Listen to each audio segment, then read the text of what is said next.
I was a young man when last I walked this path.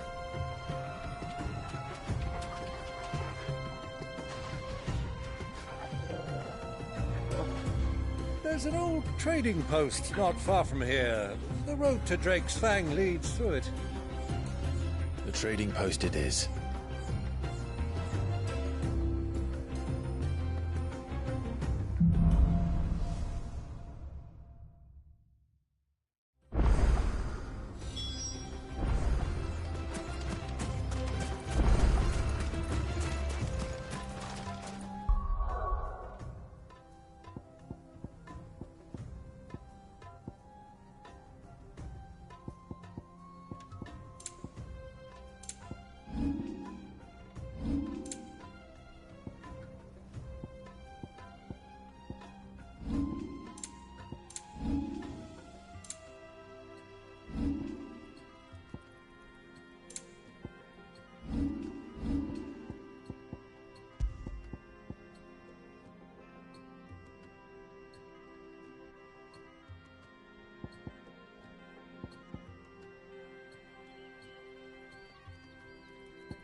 Our destination lies over that dune, beyond the ruins.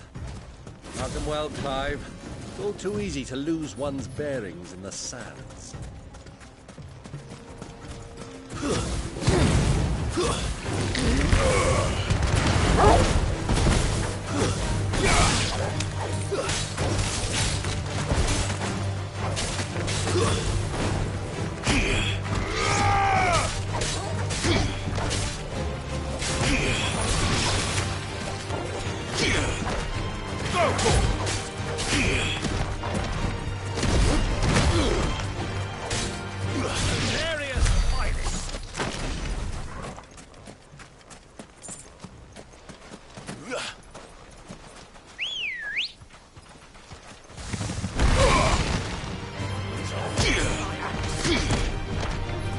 Years ago, when you were just a boy, you and I rode this way together, accompanying your father on a scouting expedition to Drake's Fang. He let me come with you. I'm not surprised you don't remember. It was just before Joshua was born. You were so eager to be there when your brother arrived that you whipped your chocobo too hard on the journey home and fell from the saddle. I shall never forget how Elwyn fussed over you as you sat in the sand, falling in pain.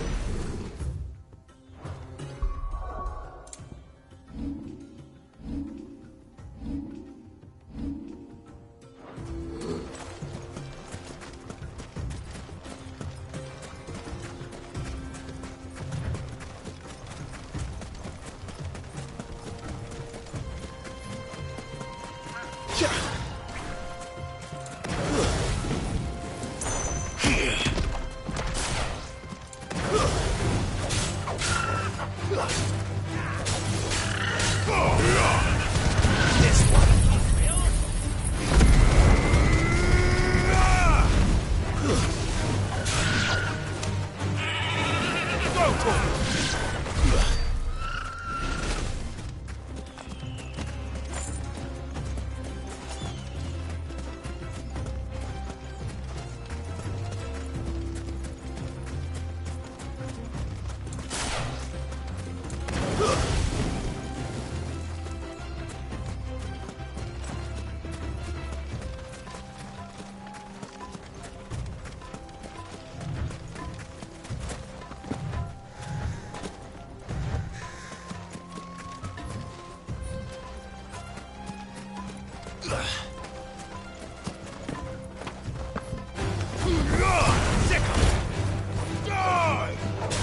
Get him!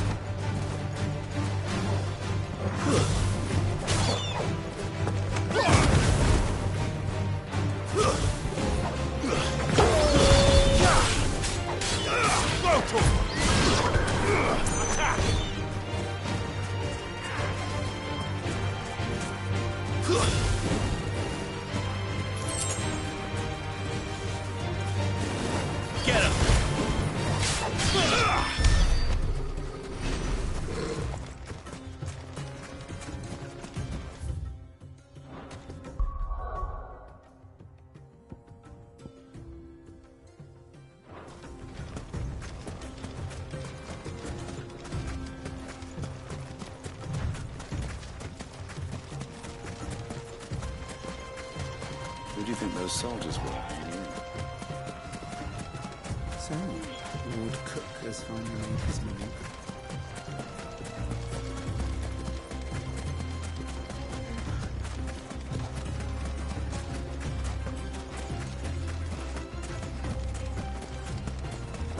Ah, there she is.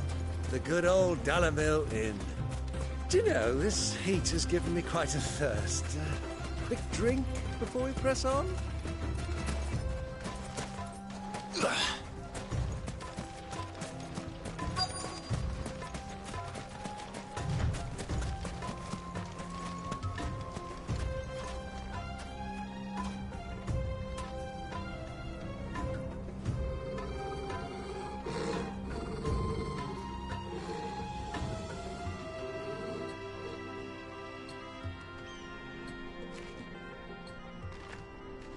Look, there. Those are Ashen steeds. No doubt about it.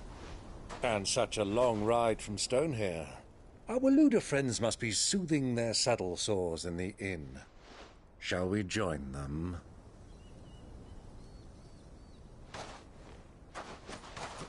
Run along and play now, Torgal. Dogs aren't allowed inside.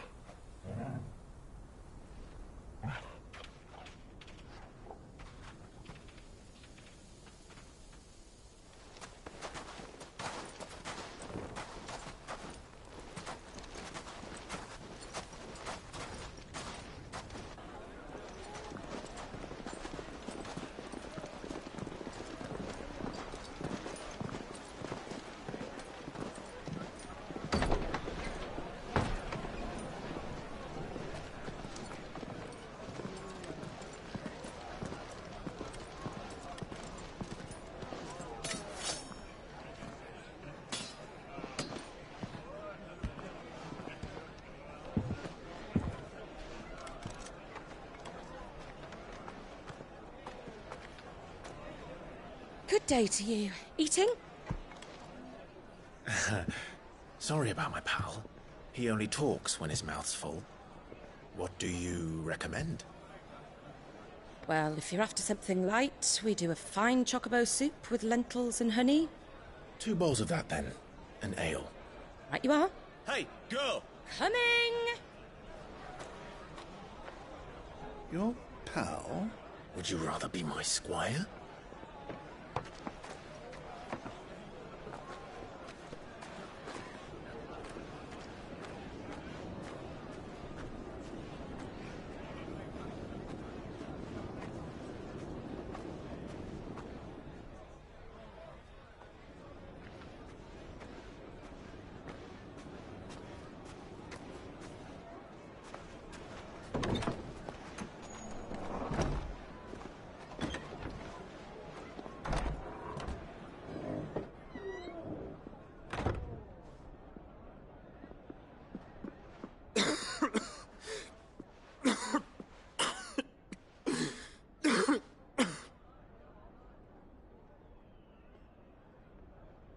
Your Grace, it is plain you are not yet well enough to travel. If you would only let me take you to someone who can better attend to your ills. No, we must press on. Prince Theon has returned to his camp and will soon depart for the front. I must speak with him at all costs. Miss this chance and I may never get another. You do understand that? Yes, Your Grace. You must at least agree to take your medicine. I'll fetch you some water.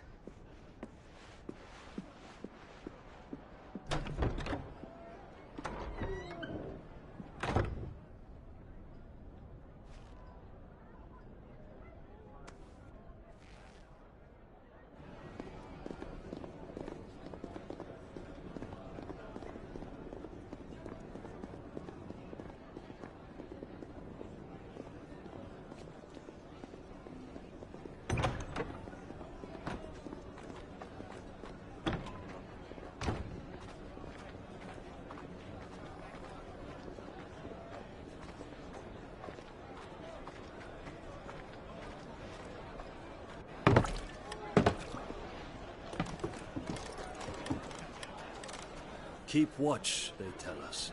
But all I see is sand. I hear they got our guest back to the Fang without any trouble. We'll be leaving soon enough. Why the Lord Commander dragged us all this way just to save that blockhead skin, we'll never know. Dominant or not, he's a bloody idiot. That'll be Cooker, then. Well, let's get this down us. We've a long way to go. Hey, you!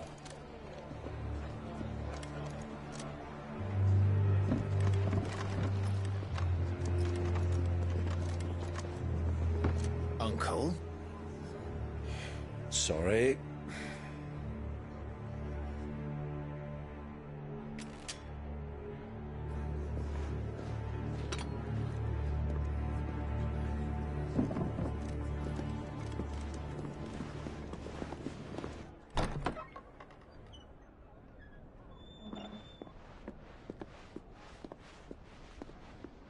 Can you walk, Your Grace?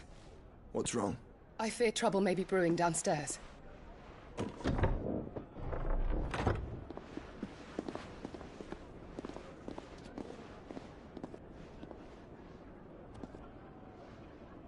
You two are travelers, are you not? Me and my companions are strangers here. Perhaps you'd be good enough to accompany us a while. Help us find our way. Sorry, lads, but we've got business in camp with it. Can't wait.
I'm sure you could spare us an hour or two. Come on. Friend.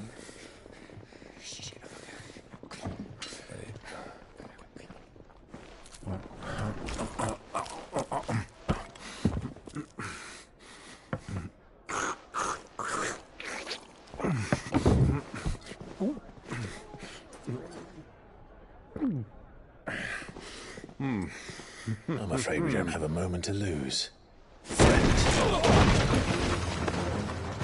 Stay back, Uncle. Gladly.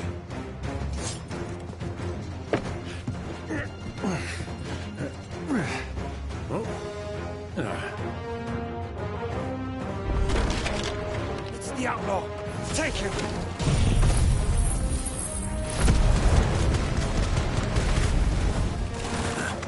Try it.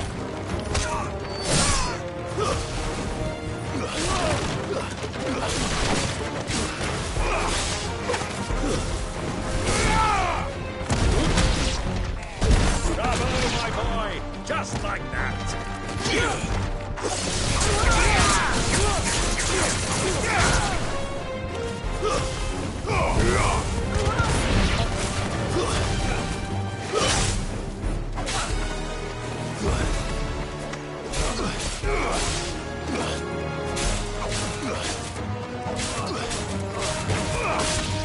Enough. You.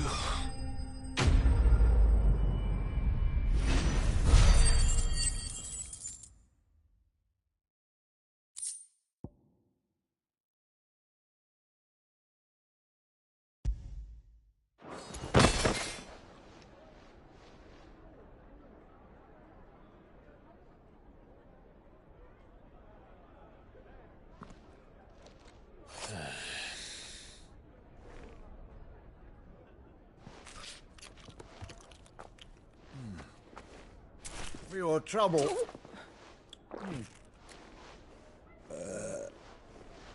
Word of advice, miss. That soup could do with a touch more salt.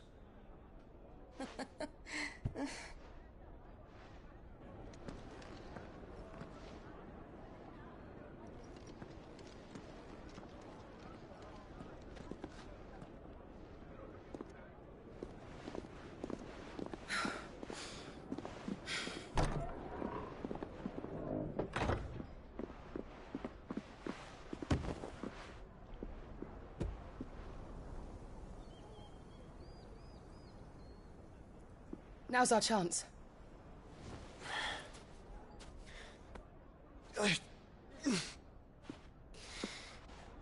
Your Grace? I'm fine.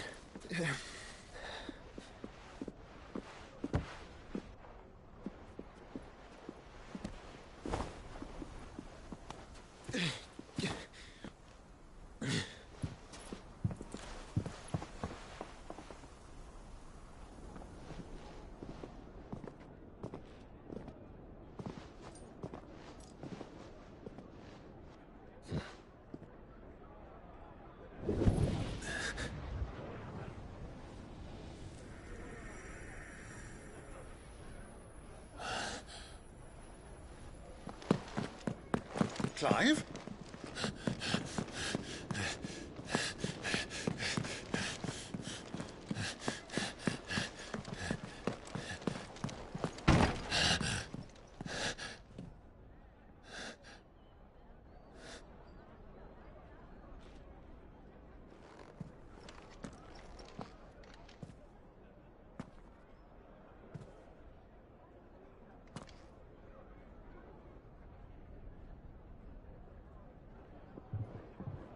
What is it now?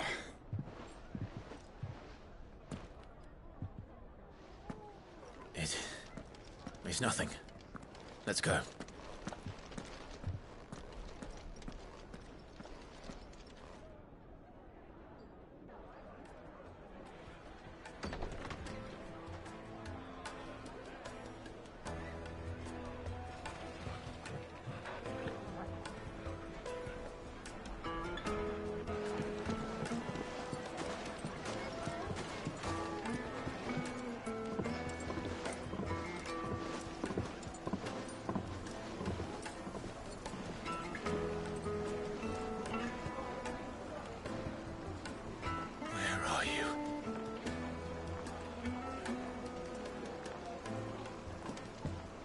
Well, we didn't know where to find Kupka before. We do now.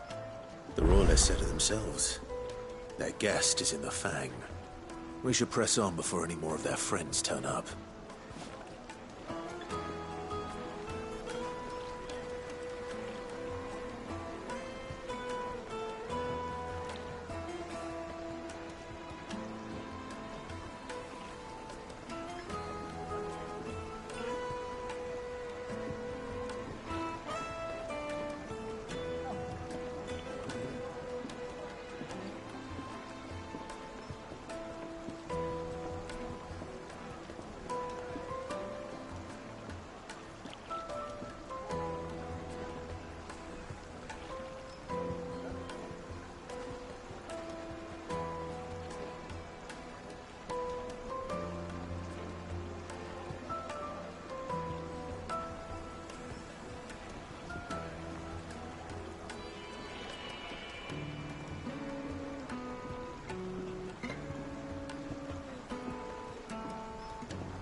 Lights and buds!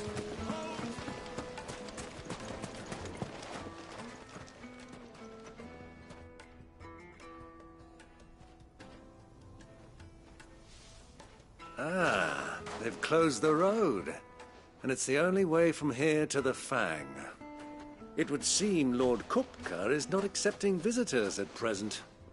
We have to get through that gate. Not by force, I trust.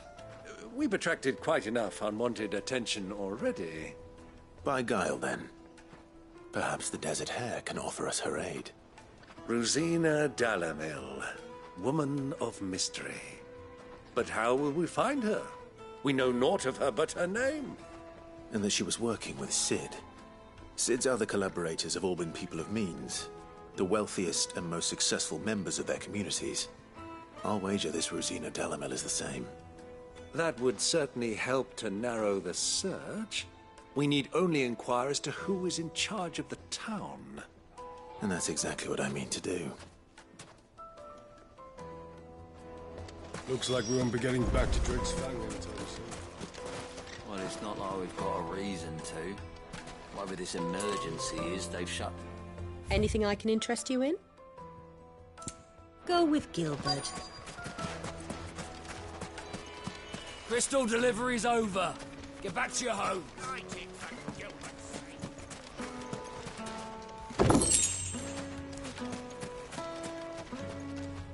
Anything I can help you with, travelers? Allow me. My good man, we represent one of the oldest and greatest trading houses of Port Isolde. We're seeking to expand our business in the region and would very much like to make the acquaintance of Dalamil's leading entrepreneurs. If only we knew where to find them. Well, we're best known for our baths, our markets, and our smithies. I suppose you could do worse than start your search at one of those. Thank you. You've been most helpful. Oh, you wouldn't happen to know a lady by the name of Rosina Dalamil, would you? No, I can't say I do. Well, thank you all the same.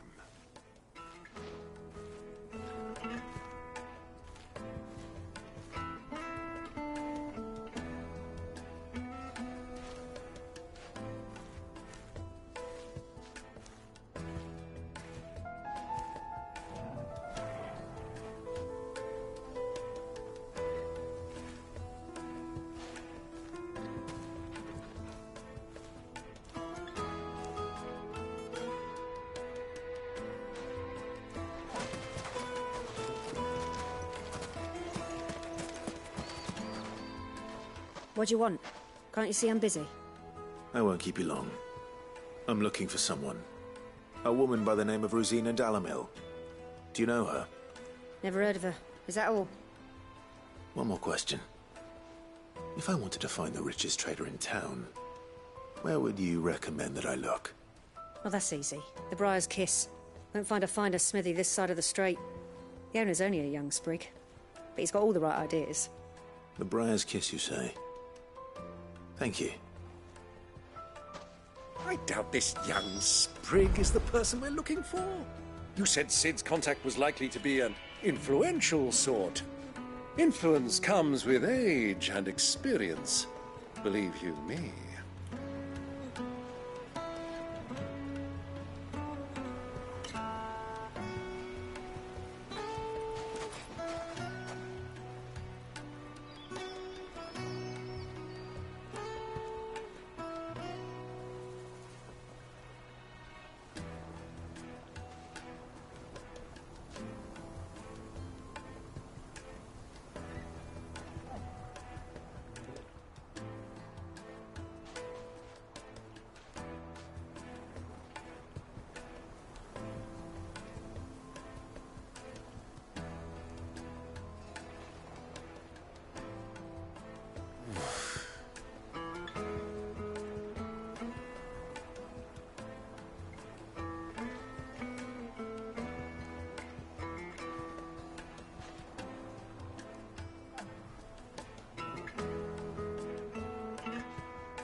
That boy at the Briar's Kiss is a real talent. People flock from miles away. Light it, for Gilbert's sake.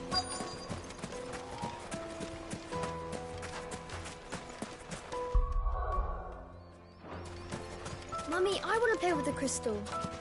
How many times do I have to tell you? It's not a toy.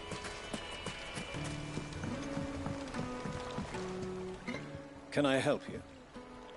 Yes, I'm looking for a woman by the name of Rosina Dalamil. A long-standing pillar of your community, I believe, from old trading stock. Then you should ask Further. He's been here for years. Knows the place and its people like the back of his hand. And he's in with all the old merchant families. Try the baths. That's where you'll usually find him. Thank you kindly.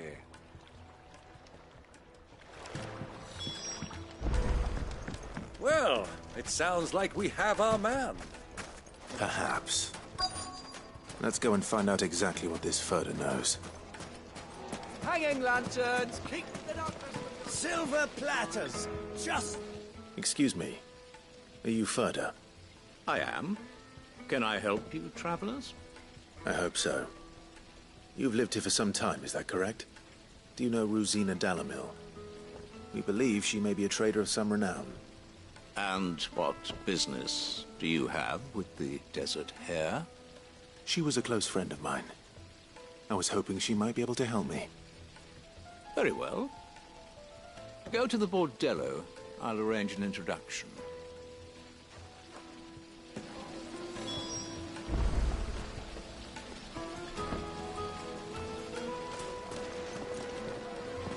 Do you think we can trust him?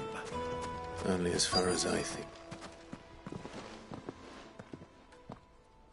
So you're the ones who've been sniffing around? I beg your pardon? Don't play the fool.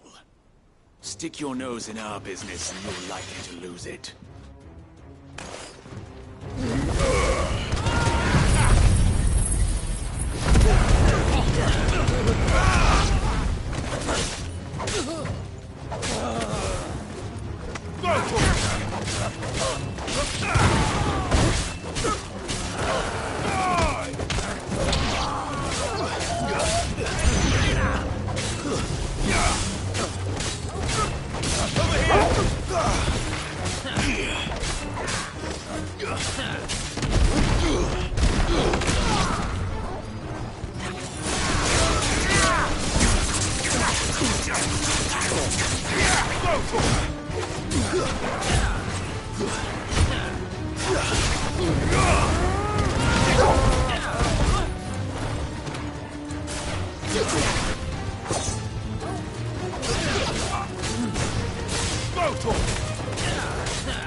Who are you working for?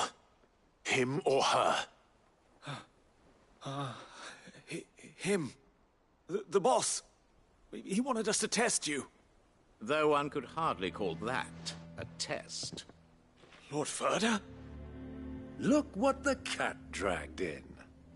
Your skill with the blade is rare indeed, my lord. A fitting talent for an outlaw. You know who I am. So what now? Call in the men of the Rock and collect the bounty? That isn't my decision to make. Our work is done. Take him to meet his precious Rosina. She will be interested to make his acquaintance. Yes, my lord. To the Lock of Leisure, then. To the Lock of Leisure.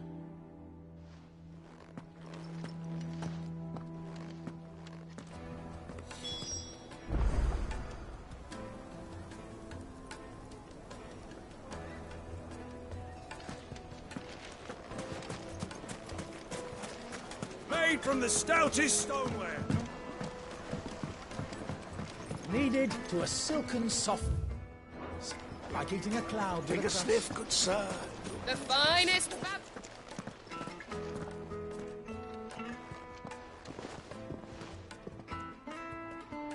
Is this the place? Lubo's Forge. The Briar's Kiss. Ah, so it was the young sprig after all. So much for Rosina Delamil being a woman of experience. How wrong I was. It was an easy mistake to make, Uncle. After all, it must have been years since Sid last saw her. Sorry, him. Whoever this Lubor truly is, he's clearly a man of means. I'd say he deserves our respect. See that he gets it.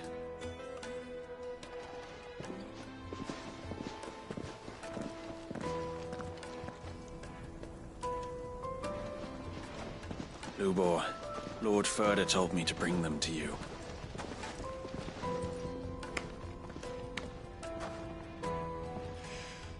My boys tell me you're in need of assistance. Sid the Second. I won't waste your time. I need passage through the south gate.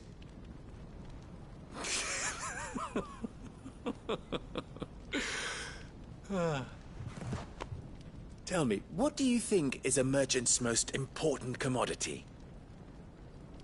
Why, trust. Everyone knows that. Without it, you have nothing. And nothing is exactly what you have. And so, for you, I, too, have nothing. I'm not in the business of helping every lost puppy that wanders in off the street. I'm a busy man, as you can see. Let's leave this mummer to his farce. By all means. Find someone else to help you on your way. Just be sure to tell them you're not the two travelers from the inn the guards are looking for. Don't want them jumping to conclusions, do we? Why, you... So, what do we need to do to earn your trust?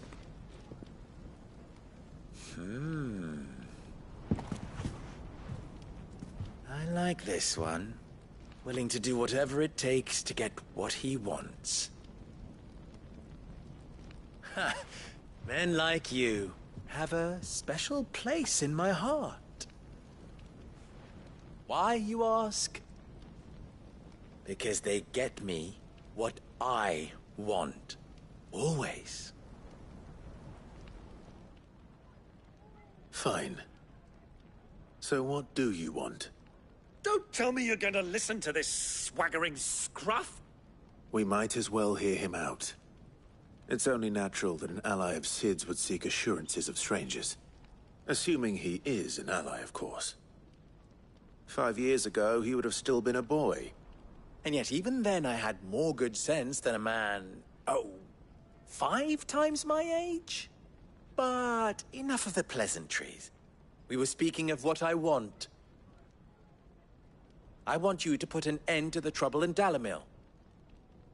Return to me when you have done so, and you shall have my aid. Until then, I bid you good day. What trouble? If you're going to give us orders, be clear about them, damn you! Manners, Greybeard. One catches more damselflies with honey than with vinegar. What did you call me? My apologies. A word of advice in recompense. Follow the crystals. Oh, but that was 3. Oh, I'm making this too easy for you. Ha! It will be easy. Solving his little riddle should be like dealing with him. Child's play. Let us divide our forces, Clive. I'd rather not drag this parlor game on any longer than we need to. All right. Good luck, Uncle.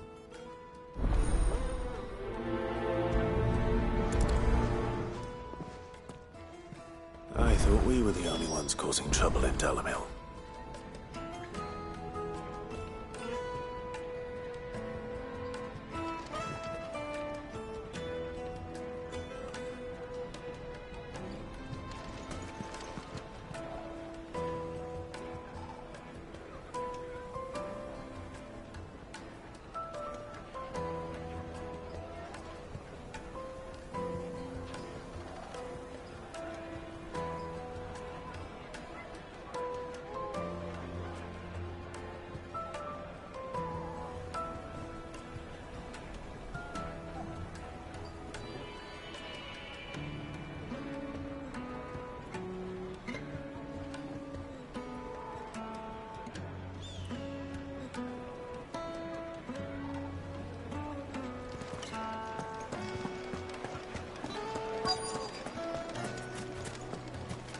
The juiciest Fresh bread, warm from the oven. You wouldn't believe how much Have he a gave me. taste.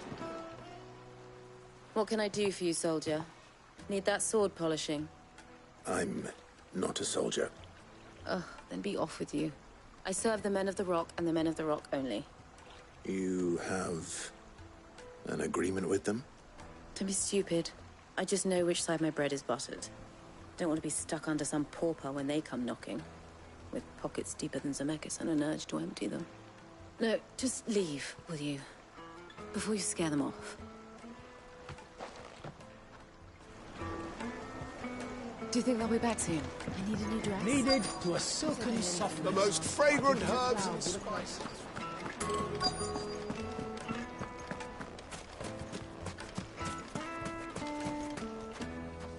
Do you have a moment? Depends what for. Just a question. Well, we're a stuck. The soldiers guarding the Mother Crystal and the shipments need a place to spend their hard-earned gil. The men of the Rock throw their money about like there's no tomorrow. Is that so? Well, thank you. Don't let me keep you from your work any longer.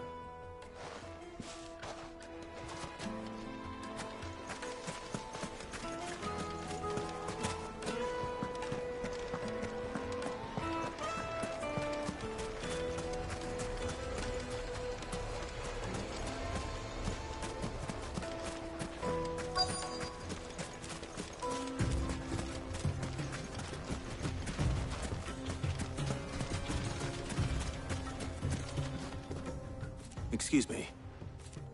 Is it true there's been trouble with crystals of late? You've heard, then? I've heard rumors. Damn thieves.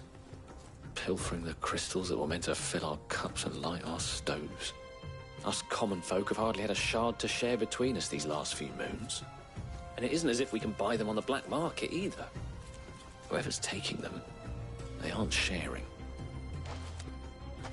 I think I'm starting to get an idea of what's been going on. I wonder if Uncle Byron's learned anything of use. He'll probably be back at the inn by now.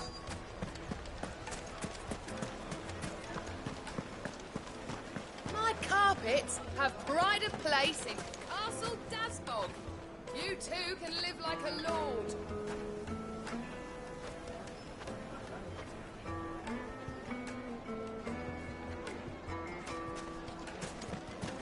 Night meat and Fresh dark. bread, warm from the oven.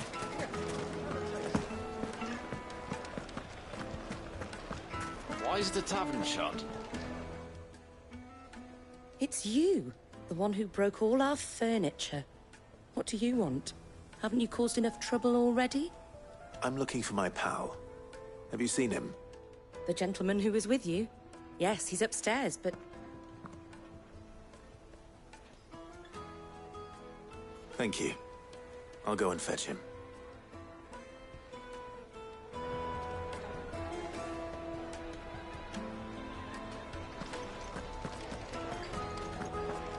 What was all that crashing and banging about before? Yes, they're quite sort. Do you think they'll be back soon? I need a new dress. If they pay anything like last time, you'll be able to buy a whole new wardrobe.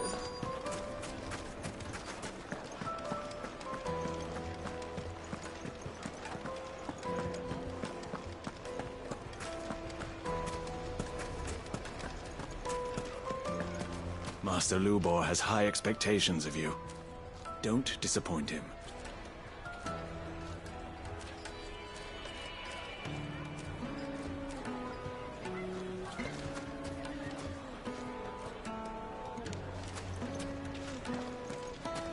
The misfortune Dalamil finds herself in is of a crystalline nature. So do be discreet in your inquiries.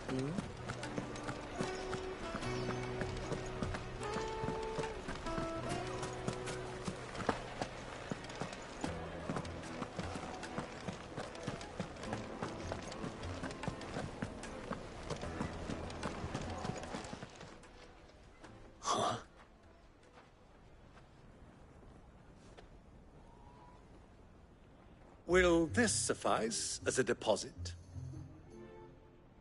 By the sands. That's a black pearl. One of the many treasures in my collection that I would be only too happy to part with, should you give me reason to do so. All right. I'm sure that we can come to an agreement, but not here. What are you doing, Uncle?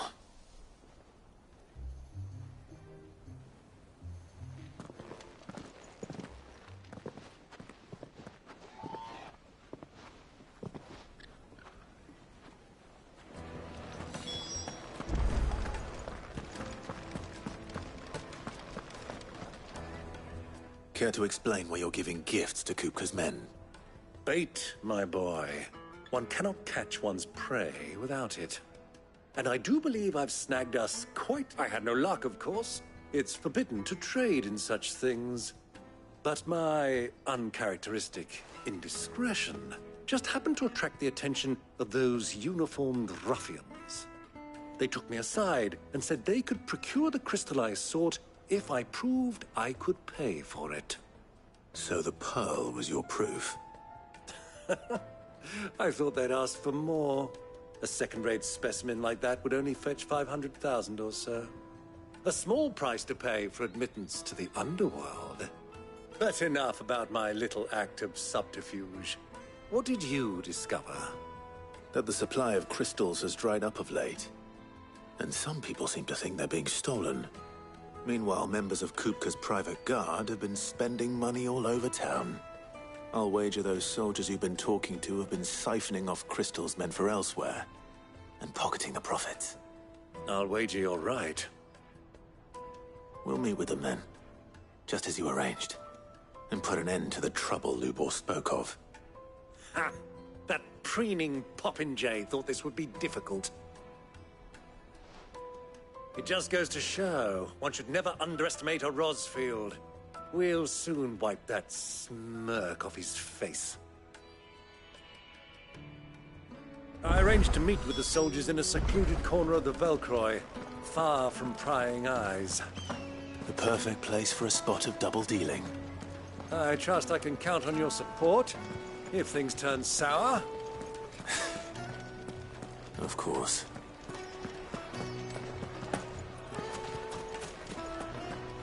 Why is the tavern shut? What was all that crashing and banging about?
I'll take it from here.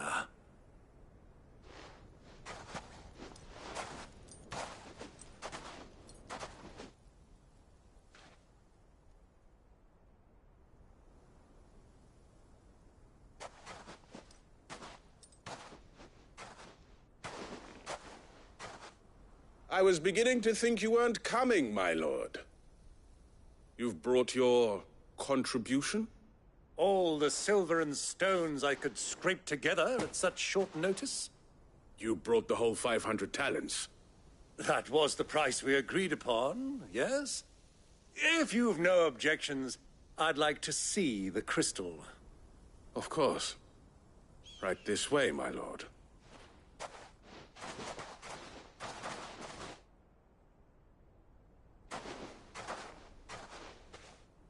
Not bad at all. You weren't lying about the clarity. But what of security? If I were to be stopped on the road, what guarantee have I that it wouldn't be seized as property of the Republic? Because these crystals are no longer the property of the Republic. You're not buying from us. You're buying from them. And we have no more jurisdiction here than you, my lord. But we have ships, and will gladly deliver to a port of your choosing, now that our price has been met. Royalists, eh? What brings you here? Why, to collect their share of Drake's Fang's blessing, of course. Our nations are allies, and so they are entitled to a portion of the Mother Crystal's bounty. And being such good friends, we elected to increase that portion and share the benefits. And now that these crystals are officially property of the Kingdom of Waloed, we are duty-bound not to interfere, no matter where they might happen to end up next. Did you get all that? They're in cahoots! So it would seem. My lord, what is the meaning of this? Double-crossing dogs. They're not here to do business. Kill them! Kill them both!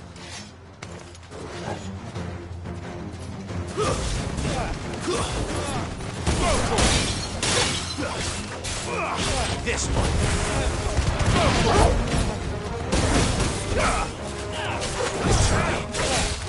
This one.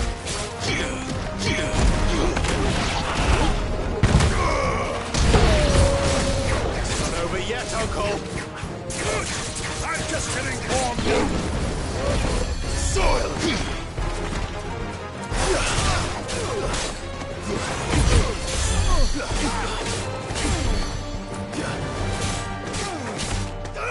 Get him.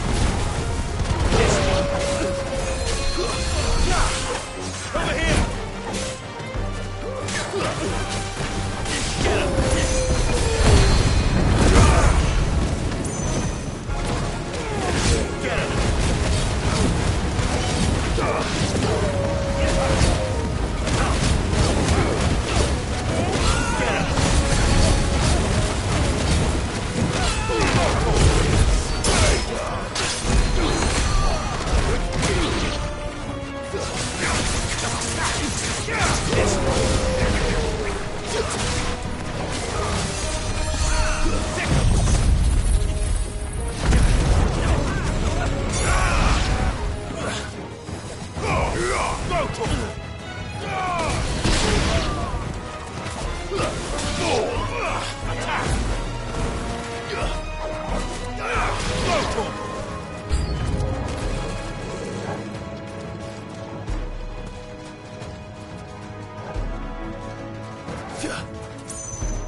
Get him.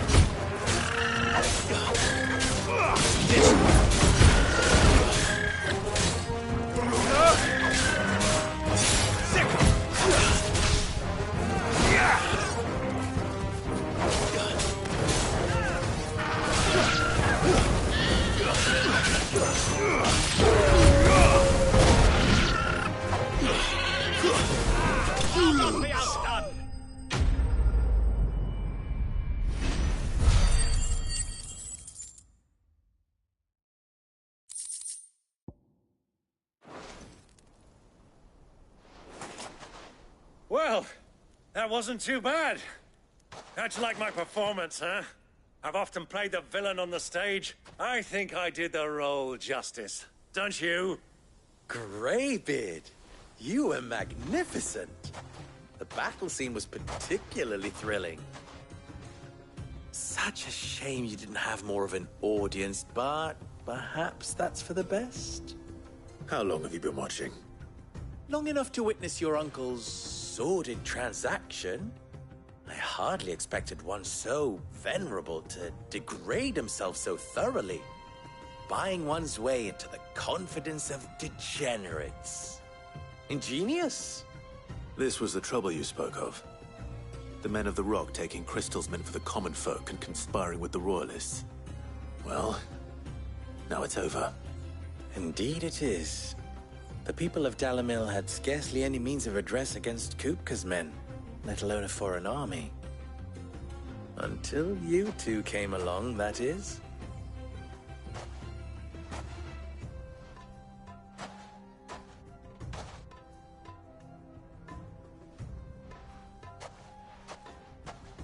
Well, we'd better get these crystals back to town. You won't mind waiting with them while I fetch a wagon.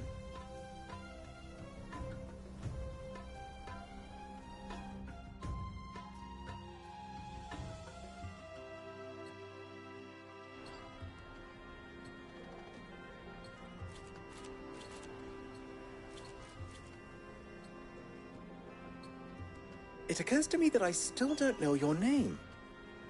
Clive. So, Sid the Second is a Clive? I suppose it could have been worse. Well, Clive, you held up your end of the bargain, so I must do the same. Passage through the South Gate, was it not? To tell the truth, you've helped a little there too. Many of the guards have already been redeployed to deal with the issue of their missing comrades. And those left behind have been encouraged to look the other way should you attempt to pass through. Thank you. And please allow me to cover your costs. You still have the purse I gave to the soldiers, I trust? I saw you pluck it from one of the bodies. Oh, dear. Was I really so obvious? And my name is not Greybeard. It is Lord Byron Rosfield, thank you very much. No, thank you very much, Greybeard. Double the... Ugh! Here, wear this.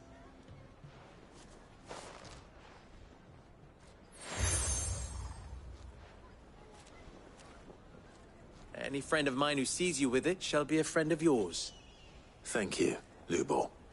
And please, feel free to send one of my Stoluses back to your people.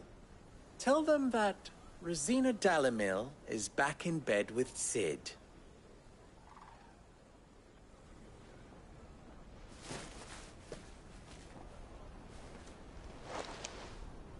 Omia Lostelan.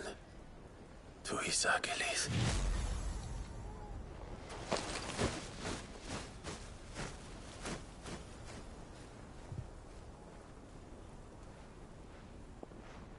I'm trusting you, Sid.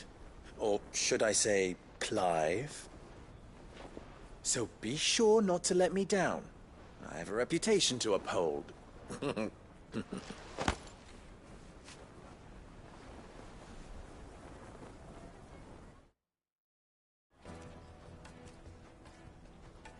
Well then, I wish you a safe journey south. Thank you. Not at all. It was my pleasure.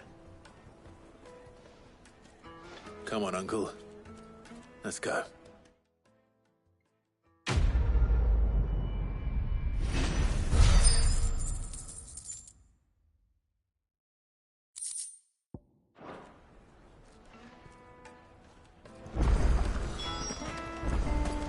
I've never even forged a button. I wouldn't put it past him. Neither would I. Oh, wait. Are you Clive? Sorry, my mind was elsewhere. I'm Sava, Master Luber's least accomplished apprentice. Soon to be former apprentice if I don't pass this test. Maybe I'm just not the resourceful type. People are buying up weapons faster than the Briar's Kiss can forge them, and here I am, unable to make a decent bit of kitchenware. He wants me to make a carving knife, one that embodies the spirit of Dalamil. Whatever that's supposed to mean. I don't suppose you have any idea what he's on about, do you? I'm afraid not. Never mind. Thought I'd ask. It was that or pack my bags. I could give you a hand if you like. I know how busy the Briar's Kiss has been, and that Lubor needs all the capable hands he can find. I'd be a fool to refuse. So, where do we start? Good question. If I'm honest, I've never made any kind of knife before. And then there's this little riddle to keep in mind. The spirit of Dalamil. Nothing is ever simple with that man. The way I see it, there's only one way we'll be solving Lubor's puzzle. We need information. The more the better. You're right. There's no point fumbling in the dark, I suppose. Now, who to speak to first? Well, there's plenty of folk in Dalamil who use knives for a living. There's the butcher, of course, and any number of cooks. They're bound to have an opinion or two about the tools of their trade. All right. I think we have a plan. Let's get to it, shall we? I'll talk to every cook I can find. You speak to the butcher, and anyone else you can think of. All right. Good luck. Let's hope that someone says something useful.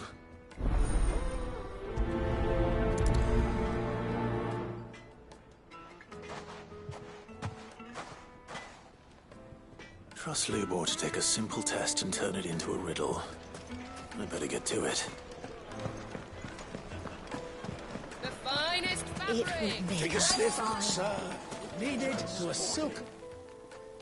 Welcome, sir. What can I do you for? A question, if you don't mind. I need to know what makes a good... You a blacksmith or something? something, I suppose. Fair enough. Knives, is it? First and foremost, it's got to hold an edge. Most knives will make it through fat, no problem, but sinew dulls cheap steel in no time. Give me a blade which can slice through anything that crosses my chopping block, and I'm a happy woman. So a knife that stays sharp. Makes sense.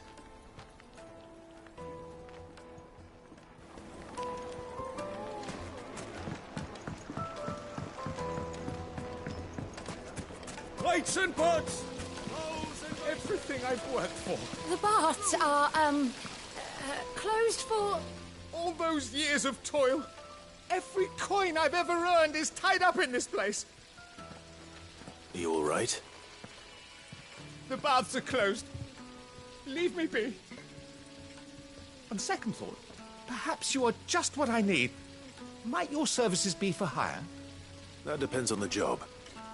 I'd have you save my business, the baths. The water's turned scalding hot and all the crystals in Dalamil wouldn't be enough to cool it. I've no doubt that my woes stem from the water's source. But I can't go and investigate for fear of my customers thinking I've abandoned the place. I'm bound to these baths in more ways than one. I beg of you. Go to Dusnoff Terraces. Tell me what you find there. All right. I'll go and take a look. Wonderful. It's not far.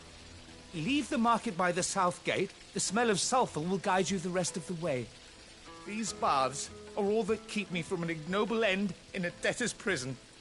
My livelihood, my very life, is at stake.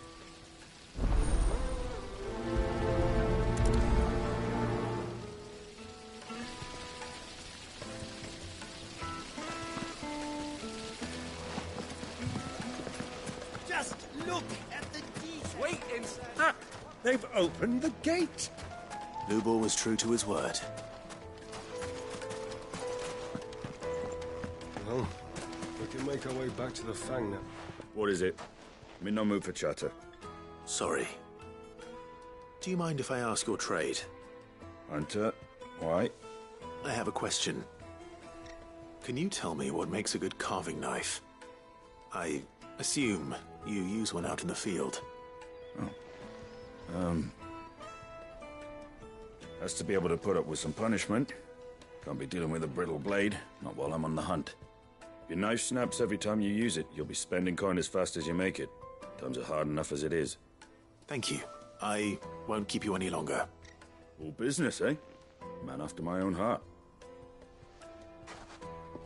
So, a carving knife should be hard-wearing and hold an edge. Hardly a revelation. Let's hope Sava had better luck than I did. Silver platters!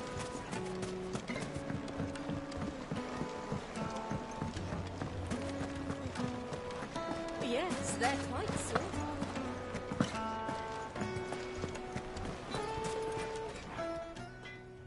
So, how'd it go?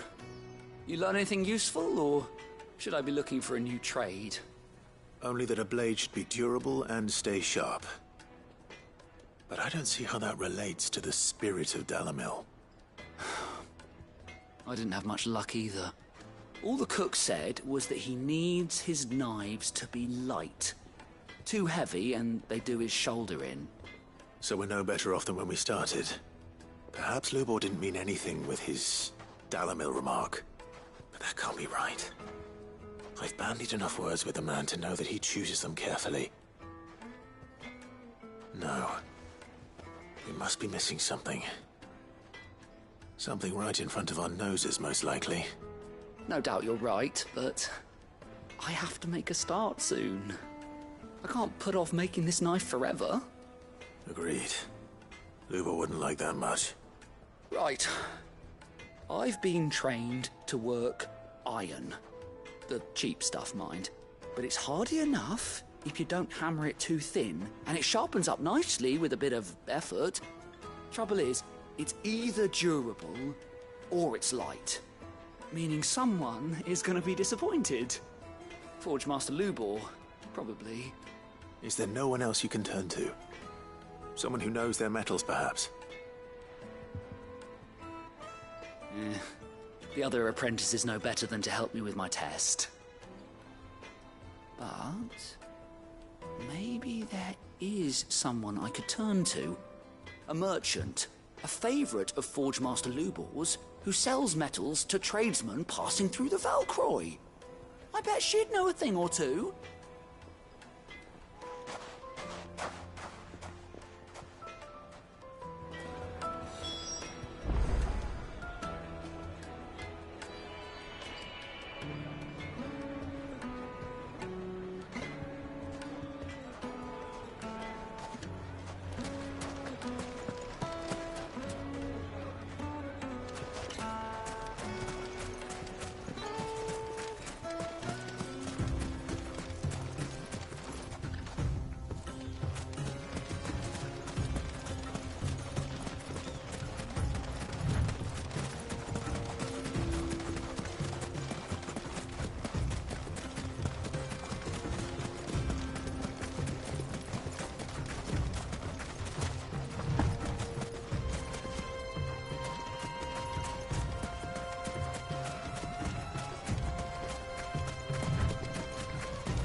Any luck? Or will you be needing help with your bags? Well, I asked her, but... you tell him. If you're looking to make a knife that will impress a master like Lubor, there are options. They're just not that viable. Featherlight adamantite knives will get passed from generation to generation, never needing so much as a lick of the whetstone. But adamantite ore is unique to ash, so doesn't come cheap. And it's beyond my skill to handle. Unique to ash. Are there any materials unique to Dalamil? Something which could be mixed with iron to refine it. Make it lighter. What are you getting at? You said that Lubor trained you to work iron. Then that's what he'll expect you to use. But he would have known that it would either be too heavy or too brittle for a carving knife. Perhaps his Dalamil remark wasn't a riddle, but a hint. If it's cheap metal you're using, then there's always limestone, I suppose. Folk first settled Dalamil to get at her mineral deposits. And, if you know the trick, it can be melted down in the furnace to drive out impurities from low-quality iron. Bloody hell! That must be it! I don't suppose you know the trick, do you? It's hardly my speciality, but I've been around enough blacksmiths to know how it works. Looks like I've got some learning to do. Clive, I hate to ask after all that you've done for me, but... Limestone? Fine. I can hardly abandon you now. Besides, I want to know if this is the answer to Lubor's little riddle. I can't thank you enough, Clive. You'll have no trouble finding limestone over in the terraces. The place is bloody made of it. Then I suppose I'll meet you back at the forge. Right you are. I'll see you shortly. So, do you crush it up, or just...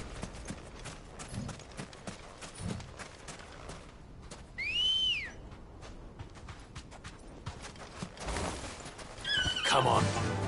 Faster!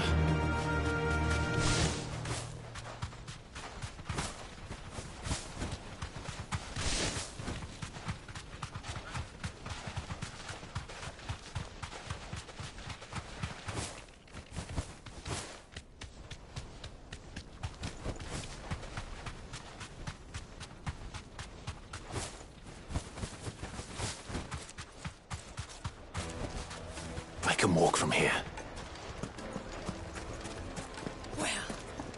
Is it true what I'm hearing?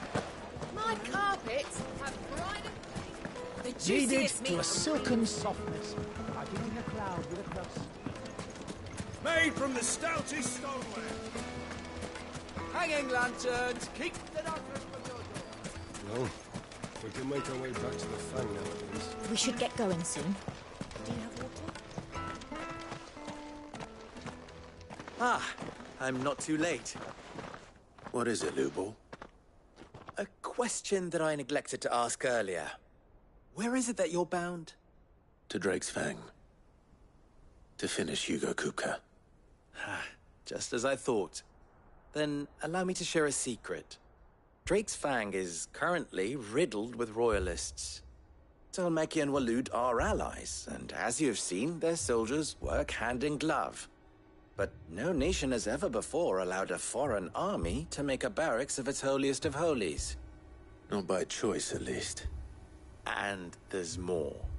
My man on the inside of the Fang has failed to report for several days. I fear there may be more trouble lying in wait for you on the road ahead. Isn't there always? If you're determined to beard the lion's den, then promise me one thing. That you will enter via the mines, where the guard is lightest. I've lost one Cid already.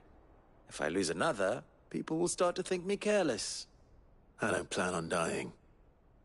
Not before Kupka does, anyway. Well, so long as you have a plan.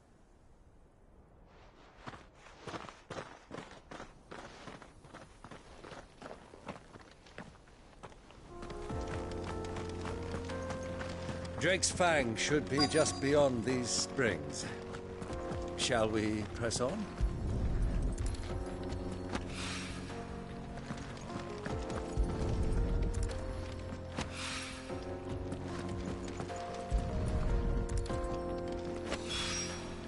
One rock looks a lot like another. But hopefully this is what Southern needs.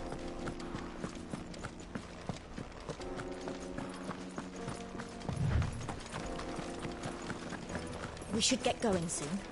Do you have water?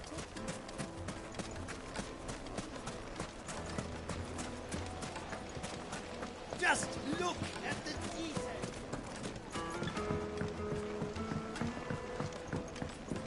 Light meat and dark. The most fragrant herbs and spices.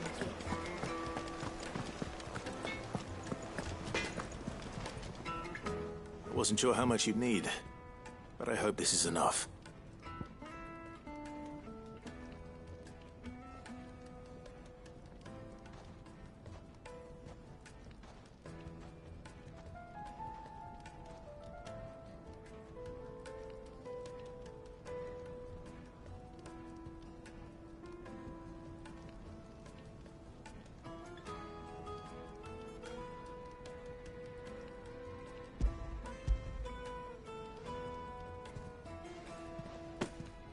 You are one of the good ones, you know that?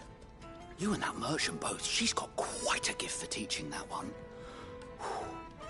Now, time to see if limestone is the secret weapon we were hoping for.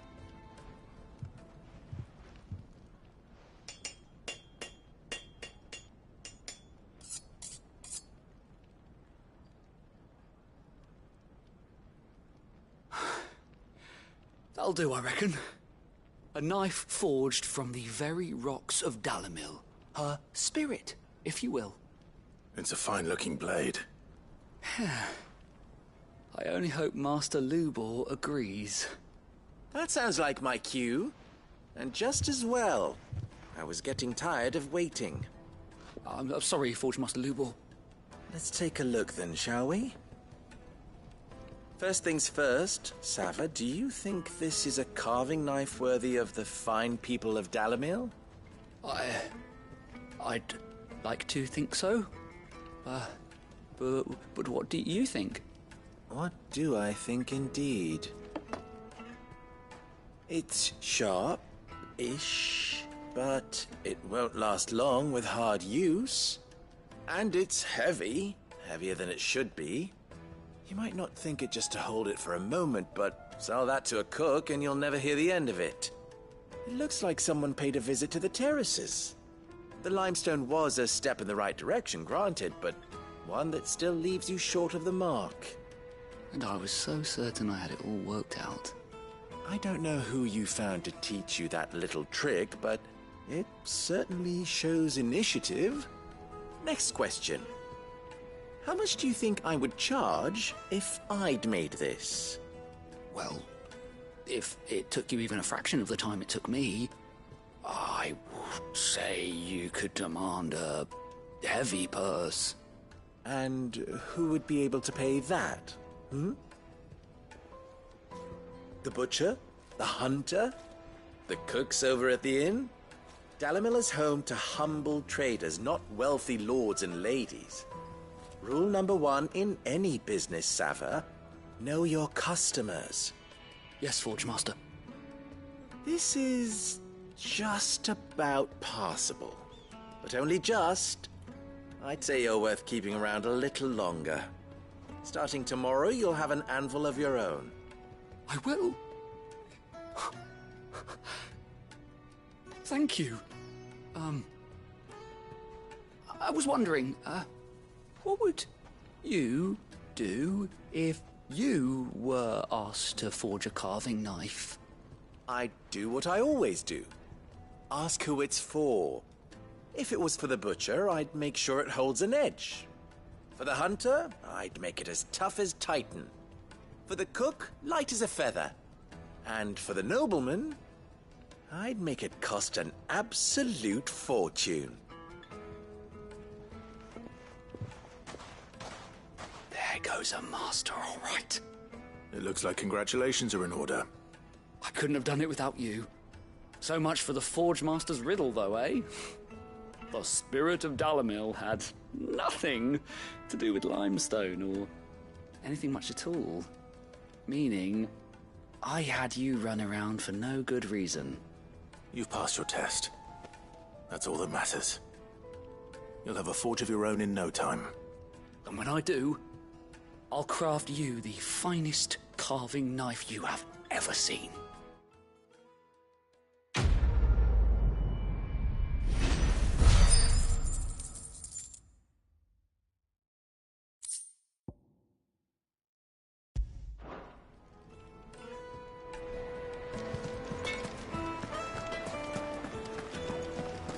The finest fabrics! Yes, they're quite soft. Fresh bread, warm from the oven.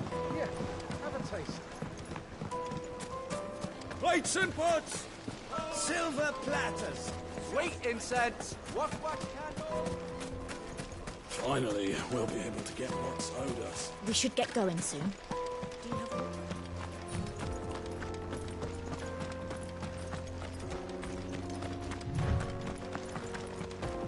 Come on, girl, the gate's open now, we can press on.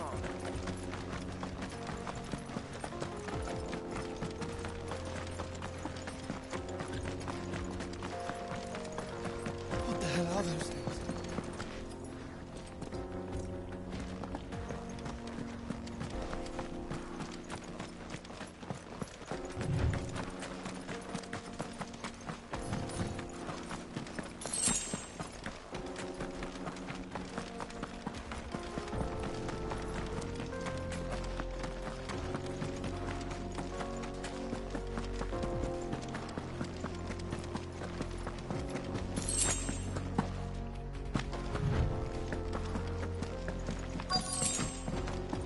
By the flames. That explains the heat. Get him!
Help me, boy. I'm hurt, Torgal. To me, boy. This.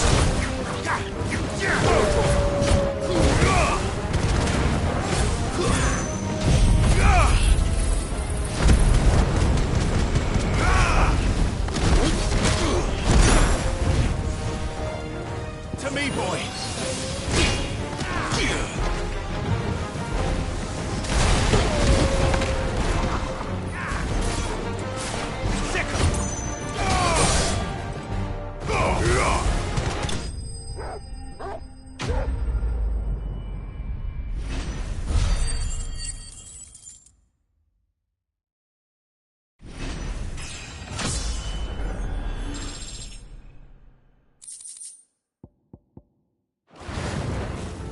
Let's cool things down a bit.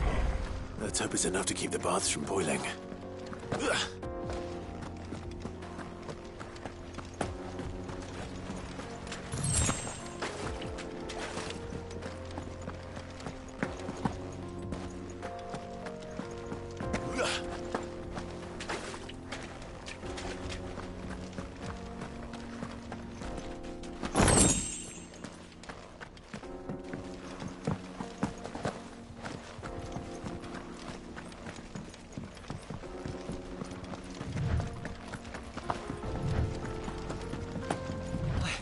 I saw with my own two eyes what you did to those devils down there, and I still hardly believe it.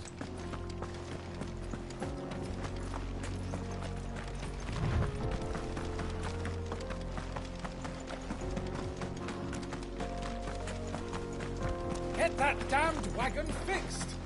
Unless you'd rather our men in Dalamil...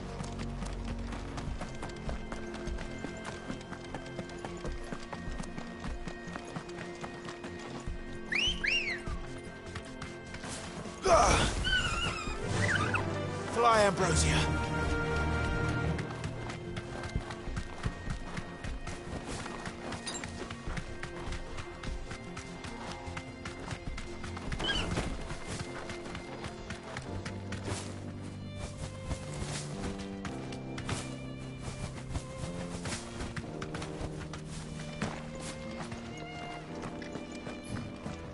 We should get going soon.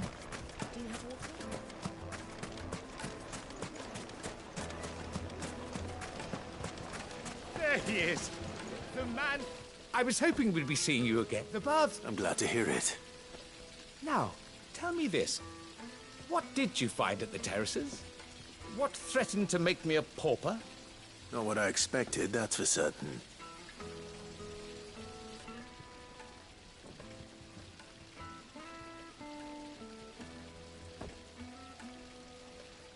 You tell a fine story.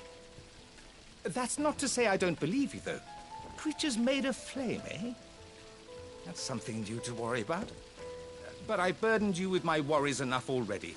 Here, a small something by way of thanks. Right. It's high time I got back to work. With a little luck, the day might yet be salvaged.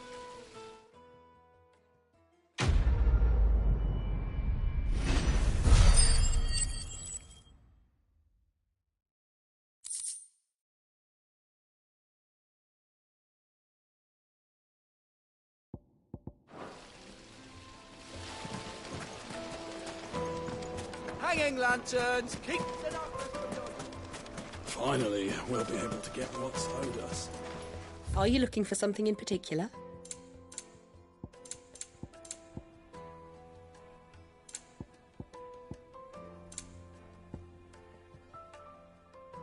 If you want it, you'll have to pay.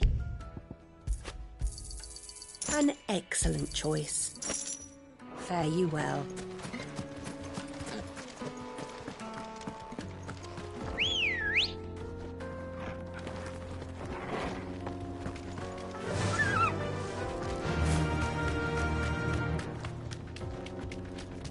Come on, girl, the gate's open now, we can press on.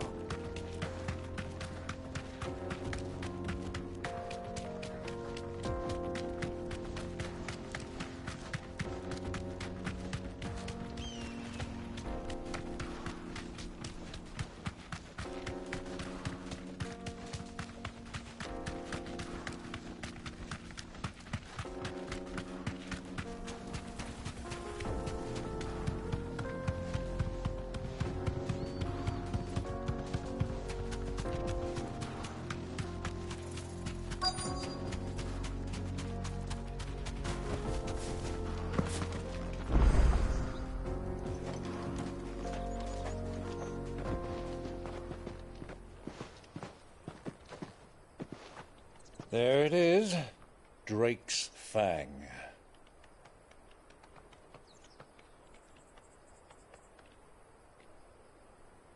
Kupka will be hiding inside.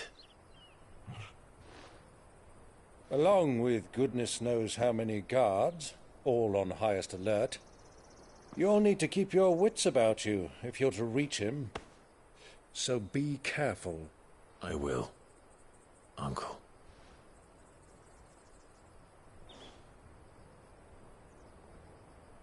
Before you go, Clive, allow me to apologize.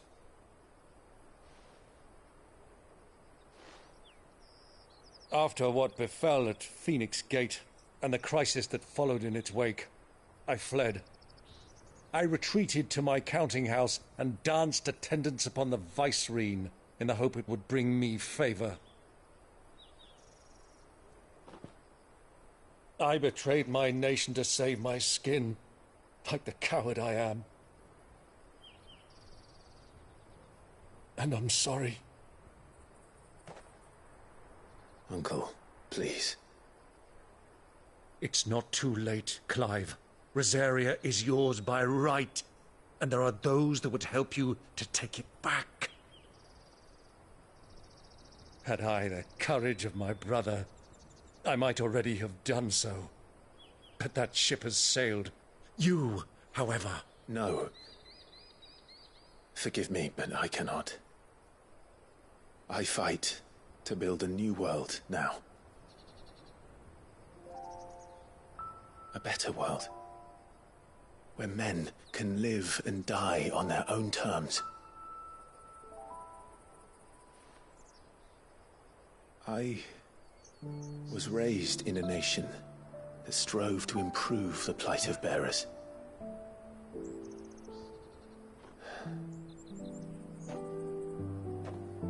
later did I realize that spark of freedom did not arise by chance, but was kindled by my father. You would see me follow in his footsteps.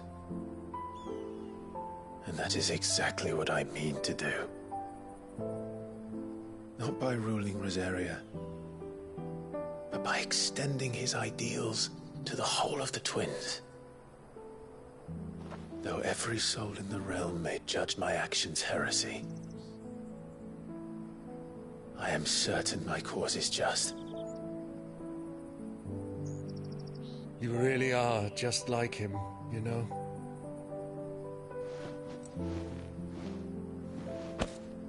Thank you, Clive, for coming back to me. I am proud to call you nephew.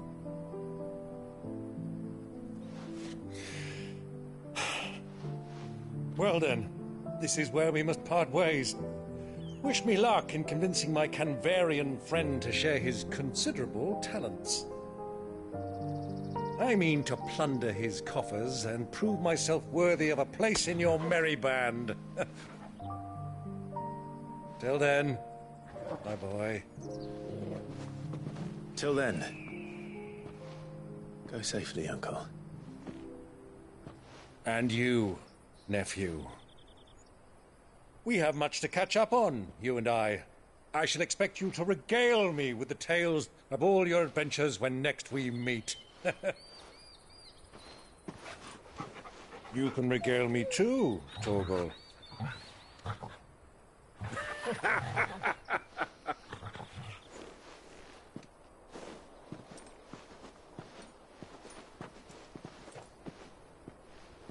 I'm coming for you, Kupka.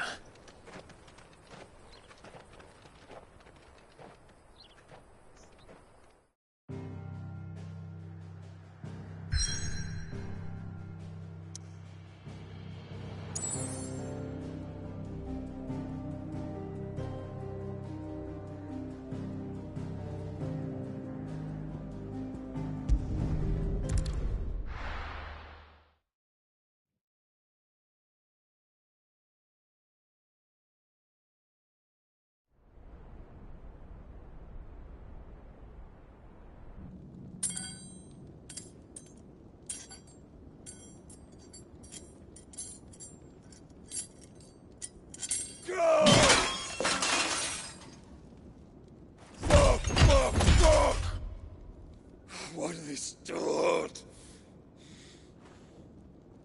What has that gutter rat done to me?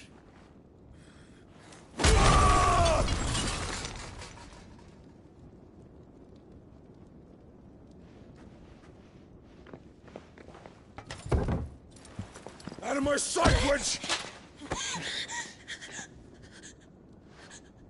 I'll kill you, Rossfield! I'll rip out your heart! I'll tear you limb from limb! Peace, Hugo. The table shan't hurt you any longer. He sought to humiliate me. Me! If you hadn't interfered, he would be dead! You truly believe you would have triumphed had the battle continued?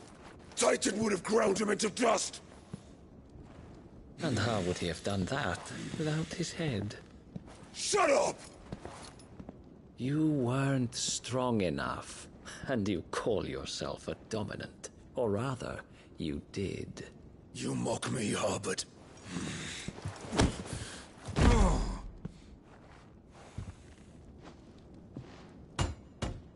Do you see, Hugo? You are weak. Fuck! But so long as that fire burns within you, there is still hope. There may yet be a way for you to take your revenge. Tell me, what must I do? Please, I'll do anything. Just tell me.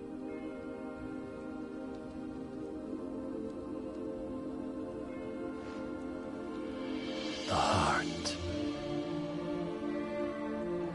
What of it? A mother crystal's heart is the most concentrated source of ether in all creation. Perhaps you could take advantage of that. Of course, the crystal would not yield her blessing to any ordinary man. But then, you are no ordinary man, are you, Hugo?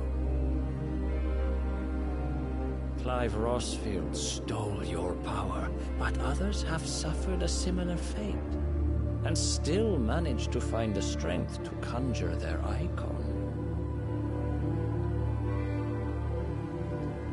Like Benedicta Harmon. She too drank of the ether and gained a power beyond human understanding. She did.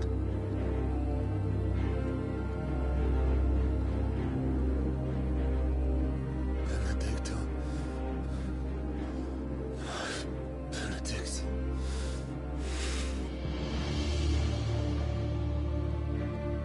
I'll do it. My love. I'll avenge you.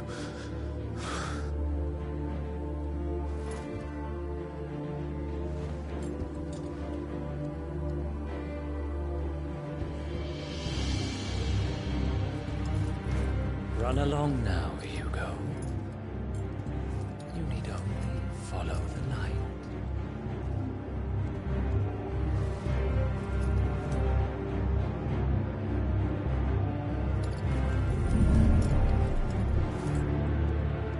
Muthos is here. Very well, it shall be so. You may leave everything to me, Your Majesty.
Let's bring them from Ash.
The Beastmen part of the Waluda army now. How the hell did that happen?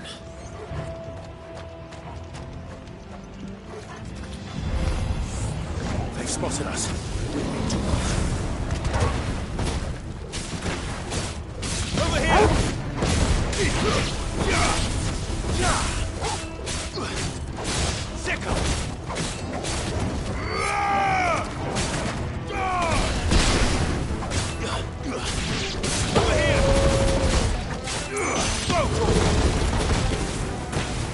Get him!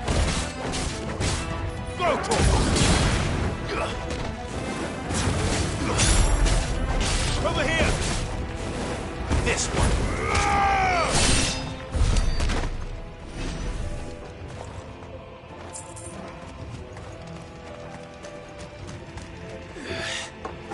Taken over the entire mine.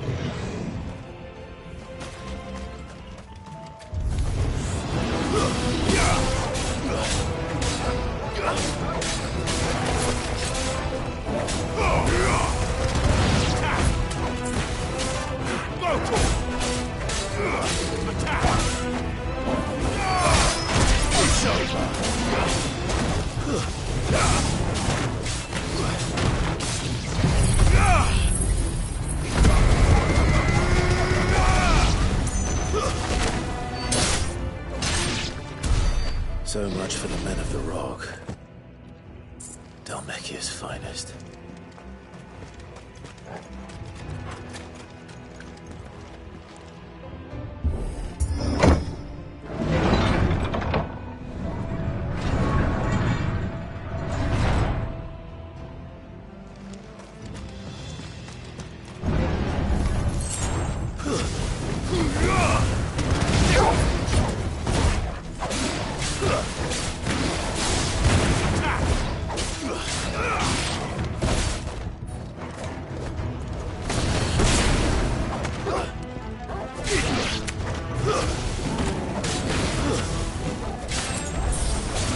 Farewell!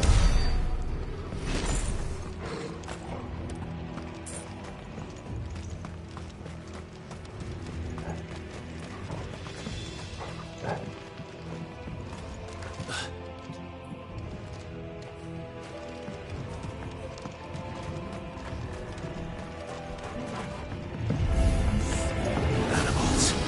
You should never have left Ash.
Stairs. This must be the way out.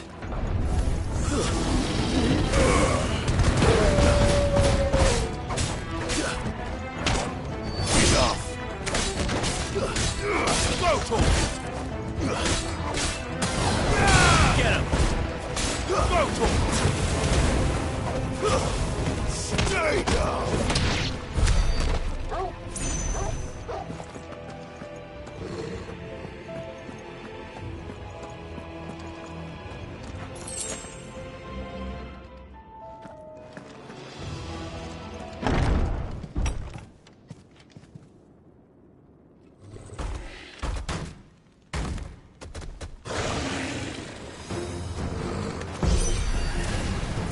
Sneaking past this one. How did they get in here?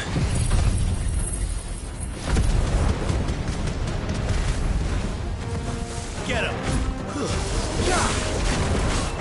Over here!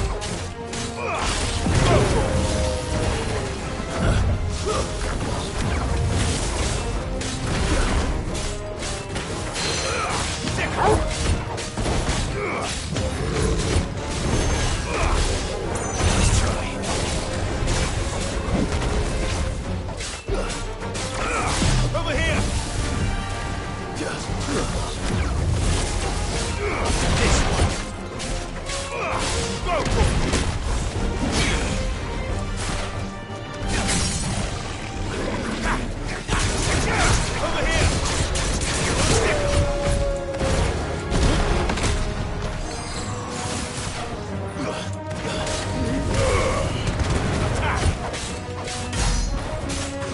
for it! Over here! Now, Horgle! Over here!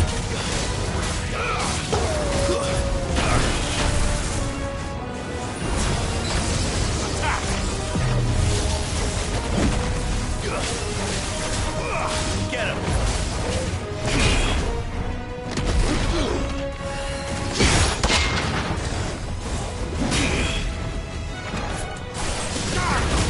Go to him!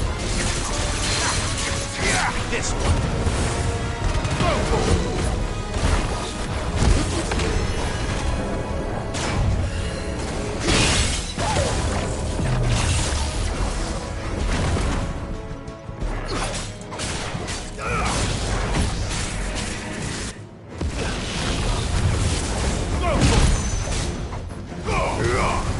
Over here!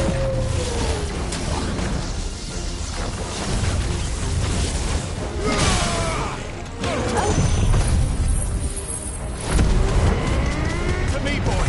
To me, boy!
By the flames. Come on, Torgal.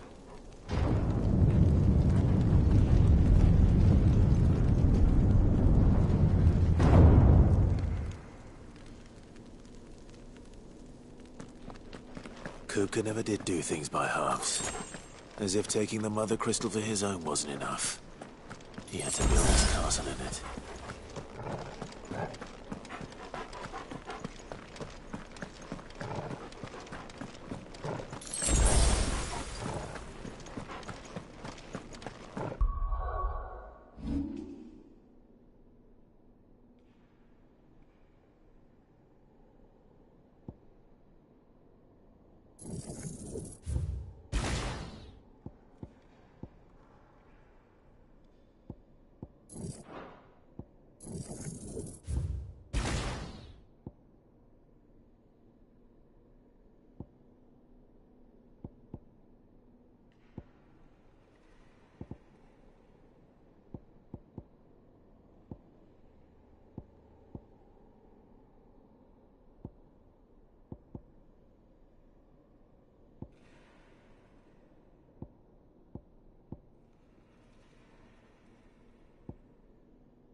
Let the trial begin.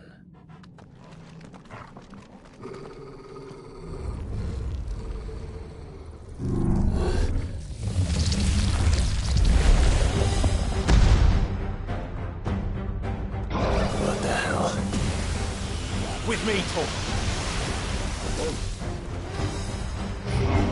Morgul, kill!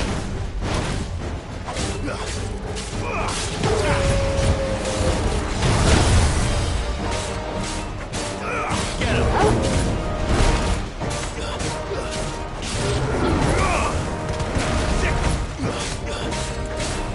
Over here!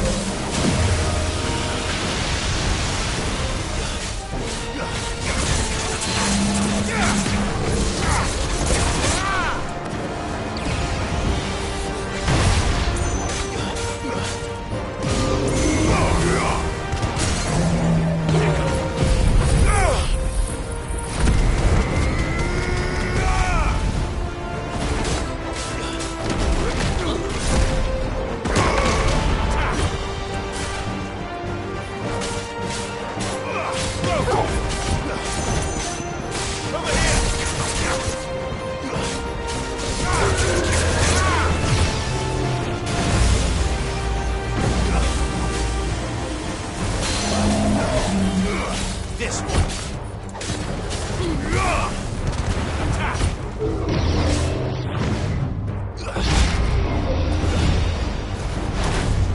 This one.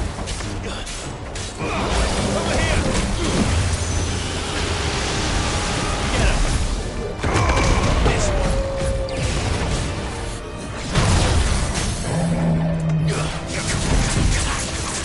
Get him. This one.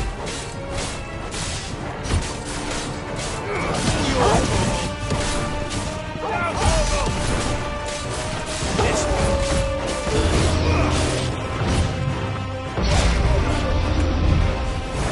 Over here.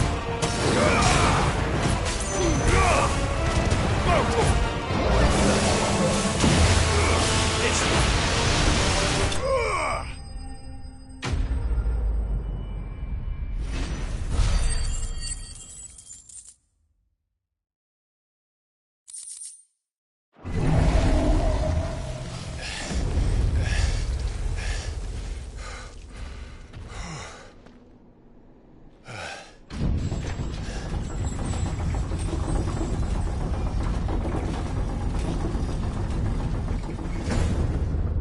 Seems we're expected.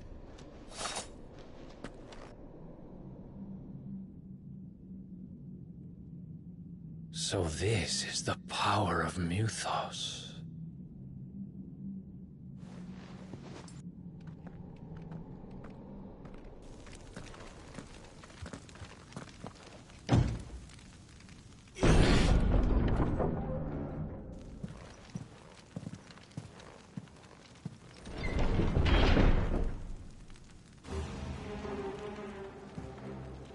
Did the orcs do this too?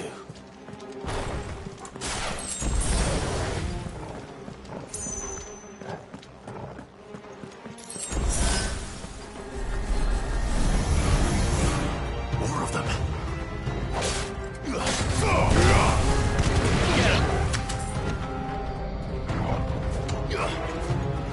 Go, Tor! Get him! Over here!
What the hell is going on? Are these things here for me? Or for him?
First orcs, now these nightmares.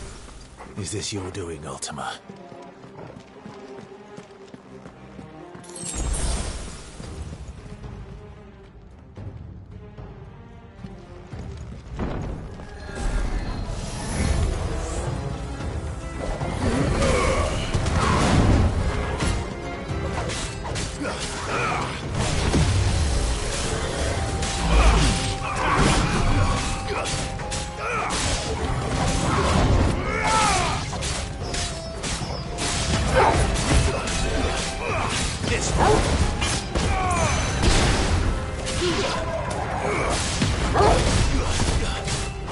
This one.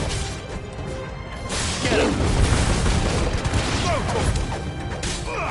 Get him. You're finished.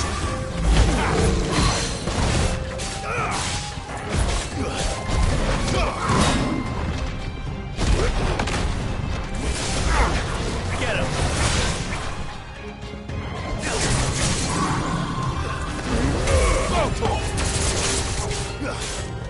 Attack! Help me, boy.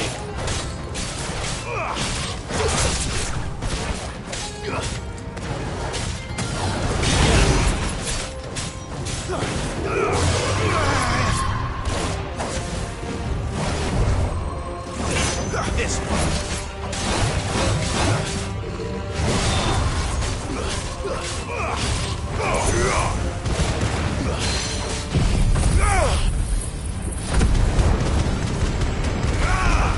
Soil and stone!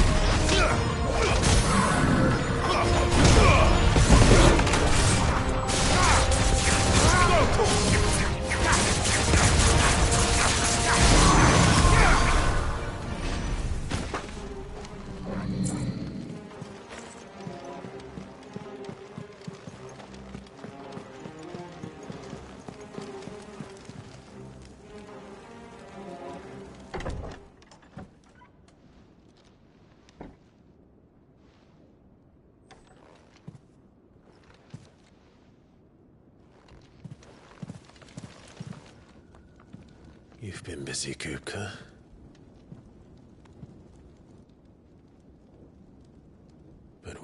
did you go?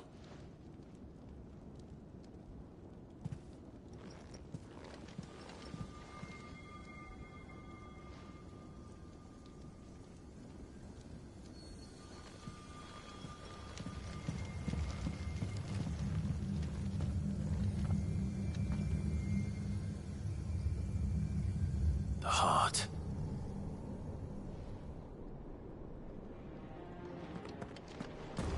He's in the sanctuary. I can feel it. Come on, Togo.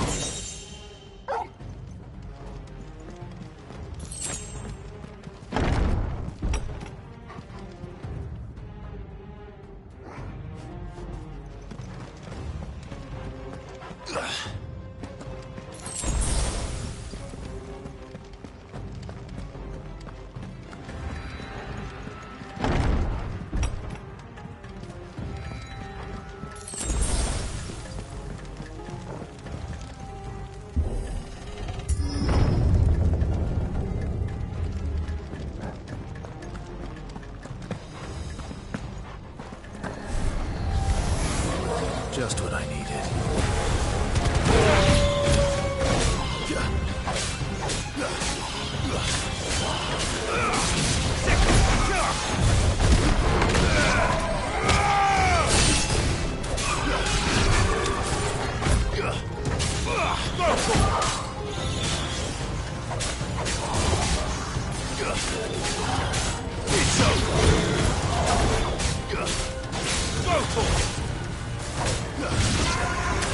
This one.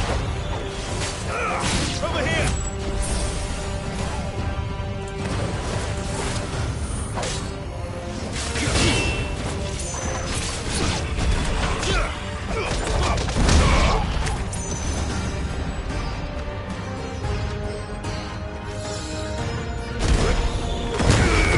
This one.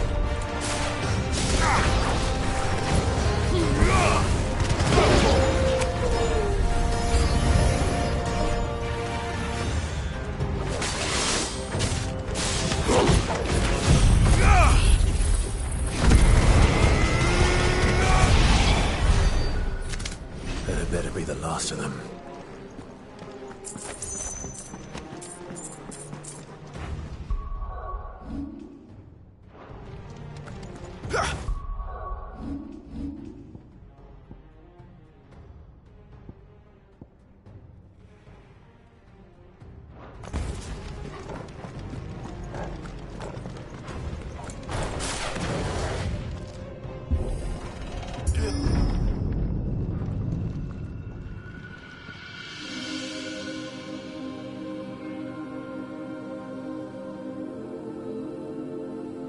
Benedicta, my everything. I've missed you so much. Kuka!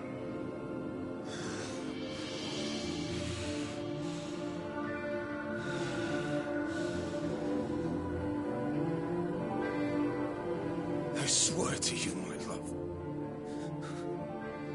we will never be parted again. What's wrong with him?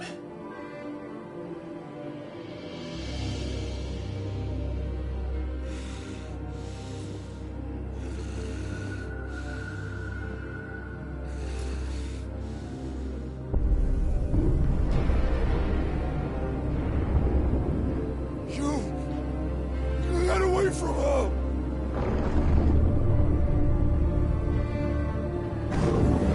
Benedicta!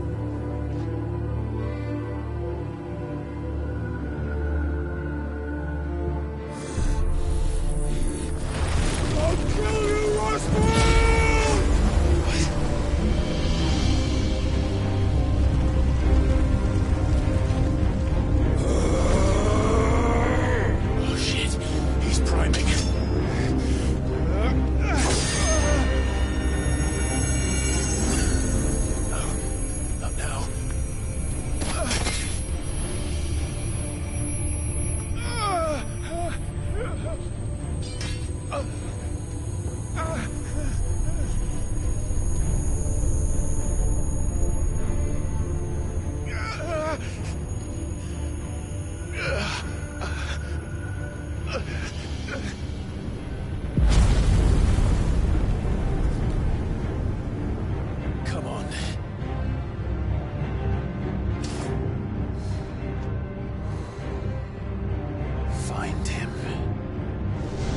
this before. You can do it again. Let the flames burn within you. No. Let them burn without. Come to me, Ifrit!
Let's give this a try.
or die!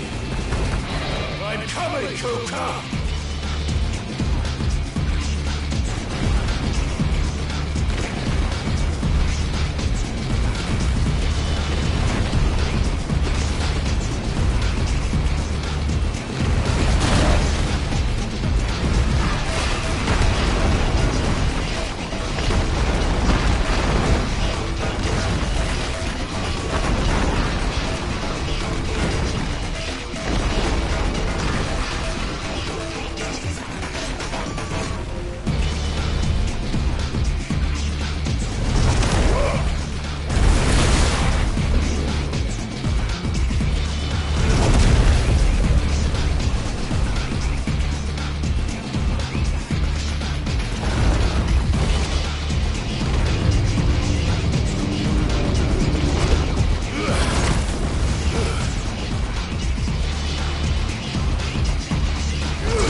do you want?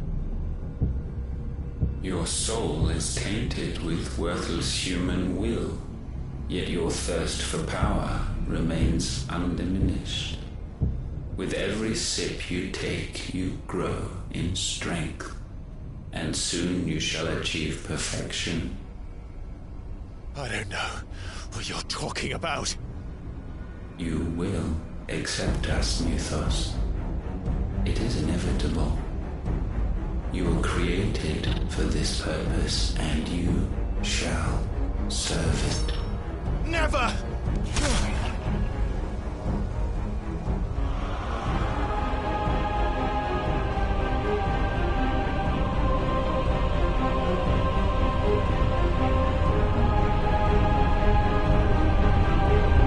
Fight it, Tide! Don't let him in! Consciousness. We see now. Human will is so insubstantial it cannot exist in isolation. You mitigate its weakness by interweaving it with your consciousness. We believed we had merely to purge you of your will to claim our vessel. It appears we first have to sever every thread of the consciousness that supports it. No matter. The time to build a new world is not yet upon us. We will contemplate.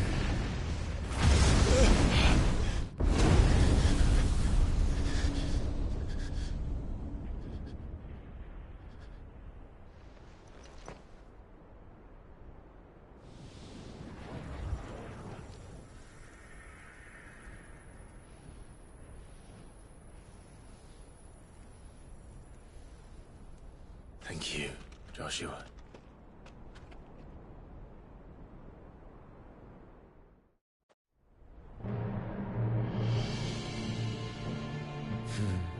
One can no more command the power of ether by drowning in its flood than one can constrain the tides by standing in the sea. I had thought Hugo wiser than this, but it seems his head was full of rocks after all.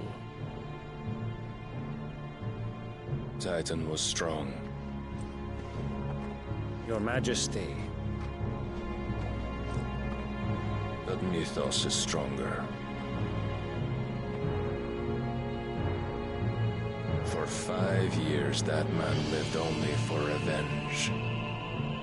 Clinging fast to a fiction, even as it swept him into the abyss.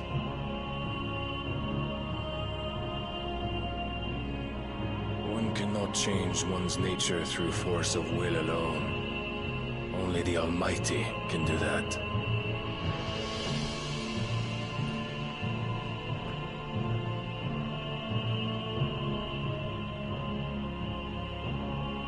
Hugo Kupka.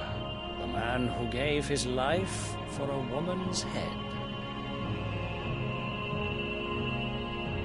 A fool like all the rest.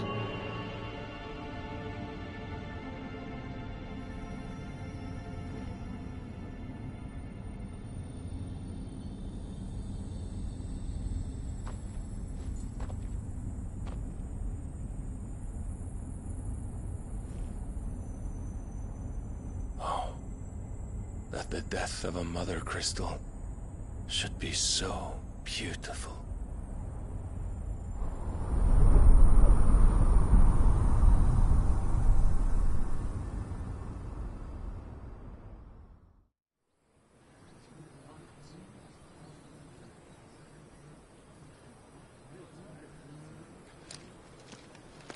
Some medicine, my lord?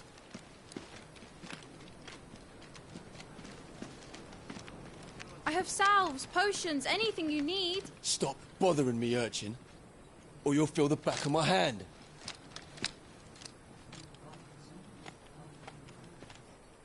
You must consider your health, my prince. If a show of force is needed to keep the Dalmex at bay, you may trust in your dragoons. I beg you to call on Bahamut only as a last resort. His strength comes at too great a cost.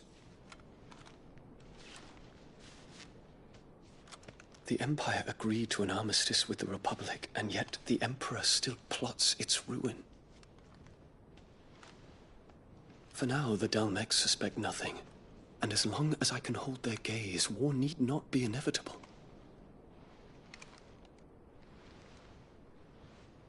But more than that, Bahamut is the champion of the Empire. When our people look to the heavens, the sight of him gives them hope.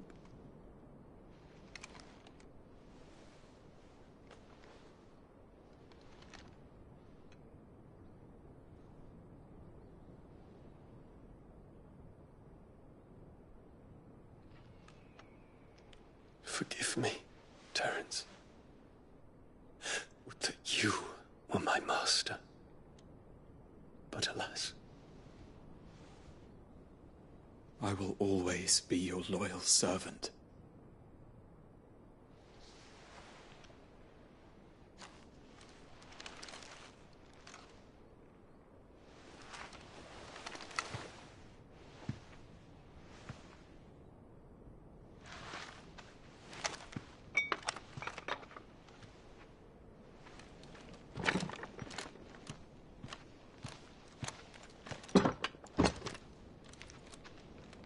Should the Council's brazen maneuvering prompt the Republic to tear up their own treaty and launch a new assault, our soldiers would advance to meet them, cutting across the Central Isles, but not in time to prevent their forces from breaching the southern defenses and storming Twinside. And so the capital would become a battlefield.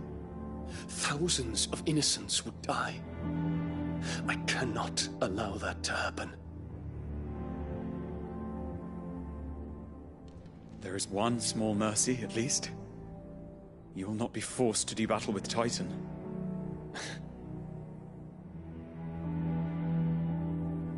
Would that I could avoid doing battle at all. 1,000 pardons, Your Highness. What is it?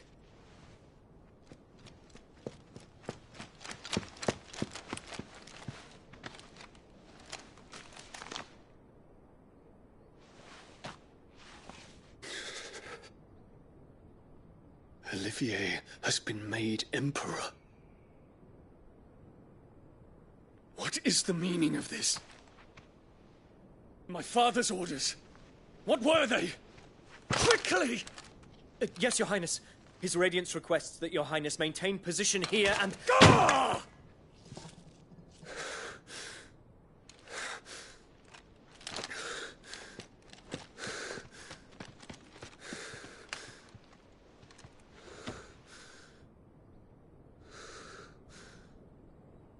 Terence. Yes, my prince. I must go to the palace. I'll ready your steed.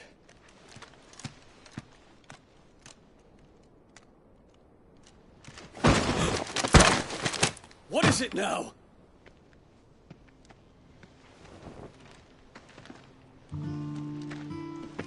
Forgive the intrusion, Your Highness. I know you. At ease. We stand in the presence of the Phoenix. You wouldn't want to get your fingers burned. I hope I'm not interrupting. Not at all. Though I admit, I did not expect such a distinguished guest. How many years has it been since the Remembrance ceremony? 20? I thought you long dead. Do I address a ghost? Many have told me that I look like one. But no. I'm alive. Just. Prince Dion of the House Lesage, I have a tale to tell you.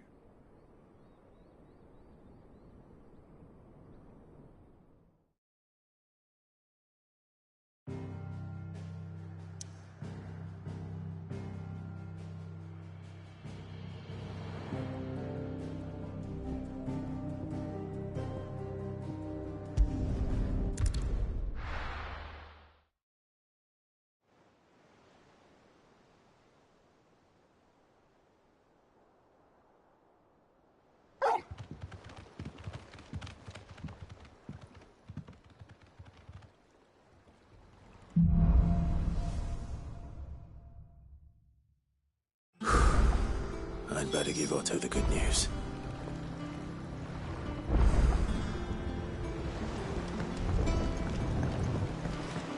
Walkways need patching Welcome up. home, Sid.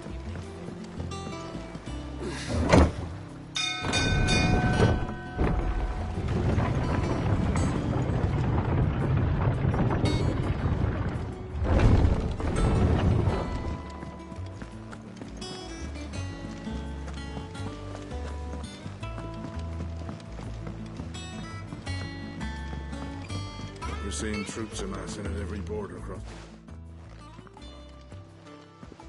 Clive, you're back. I am. And with glad tidings for once. Hugo Kupka is no more. Well, I'll be. All of our comrades who lost their lives back at Sid's place be smiling down at you right now. We had a stolus from Lubor saying Drake's fang had fallen. I expect that was your doing as well, was it? It's a long story. One for the history books, I'll bet. Welcome home, Clive. It's good to be back. You look better. I feel it. Which means I'm coming on your next little adventure. You're not leaving me behind again. Wouldn't dream of it. Otto, any word on the Royalist movement since I've been away? Shouldn't you be putting your feet up? If you really want to know, go and have a word with Vivian. Thank you. I will.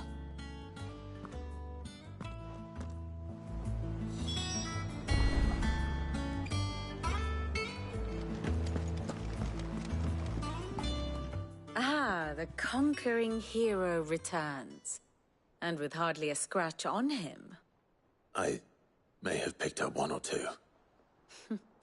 Well, the fact that you came straight to me instead of visiting our resident Physica suggests that you picked up something more important. A scent. The scent of Waludas. The very same. But whatever plans Kupka was hatching with the Royalists, he took them to his grave. As did his men. Slaughtered by the orcs who'd taken over the Fang. Orcs, Vivian. I've never seen such creatures in Storm before. The Waludas must have ferried them over from Ash, but why? Why work to rescue Kupka only to invade his home, the mother crystal of an allied nation, and let both fall? It makes no sense. Do you know the tale of the blind men and the Adamantus? One can often be led astray by focusing too closely on individual details. One must instead see the bigger picture. And what bigger picture is there than my map?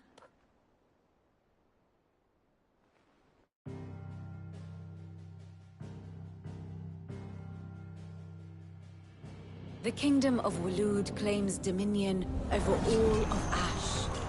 It is a nation forged by the bloody conquest of Barnabas Tharm, the dominant of Odin.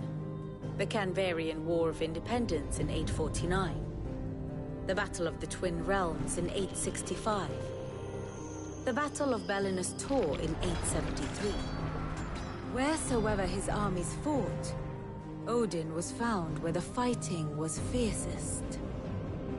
But of late, the warrior king appears to have laid his sword to rest. Battle rages for control of the crystalline dominion. Yet Tharm sends not a single ship in support of his Dhalmekian allies. Meanwhile, the Blight ravages great swathes of Ash. Yet warlike Waloed shows not the faintest interest in laying claim to untouched lands. So why go to the trouble of sending an army of orcs into the heart of Drake's Fang, only to make no attempt to claim the Mother Crystal for Waloed? It can hardly be for lack of men.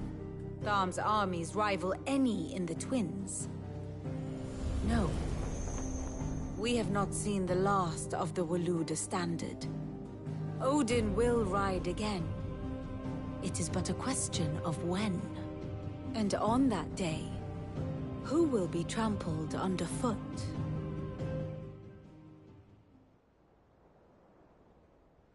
In summary, I know not to what end the Royalist betrayed Kupka. I know only that it is part of some broader scheme. A scheme tied to the ambitions of one man. King Barnabas. But there is no need to wallow in confusion. If one is to cure a sickness, one must first identify the symptoms. And your Lord Uncle has volunteered to do just that by keeping an eye on the Royalists' movements. He's really throwing himself into this. Indeed he is. Which means all that remains for us to do is await his reports. Well, not quite all in your case. The people of the Hideaway must hear the news. Justice has been done. Hugo Kupka is dead. The wounds he left that night are still raw. Especially for those who lived with Sid the longest. Tell them that those wounds might finally begin to heal. Consider it the price of today's instruction. I've never known you to be sentimental. What can I say? I am only human. And we are, all of us, sentimental animals at heart. I suppose we are. Very well. I'll go and spread the word.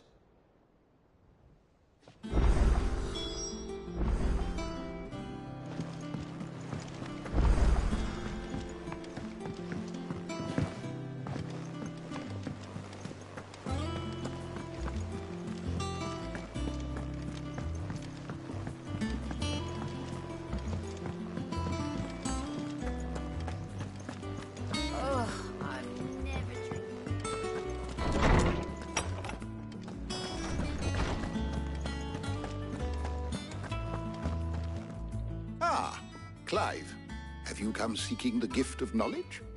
No. To share mine, actually. Hugo Kupka is dead. Oh my. Can it really be true? Look, he's crying. He is. The big baby. And with good reason, children. These are tears of joy. We must offer up a prayer to your parents that the heavens might weep with us.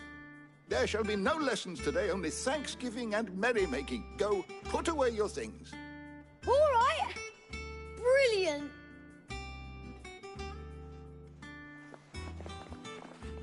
Finally, a new dawn has broken. It has. Thank you, Clive. I cannot wait to share the good news. Hippocrates. After Kupka fell, Ultima came to me. I need to know what he is. Have you learned anything? Alas, no. And not for want of trying. I have scoured nigh every historical tome in our collection and found nothing. Not even the sort of conspicuous absence that might suggest a concealment of fact. One is almost tempted to conclude that such a creature never existed. But I saw him. With my own eyes. I don't doubt that you did. Alas, it seems you are the only one who has. To others, he reveals naught. We see only that which he leaves in his wake, like some terrible force of nature beyond the ken of mortal man. A bringer of death. Whether the Ultima you met with was the being itself, or merely another projection of its power, I know not. But until I do, my investigations shall continue. Thank you. It means a lot.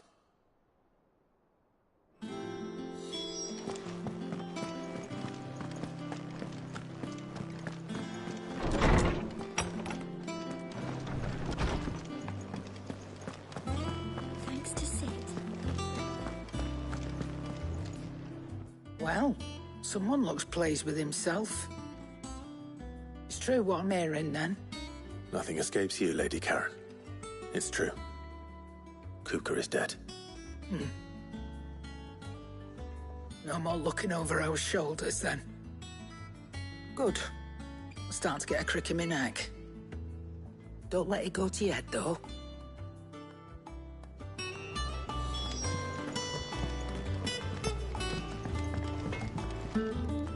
Blackthorn, do you have a moment? What is it? I'm busy. I wanted to tell you that Hugo Kupka is dead.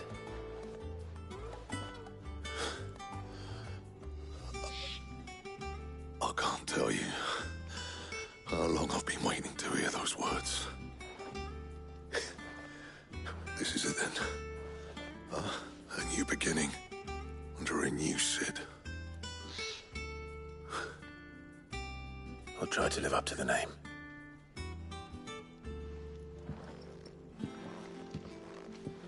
Right. Let's see if Otto has anything else for me. You joking?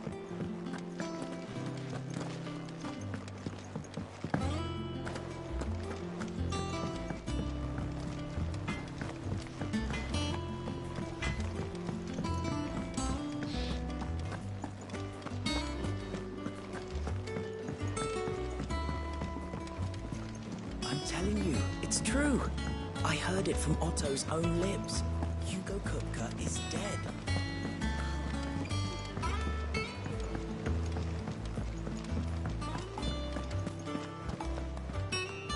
You barely sat down since you came home. Vivian got you running errands or something? Just spreading the word.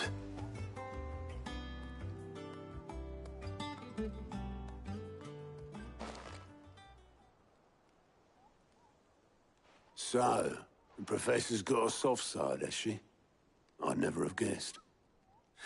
No. She was right, though. Everyone was glad to hear the news. Ah, but you ain't told everyone. I can think of plenty of friends back at the old hideaway who'd sleep more peacefully for knowing. Not least of all Sid.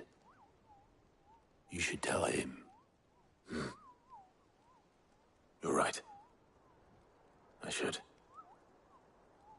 And I will. Well, when you do, be sure to take Mid with you. She's been going at it hammer and tong down in that workshop of hers, trying to do her father proud. I can't remember the last time she visited the old sod's grave. Very well. I'll suggest it.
Editors started reading books that don't have any pictures in.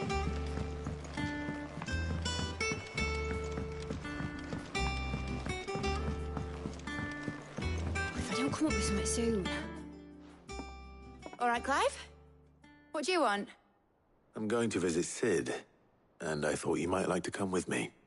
Sorry, I'm too busy for all that right now. I've got to get this thermal displacement stack sorted. Thermal... Displacement stack. Here. And this is for... Only the fastest, finest ship the world has ever seen. The Enterprise. Me and my dad designed it together. Where other vessels rely on the fickle winds to drive them through the water, ours is fitted with mithril engines. And those things have got more push than a behemoth in a bad mood, and more heat than all the hells put together. Which is where the stack comes in. I may have already talked some tight-lipped shipwrights into putting the hull together for me in a little dockyard in Canva. But the stack's a bit more involved, so I'm building it here. Thing is, it's so involved that I'm running behind and it's starting to hold things up over at the shipyard. I'll come and see my dad, though, when I'm done. Whenever that is. Is there anything I can do to help? Good old Clive. I were hoping you'd say that. First things first, I need some parts meching. The sack will be made up of 3 major components. There's the plating, here, that channels hot vapors away from the engine. The helm over the top, that disperses all that heat into the air. And the shielding around the sides. That stops the rest of the ship from going up in flames. A full suit of armor, then. Probably best to take it one piece at a time. Then you'll need to start with the plating. Everything else fits onto it. I've got the designs and the list of materials here. Show these to Blackthorn. He'll know what to do. I can't make head nor tail of them. Luckily, you don't need to.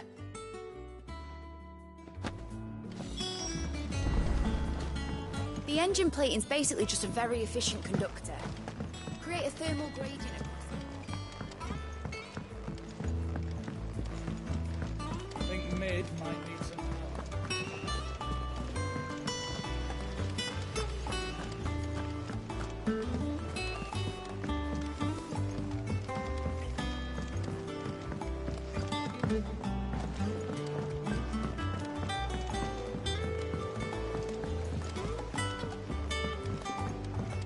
I went up to give some breeze.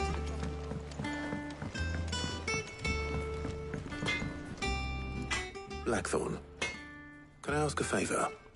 Hell with it. It's for Mid. This my last chance to say I'm otherwise engaged.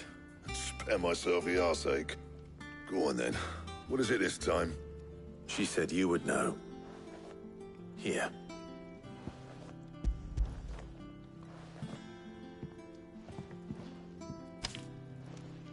Krieger's Tates. Well, I don't know what the hell you'd want this for, but I can make it. Won't be easy, though.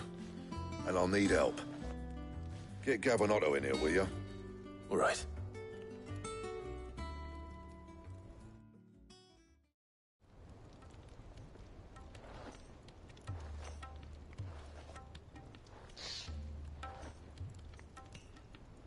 So Mid's roped us all in here again, has she? Typical. Still, if that's what it takes to get her to visit Sid's grave, I'll do what I can. And, what is it we need to do, exactly? Take a look at this. It's this plating. The usual sword grade steel won't work. We need something that can get very hot, very fast, and still keep its shape. That means an alloy. Something that won't break or buckle at the temperatures she's talking about. Which is where you lot come in. I need materials, and I've got my work cut out already. You'll have to fetch them. Now, there's a special kind of sand I'm after that you can only find out in the Valcroy. Stardust, they call it. As for the rest of the stuff, my usual supply should have it in stock. It just needs buying and bringing back here. Well, we'll get it done quicker if we split up. One of us should probably give you an hand coat in the sand. And the other can go and get the rest from this supplier. Right then. Well, make your minds up who's going where, we can get this over with.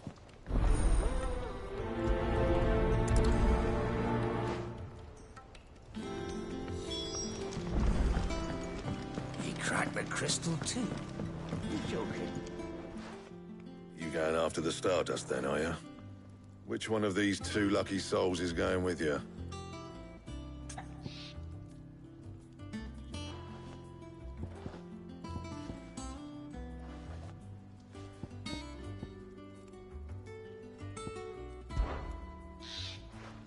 Otto, you're with me. All All right, then. Where do we find this stardust, and how will we know it when we see it? There's a river that runs through the southern... And I'm guessing you'll be needing sackloads of the stuff. Might be worth our importers at the Dalimil Inn. I'll head down there. See about finding us a wagon. All right. I'll meet you by the river. You two take care, eh? I'll go and see this supplier. Just don't let the bastard fleece you, eh? He wouldn't do that. He's Blackthorn's mate. Isn't he? Best of luck.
Welcome home, Sid. Didn't know you had that many. This had better be the lot.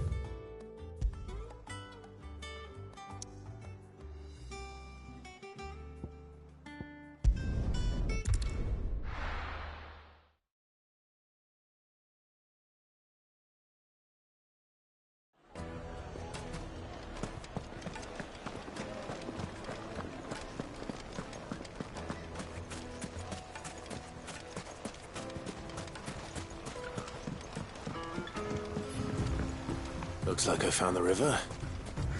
Now where's Otto?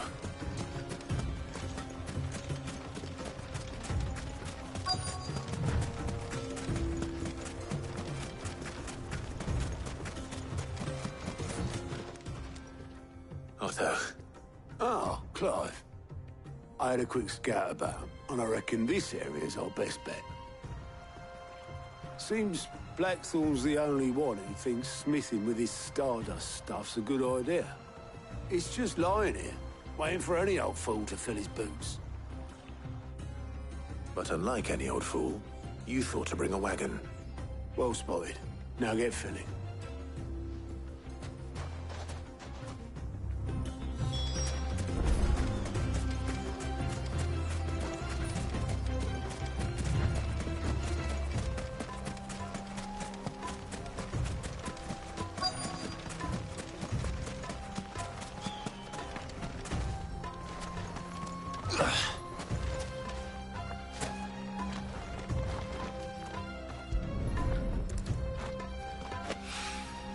So this is stardust. It just looks like black sand to me.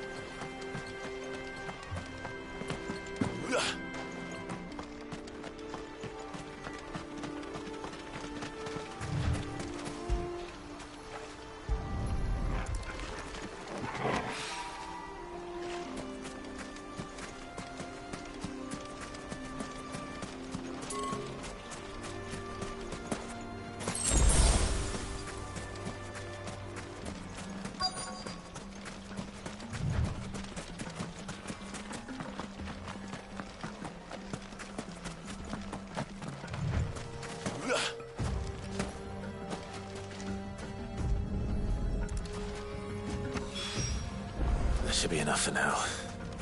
Let's see how Otto's getting on.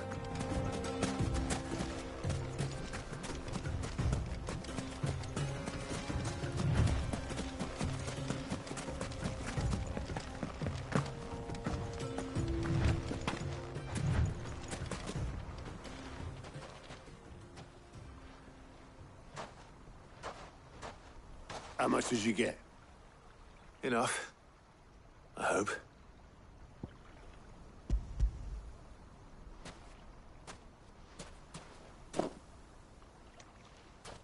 More than me. Put it all together and I can't see Blackthorn complaining. Much. Here, Clive. Do you fancy a walk?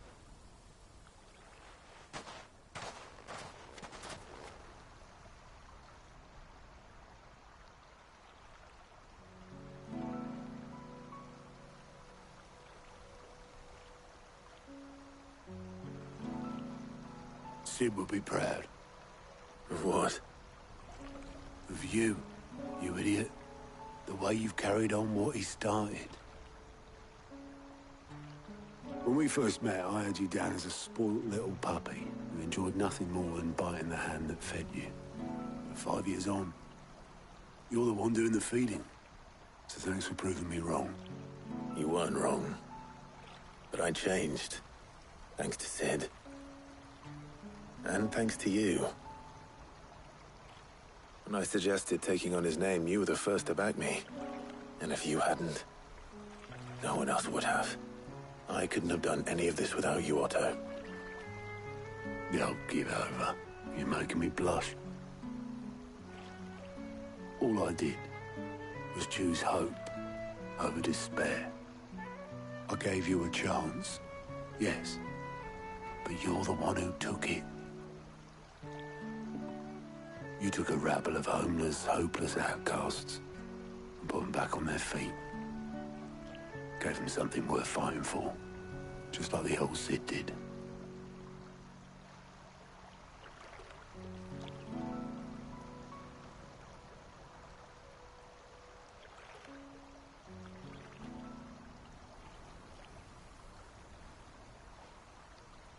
About time I was heading back, I reckon. All this scrabbling about in the sand's taken its toll on the old pins. I'll see you back at the hideaway then.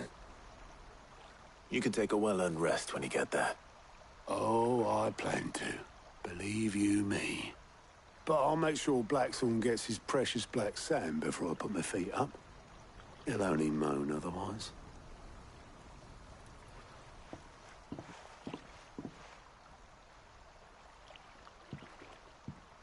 Right.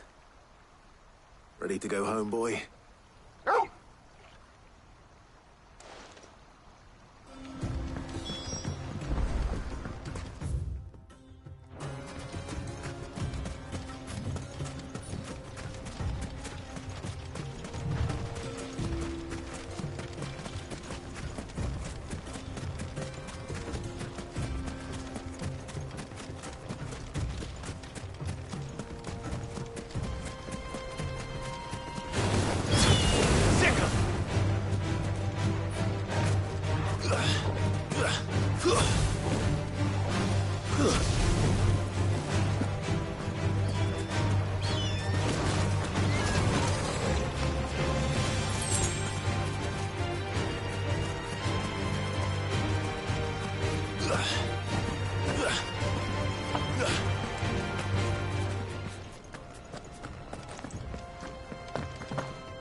Let's go.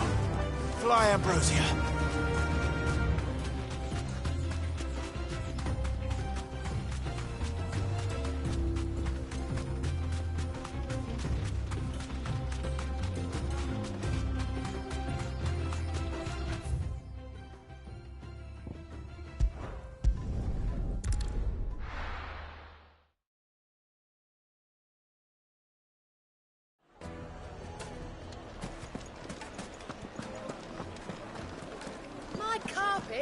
The most fragrant herbs in Now there'll be no one to man the shop. What's the matter? I'd load though I am. I'll see what I wouldn't be surprised if he was off somewhere mooning at Drake's Fang. He used to work there, you see. Poor fool left his heart in its hollow. Right. And that's where I'll start.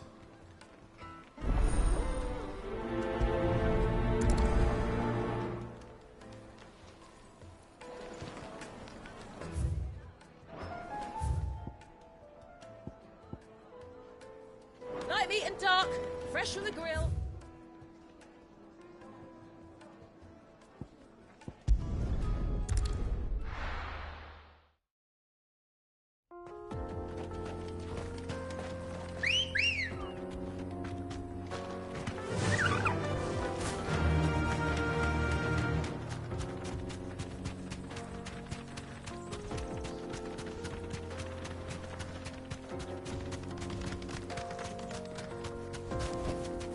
Be safe.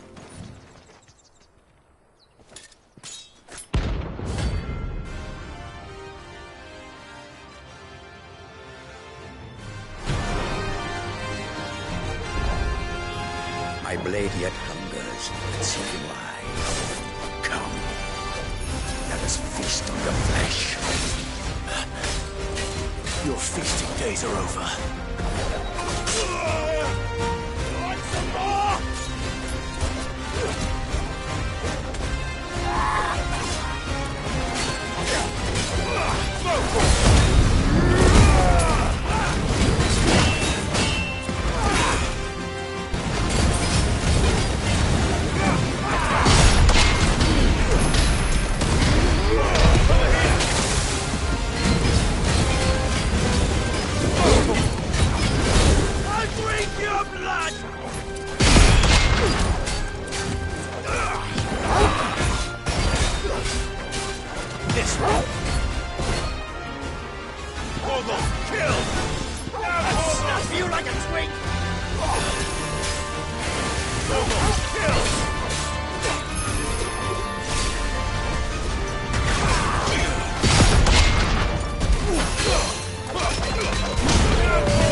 Those who kill for sport deserve no better.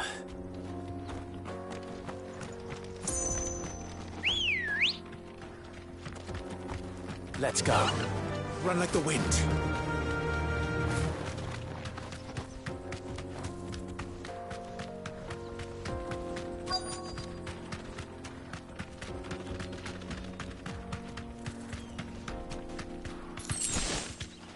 You deserve a rest.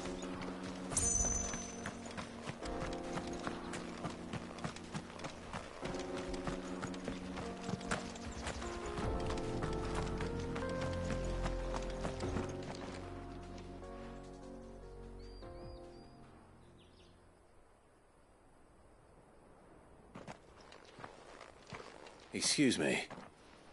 What do you want? The baker sent me to find you.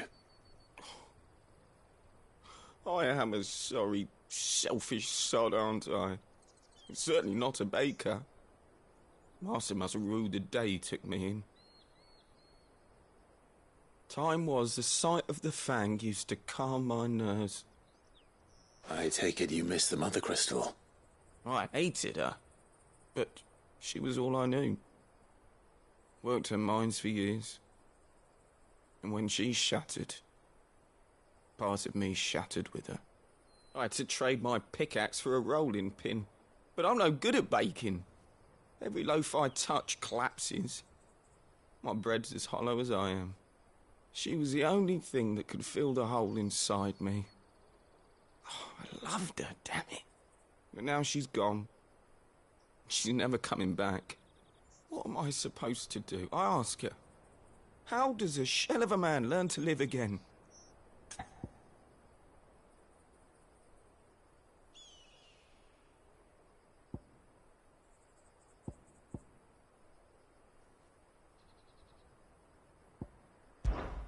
Perhaps you could express yourself in your work. If you miss the Fang, maybe you could recapture it somehow. Recapture it? I'm a baker, not a... You know, you might just be right. What a fool I've been! I have to get back to the bakery right away. Thank you. Thank you, my friend. You've opened my eyes. Wait.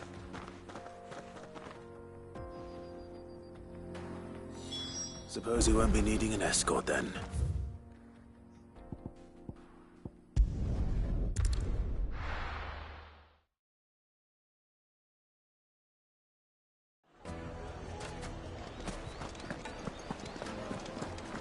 My carpets have The most fragrant herbs and... Ah, there you are. The man who lit a fire under my wayward apprentice. Though I worry you might have... Master, it's ready. Behold the Drake's Balm. A truly unique creation. I dare say it is. Just look at it. A perfect likeness of the Fang herself. Her steepled peaks, her fulsome spurs, her inviting hollow. True, my loaves collapse more often than not, but what's the Fang without her crater? Why, no Fang at all. And look, inside. She's filled to bursting with a bounty of beautiful crystals. Salt crystals! Master, I have found my purpose. I must use my work here to preserve the memory of the Fang. Well, if it tastes half as unique as it looks, I'd certainly say you're onto something. Not only is my apprentice back, but he's finally pulling his weight. With any luck, I might even have a new delicacy on my hands. I don't know how you did it, but you have my thanks.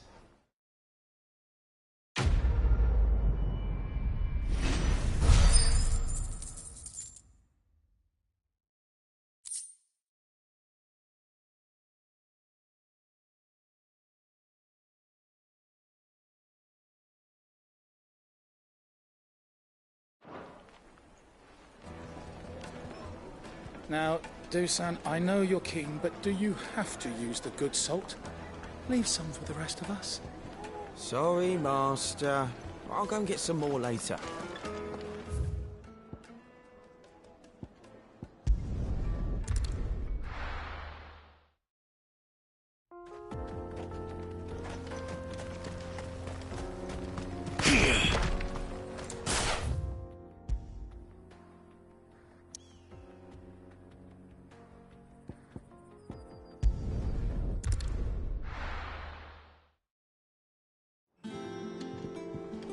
Let's hope this is all Blackthorn needs.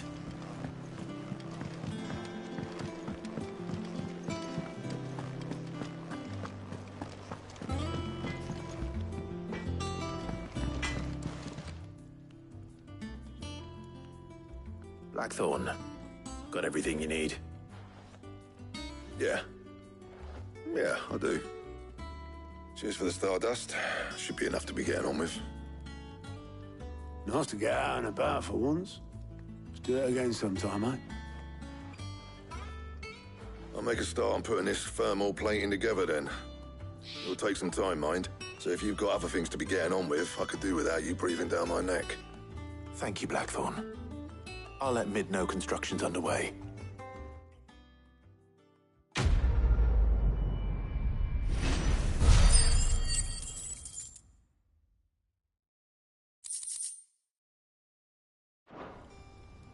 Suppose we'd better be getting back to work too. Give us a shout if you need anything.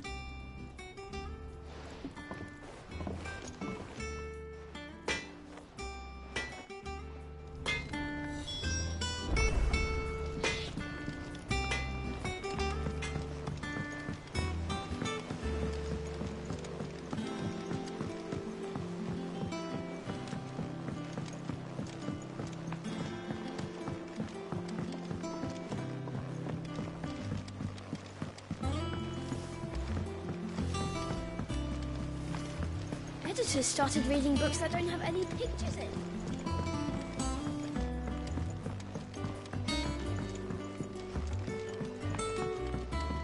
If I don't come up with something soon.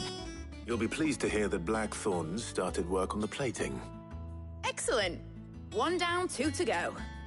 So, what's next? The helm, of course. For this, we'll be repurposing fallen scrap. Salvage from the ruins? I thought that material was all but impossible to work. Ah, but we don't have to. I'm sorry.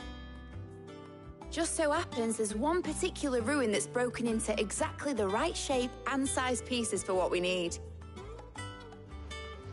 What's the name back there? I'll give you all the details. What's her name? Right.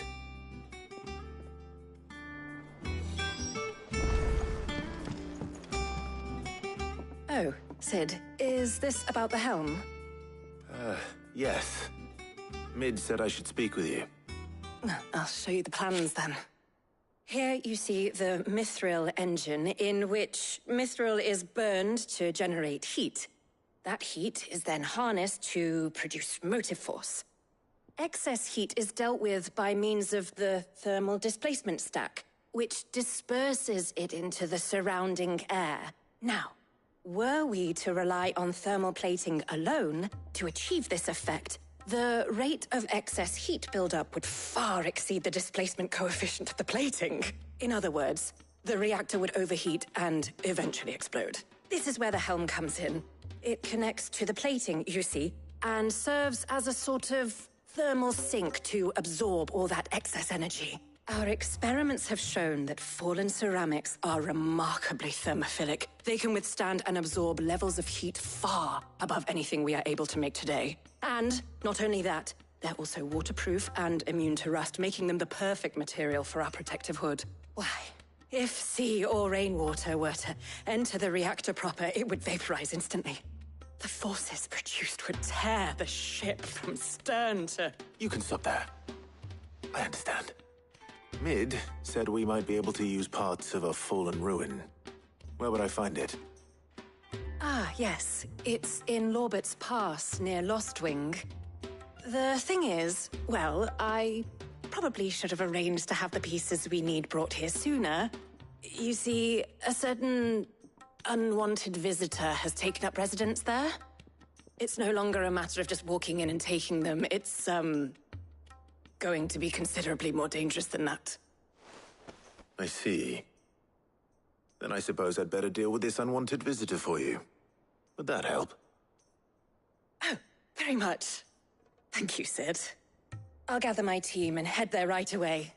We'll meet you outside the ruins.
Welcome home, Sid.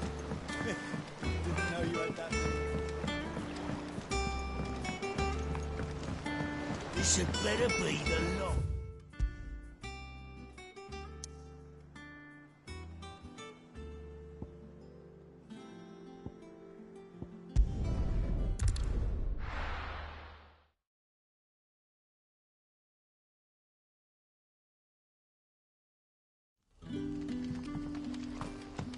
Good day to you.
Ambrosia won't help me here.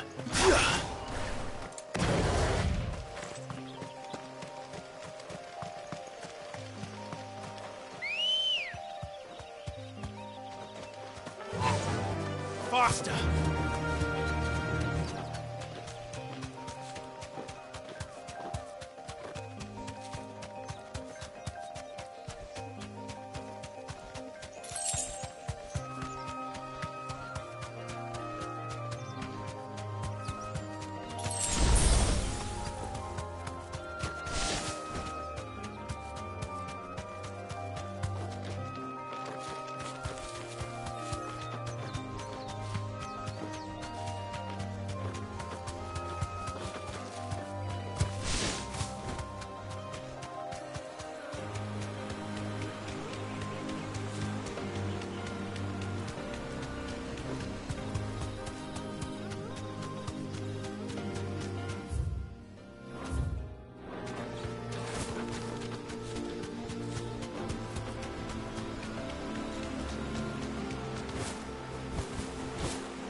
That'll do, girl.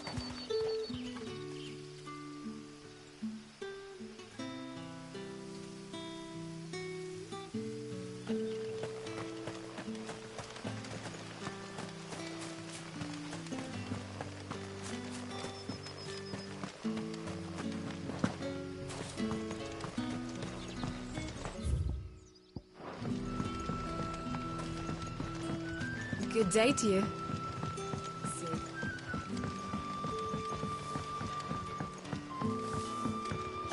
The crystals we get from the tail are all but worthless. And we had to dig a new cellar.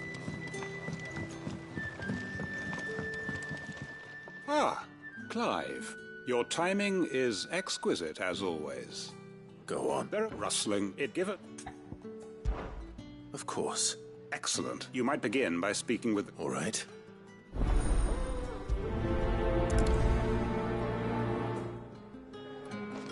Hello, Sid. Take us. Right. Let's see what the people of the village have to say. I'd better find out if this is just nerves, or something we need to take more seriously.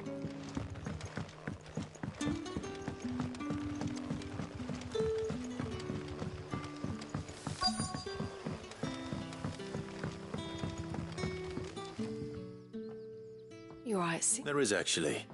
Can I ask you, Quentin tells me people have mentioned shadowy figures out in the woods. Have you noticed anything unusual? Oh, that. No, sorry, can't help you. I heard the rumours, mind, from the lads working over at the vineyard, but none of them has seen anything either. All right. Thanks anyway.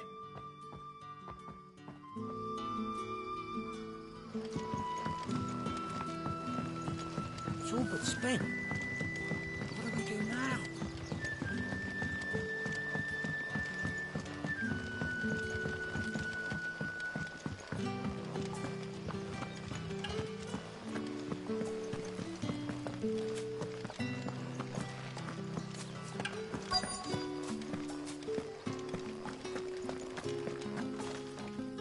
Do you have a moment? There's talk of suspicious figures in the woods. Have you seen anything out of the ordinary? No, but I've heard something. Sound of scraping metal, like someone sharpening a sword. Where was this? In Lorbert's Pass. Was out foraging for herbs when I heard it. Screeching out from between the trees. Ran back here as quick as my legs would carry me. And I ain't been back since. I see. I'll look into it. Thank you.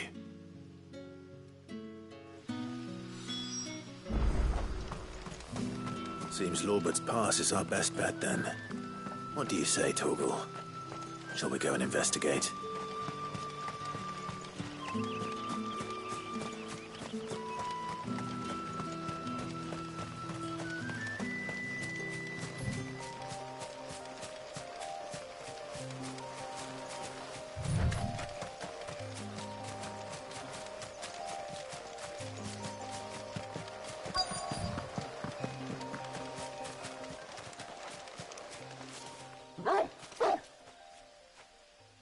You there. Fuck! He's seen us. Get them before they escape! Black Shields. Here. What the hell are you doing here?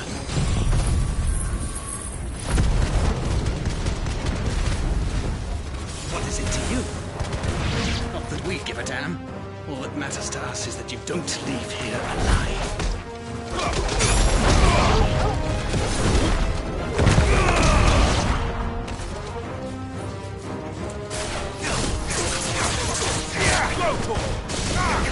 Over here!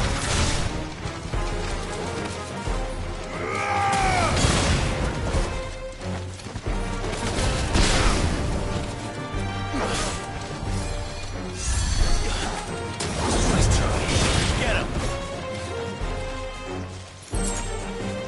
Soil and stone!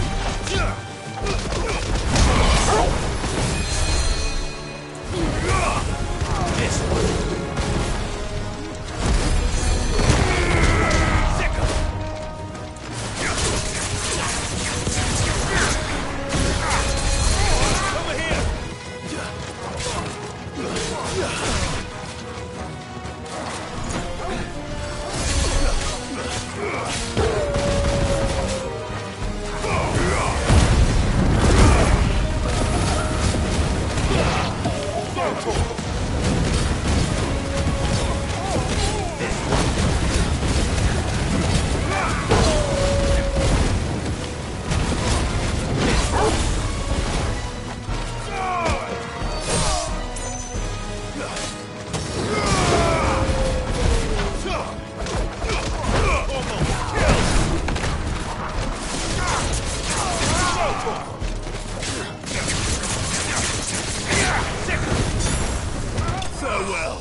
Why were they here?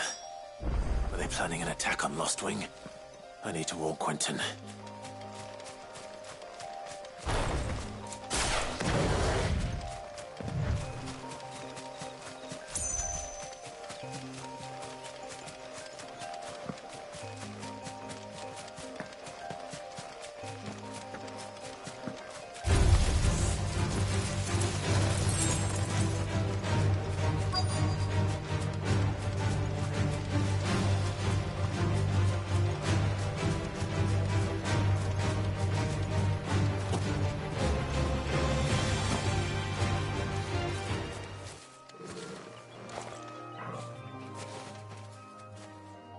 Oh, there you are, Sid. Thanks so much for coming. The, ruins are just over there, as is the creature I told you about, I'd imagine. Would you mind? Of course. I'll be right back.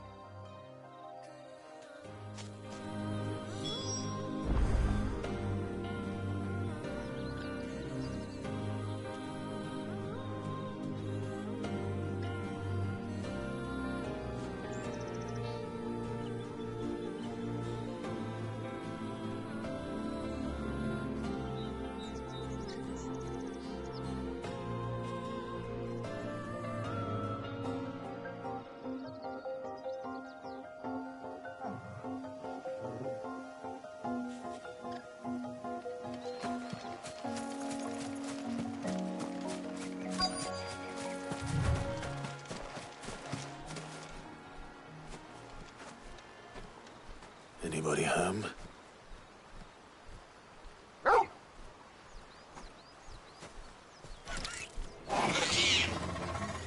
This must be our unwanted visitor. Time to go.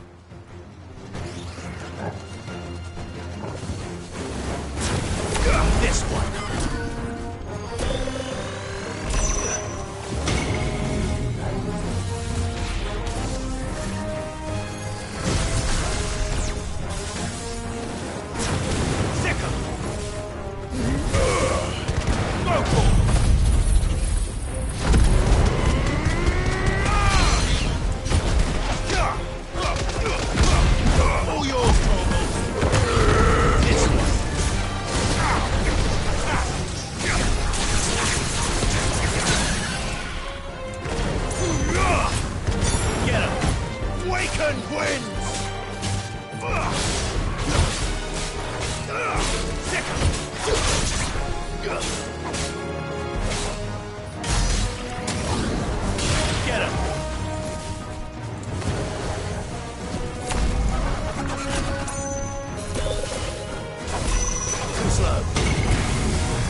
The things I do for you, Mid. Sid! Oh, thank goodness you're safe. You shouldn't have any trouble now. Indeed. Well, don't let us keep you. We'll, see that everything is transported safely back to the hideaway. All right. I'll let Mid know you're on your way.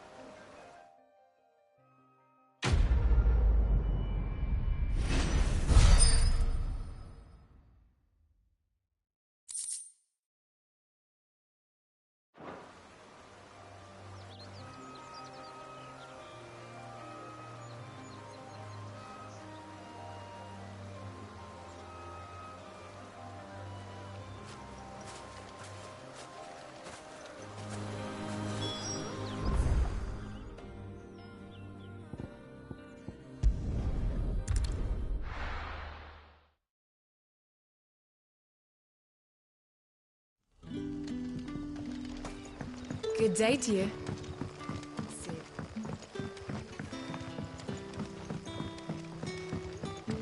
The crystals we get from the tail are all but worthless.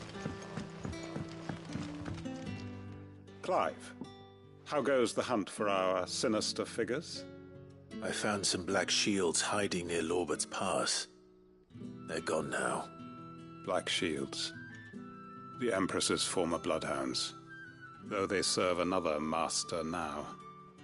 One who means to root out and destroy both me and those I care for. And it would appear the pack has finally caught the scent of its prey. Damn it all. I had hoped I would have more time than this. More time to prepare. But if we are cornered, we have no choice but to bite back. And bite back we shall. I'm sorry. You're going to need to explain. Who did the Black Shield serve now? And why would that person want you dead? Because I want him dead. Who? The former Lord Chief Justice of Sanbreque. All that I have built here is for him. I don't understand. Why him? Why Lostwing? I suppose it is better that you know the truth. I was a member of the judiciary once. So sickened was I by the injustice of this world, I swore to fight it. And fight it I did, in my own small way.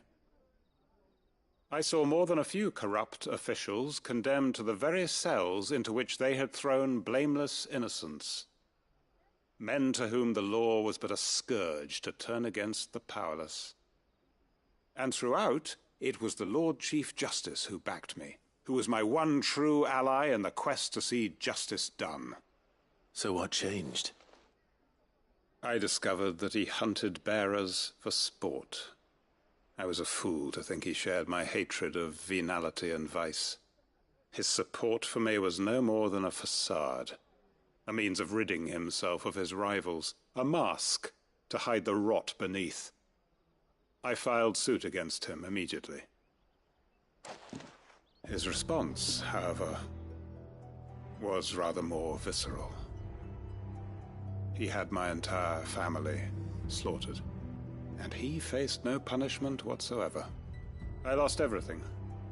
My loved ones, my livelihood, my position, the faith I had once held that any modicum of justice might be achieved through the courts. So I set about enacting my own. I tracked down every soul who served him, and slit their throats myself. But the man himself proved an altogether more difficult target. With money and power come protection. And so I saw that I would need an army of my own. I came here to Lostwing and began recruiting like-minded individuals. And everyone here knows this is why you do what you do. Of course. They too have lost loved ones to the bearer hunts. Seen faultless friends sent to the gallows to spare the guilty. All under the watchful eye of the Lord Chief Justice. Our wounds are the same. And our cause is the same. We are comrades. And our revenge is already in motion. We know where he hides, how numerous and well-trained his guard. What we did not know until now, however, was that his plans may already be in motion too. Quentin. Our time is short. He may move against us at any moment, unless we move against him first. My friends and comrades, it begins. Make ready for war!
I'm not going to change his mind.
We're seeing troops amassing at every port.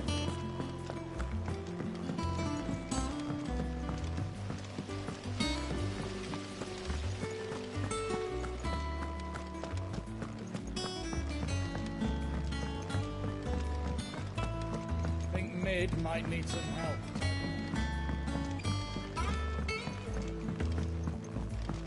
If I don't come up with something soon. Mid. Helena has recovered the material for the helm. She'll be along shortly. Excellent. Another job well done. And just one remaining. Right. Right, the shielding. This one's a bit of a bugger. How so? The plating's enough to stop the engines going pop, but those things will still be spitting out enough fire to set the rest of the ship ablaze. Which is why you need proper shielding. A prison for the dragon's breath that's blazing away inside. I thought a triple thick layer of tempered steel might do it. Or more of the stuff that the Fallen use, but they'd both be too heavy. The helm and the plating are bulky enough as it is. Add any more weight and the whole ship would be at the bottom of the briny before we'd even started. I need something light. But I've racked my brains and I just can't think what would do it. Well, if I were in need of obscure knowledge, I know whose counsel I would seek. Harpocrates. Tomes? Yeah, well, I'd thought of that, obviously. I've got all the details written down here. Can you take this to him, see what he makes of it? Right away.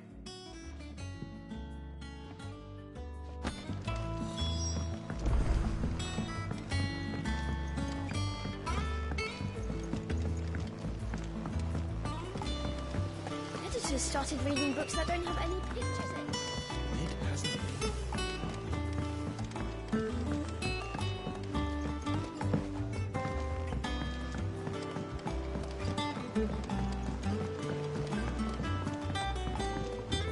I went up to give some greens to the chocolate.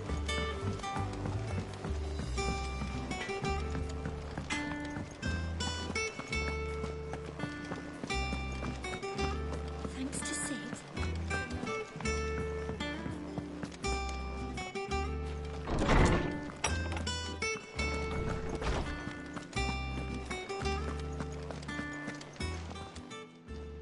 Harpocrates, do you have a moment? For you, Clive? Always. Well, actually, it's for Mid this time. Could you take a look at this?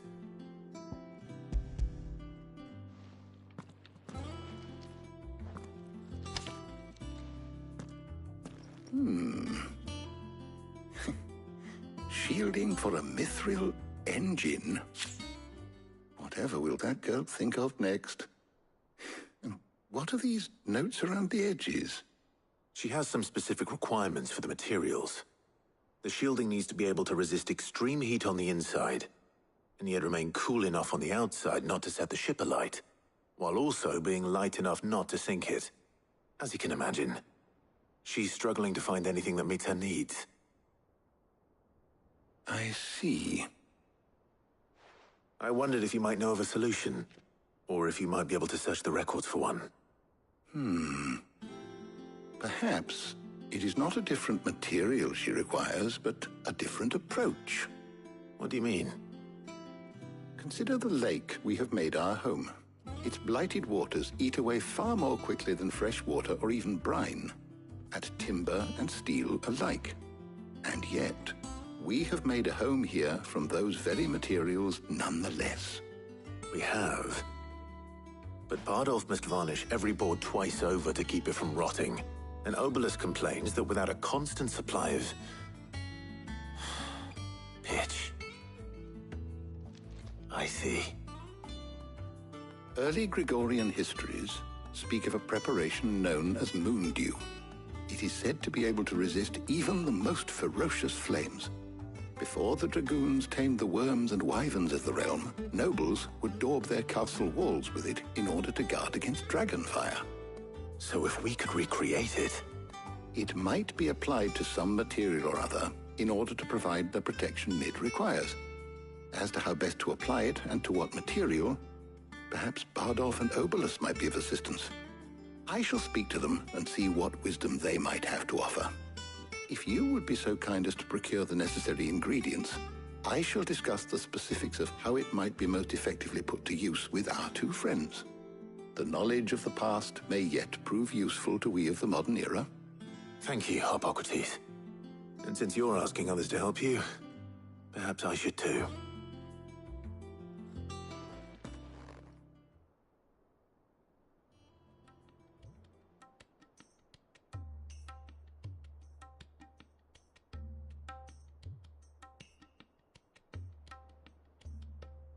So you need a hand, do you? We do. I'll be heading to market for the ingredients we need. I could do with some help. And some company, too. The other can assist me in researching how best to prepare the shielding itself. Can we count on your aid? Always. Well, if Jill's game. Thank you. I am sure either of these fine young minds would prove indispensable in my research. I leave the decision as to who will go with whom in your capable hands, Clive.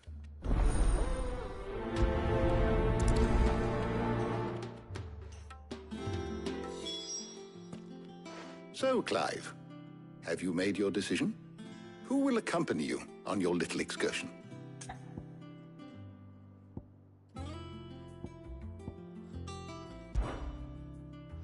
All right. So, what are we fetching? I have taken the liberty of preparing a list. Here. Garlic? Conch shells? Are you sure this is the right list? Looks like the ingredients for someone's supper. Though these items may seem mundane, they have potent effects that are rarely exploited, effects for which they were once highly prized. So much so, in fact, that they were harvested almost to extinction, hence moon dews having fallen from favor. Now, of course, they can be obtained with ease. You should be able to find everything you need at the market in Northreach. Well, isn't that convenient? I was hoping to be able to make a trip over that way sometime soon. Need to speak to an old acquaintance. I'll meet you there. All right. Stay safe. See you later, Clive. Good luck with your research.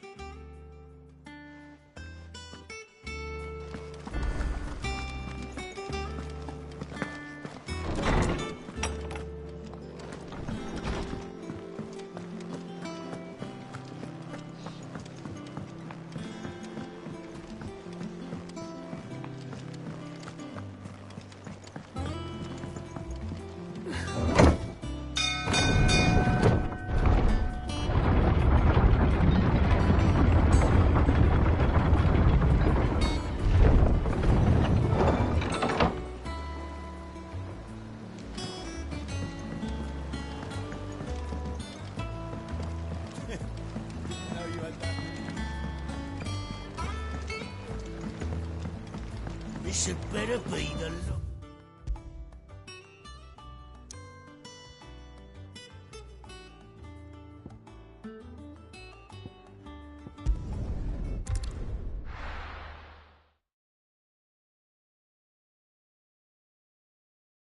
No. Where's Talia? There's talk that the glass gate flooded. Keep them pilgers nice and chilled. Need to stock up I on won't these. have you. There you are, Talia. Ah, and there you are. We shouldn't have any problems finding what we need in a place like this. But if time is of the essence, perhaps we should split up. Take a few items each. All right. What shall I look for? Let's see now. Why don't you take the garlic and the pepio nuts? Meet me by the gate when you've got them.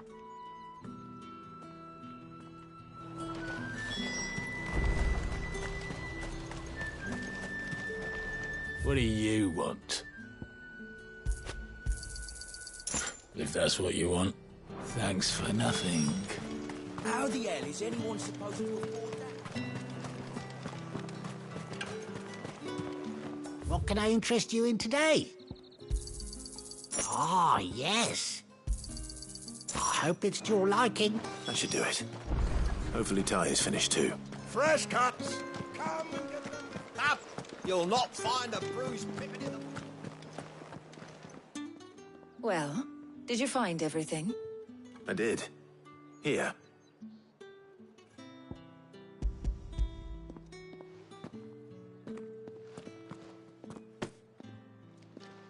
Garlic and pepio nuts. Job done. We should get this back to Tomes then. He'll be waiting.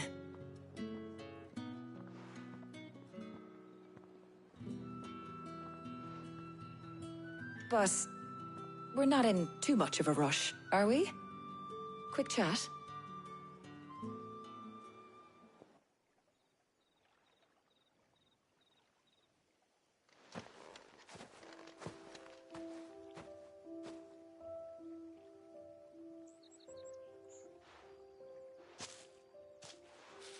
Do you know, I think this is the very first time we've been out on an errand together. I think you might be right. In all the years since you and that scowl of yours first appeared, you haven't invited me out once. For shame.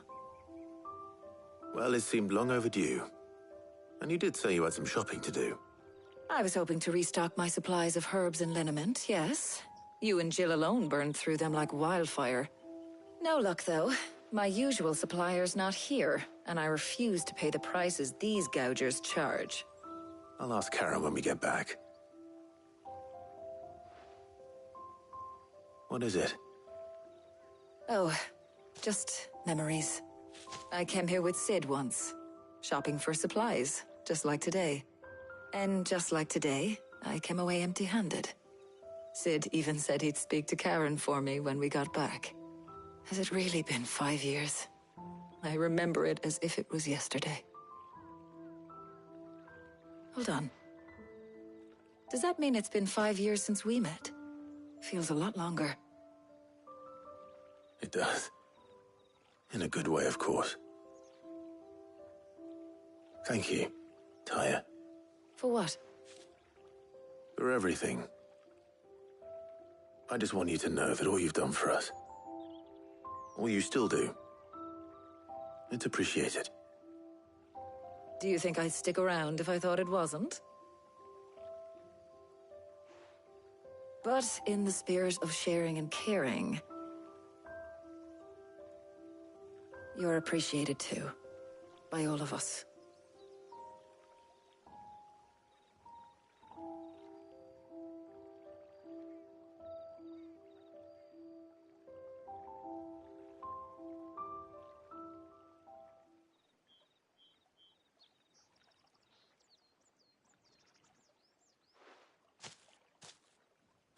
Well, I think we've tarried long enough. I ought to get these ingredients back to Tomes so he can make up this concoction of his. I'll meet you back at the hideaway, all right? All right. And thanks again. I heard you the first time.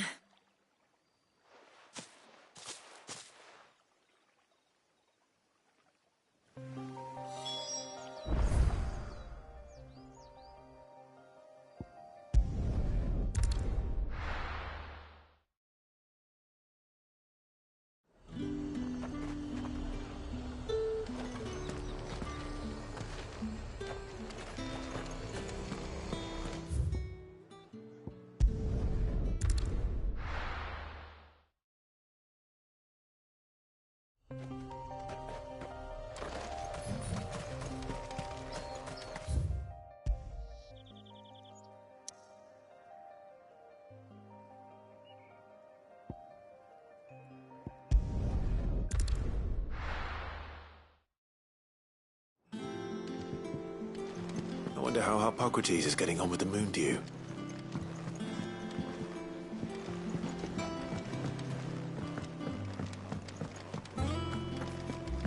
Thanks to Sid, the man.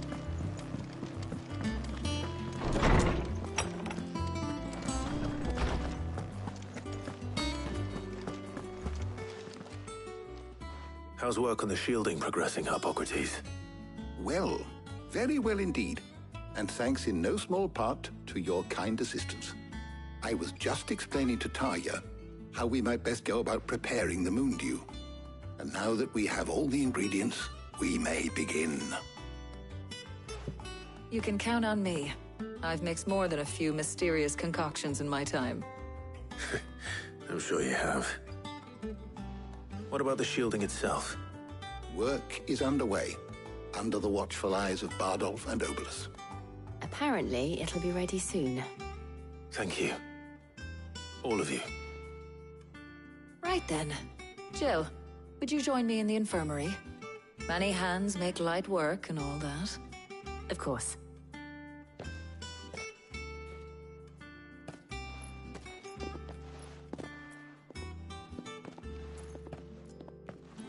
Oh, and Clive. It was good to talk. We should do it again sometime. It appears our work here is almost at an end. A shame. I was enjoying playing the man of action for once. When both the shielding and the moon dew are ready, it will merely be a matter of applying the one to the other. Followed by a rigorous process of testing and retesting, of course. Perhaps someone ought to warn young Mid of that. Leave it to me. Thank you, Hippocrates.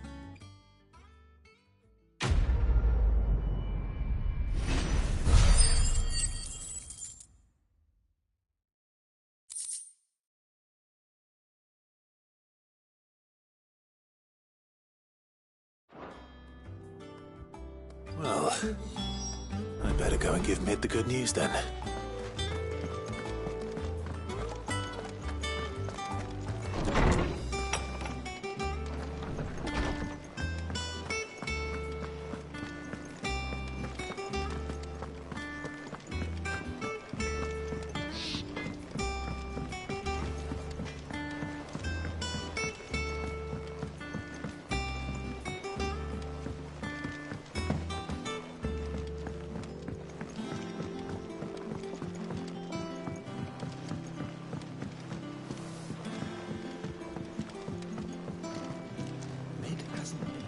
Editors started reading books that don't have any pictures in.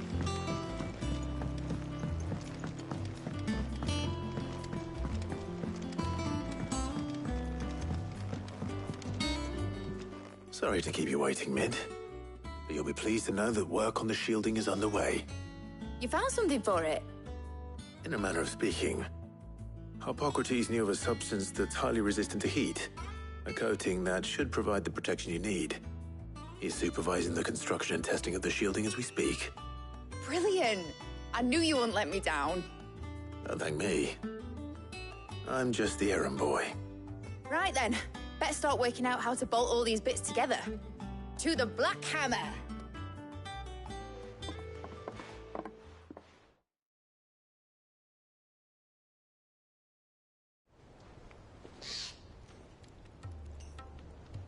You know, when I got into the smithing game, I thought I'd be making swords and shields, not thermal bleeding didgeridoo-dahs. Displacement stacks. Same difference. Whatever you call it, I ain't putting it together in here. It's cramped enough as it is. Let's take this outside. Mid, you get all the parts lined up on the deck. I'll take care of the rest. On my way! Oh, and bring me the biggest hammer you can find. This is gonna require some precision walloping.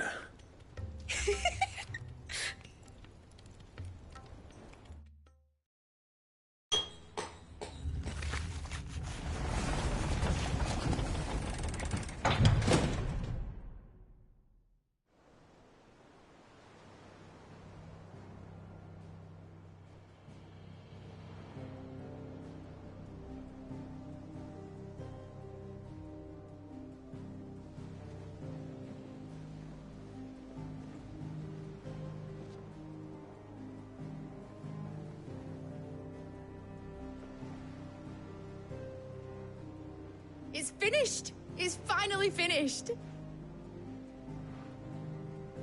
Thank fuck for that. I'll be feeling my hammer arm for weeks. Thank you, Clive, Blackthorn, everyone. That's one down and just 3 more to go. I'm sorry. Oh, didn't I tell you? The Enterprise has 4 mithril engines, and we'll be needing a displacement stack for each. You don't mean... Don't worry. Now they've got a finished one to work off. My gang in Canva can build the rest. Good luck to them, I say. Right, I'm off to get a sling for this elbow. Any other work comes in, keep it to yourselves, eh?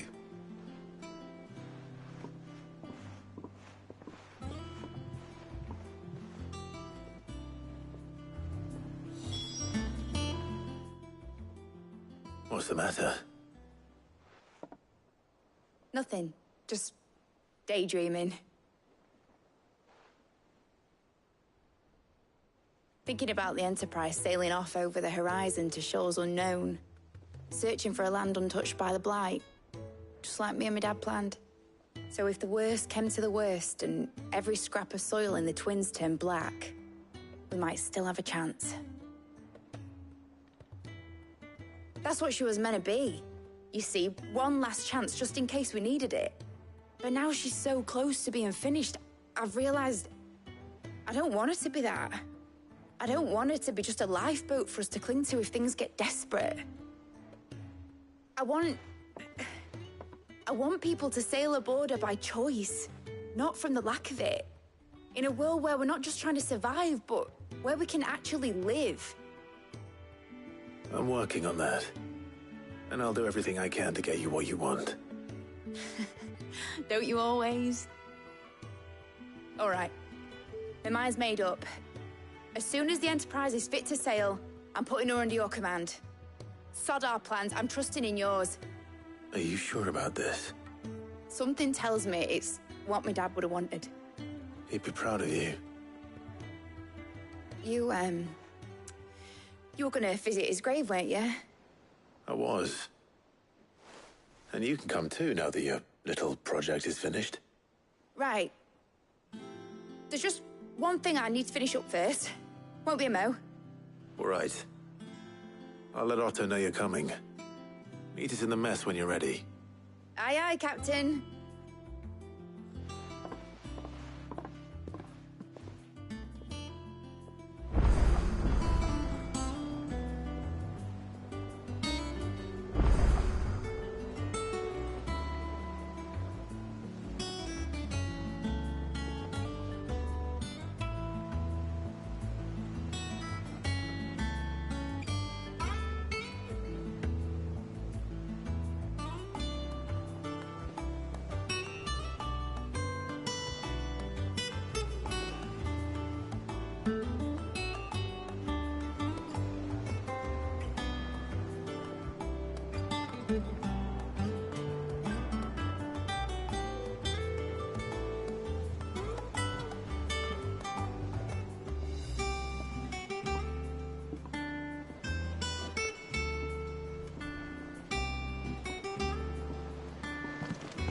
Nick told me she was building a ship.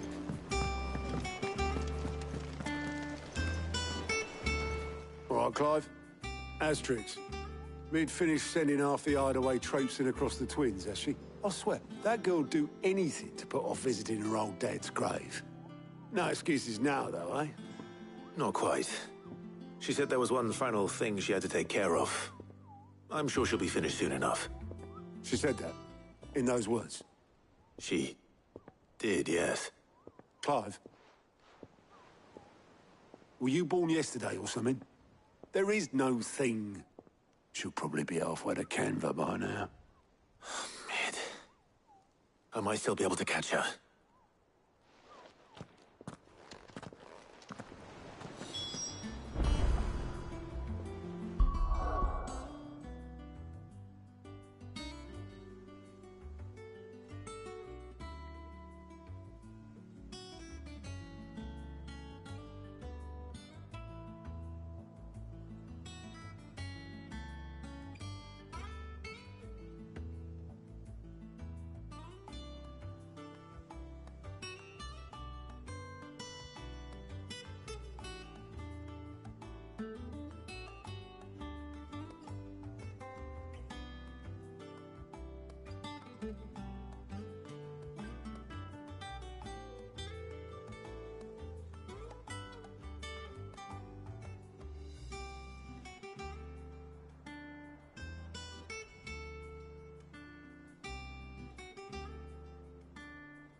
Is that the thing Tomes helped? Obeleth, have you seen Mid? Yep. In a boat, going that way. Then I'm too late. You in a hurry and all, are you? I offered to take her across, but she wouldn't wait. Just paid for a dinghy and rowed off. Oars going like the clappers. Got some life in her, ain't she? But anyway, I was on my way up to see you, as it happens. Got a letter for you. Urgent, by the sound of it. One of your uncle's men said I was to hand it to you in person, post-bleeding haste. And you're here now. Thank you, Obeleth. Don't mention it. What tidings, Uncle?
Trouble in Canva.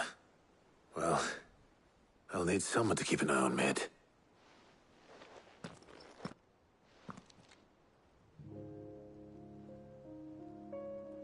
So what?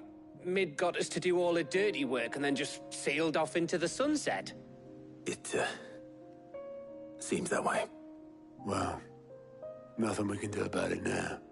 But next time you plan on visiting Sid, you might want to tie her to something before you suggest it. Ah, don't be so hard on her. Gotta admit, the dirty work was kind of fun. Everyone pitching in, all that bollocks. Just like when we built this place. You're right. Anyway, we all set to head to the old hideaway. I could do with getting to Canva pretty sharpish. Wouldn't do to keep Lord Rosfield of the Seven High Houses waiting now, would it? Not after he asked for me personally. Gav will be leaving with me. Will you mind the place while we're gone? You can count on me. Just be sure to give Sid and the others my regards. All right. Oh, by the way, Jill will be joining us too. She's got some things to take care of, but she'll meet us there. I hope she's telling the truth at least.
Sid. I remember what you told me. But if no one is listening to what you have to say, you may as well not say it.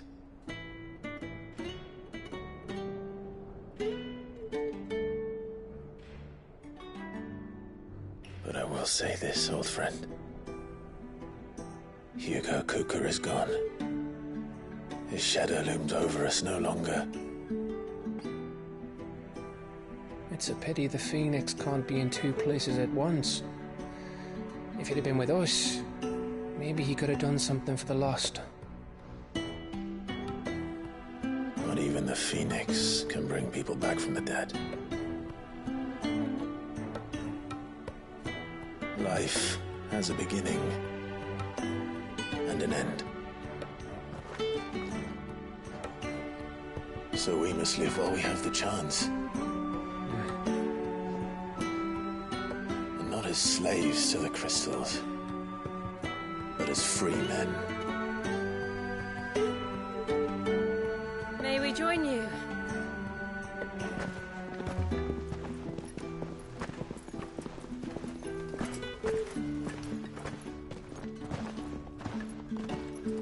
Lady Karen, what a pleasant surprise. I thought I'd drop by and see how you were all doing before heading off to restock my supplies.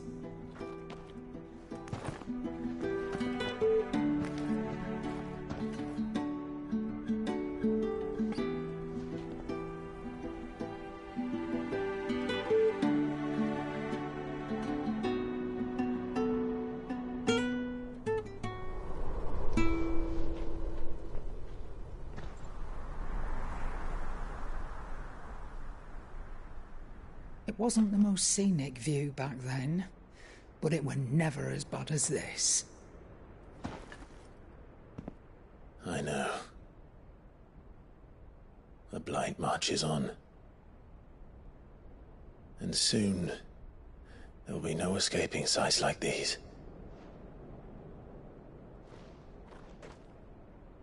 So our mission remains unchanged. We cannot stop until every Mother Crystal is gone, and their thirst for ether with them.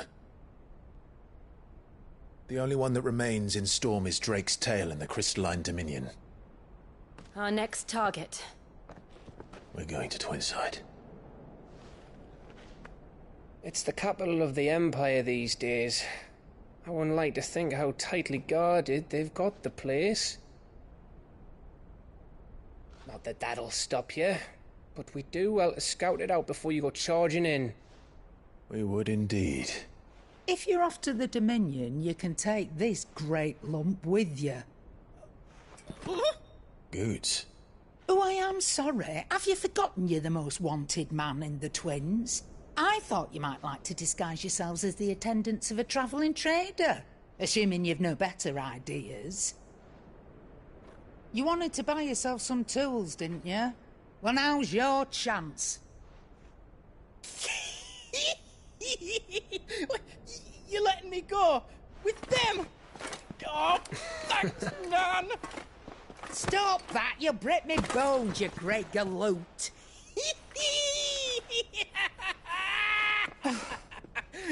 There's a caravan that runs back and forth between the Dominion and the Bocklad markets. It's managed by the Merchants Guild. Just show them Goots' traders pass and you'll be on your way. It'll be a damn sight less risky than footing it the length of the Crystal Road. That's for sure. Thank you, Karen. And glad to have you with us, Goots. Okay then. I'll get me things and I'll meet yous there. See yous down in Bocklad. Get off! Me poor fingers! Jill, you're with me. Understood. And Gav? Already on my way, Captain. Be careful. Aren't I always?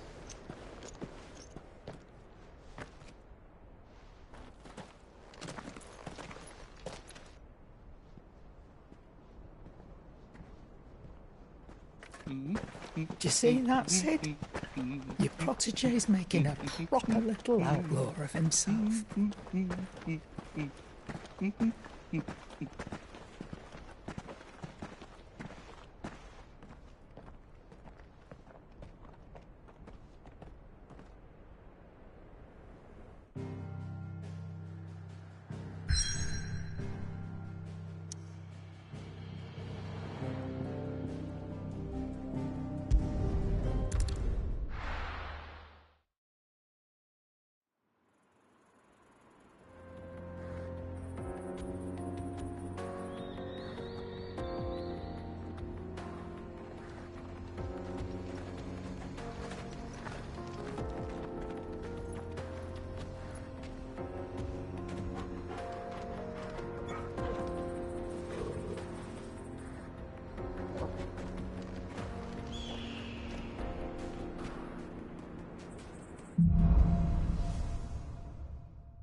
How are you feeling?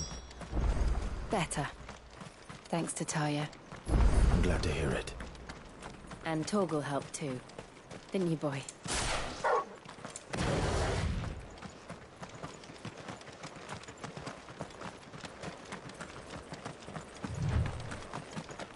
This used to be a trade route for me.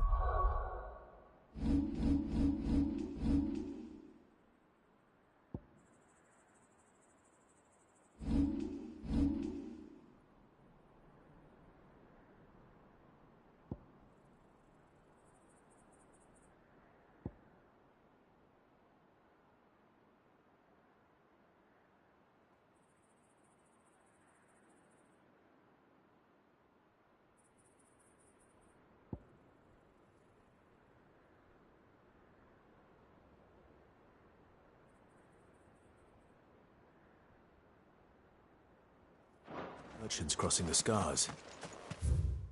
Till the Republic.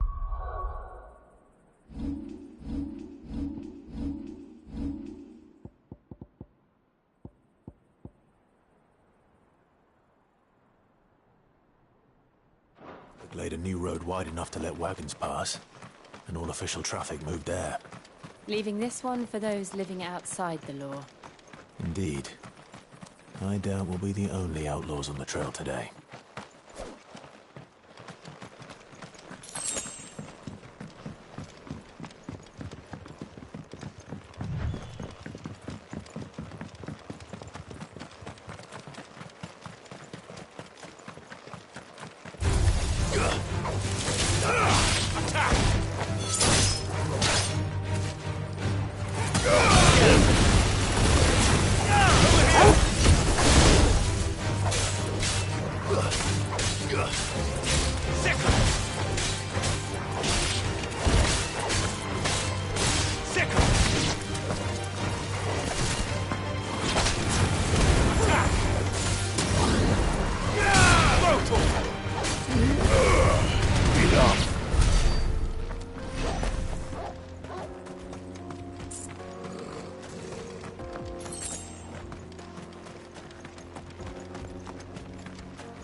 So what do you think?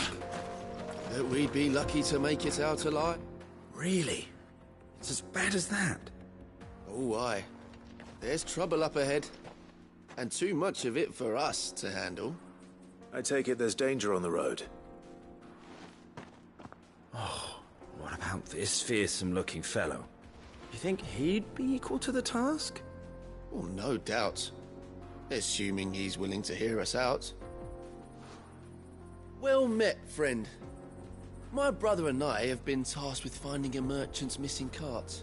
You seen it by any chance? How does a merchant misplace his cart? Oh, the man's a coward. When he thought goblins might come a-snarling, he ran, leaving his livelihood abandoned in the pass. He sent the two of us to fetch it, but it's gone. Now, I'm not much of a thinker, but I know the work of thieves when I see it. My brother's right on all accounts.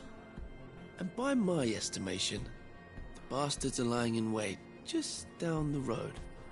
We may have seen our share of action, true, but we've not got the skill in arms to boldly brave an ambush. You, however, have the look of a man who needn't fear a band of backwater ruffians. What do you say? Will you help us out? Chances are they'll come for you either way. But if you promise to lend us a hand, at least you'll pocket a reward for your troubles. Well, if I'm going to have to deal with them anyway. You've clearly got a fine head on those broad shoulders. We're lucky you came along. Now, hoping to make a heavy purse in Boklad, our merchant friend loaded his cart with as much as it would carry. Reckon he won't be forking over the rest of our fee if we don't find those goods. So, while you're seeing to those bandits, you keep your eyes open. All right. Just don't expect me to drag the cart out of there myself. No. You can leave the cart to us. You just put an end to those bandits and point us in the right direction. You do that, we'll take care of the rest.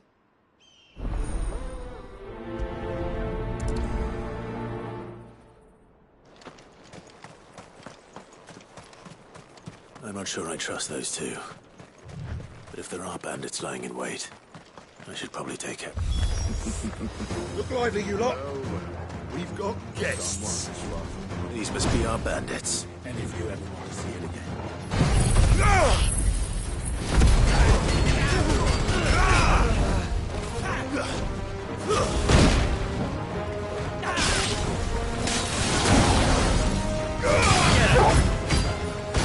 I'm hurt, Torgal. To me, boy. Over here. Go, Torgal.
Torgal, help me, boy.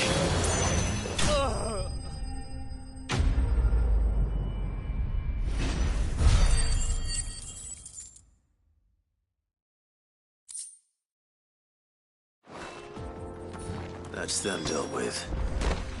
Now, where's that cart? That's better.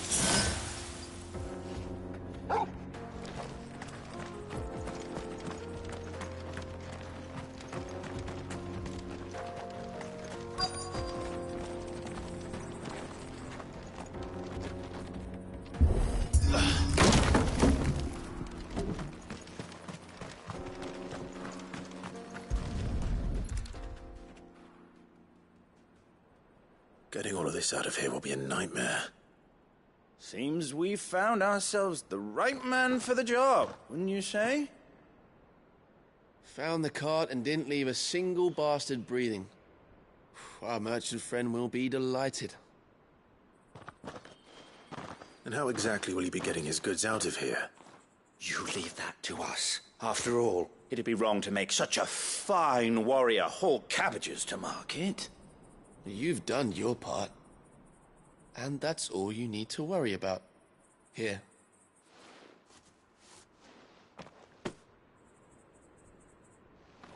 It's been a pleasure. Now piss off. There's no need to be so rude, brother. What if we want his help again next time?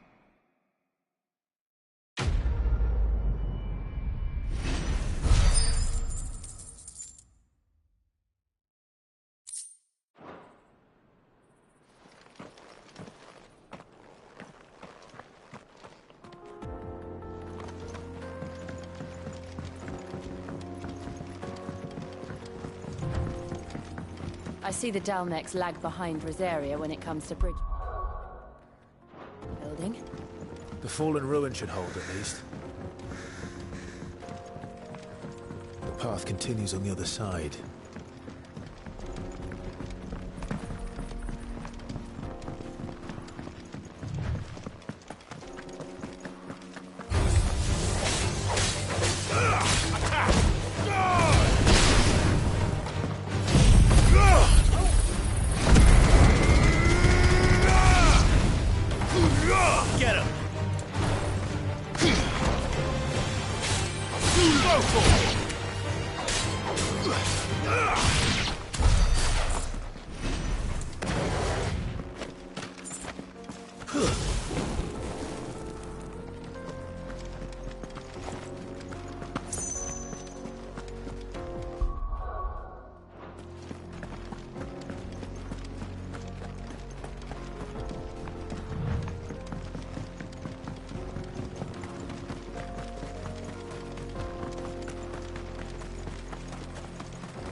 So this is Zemeckis. The land of the gods. It's even more impressive than I imagined.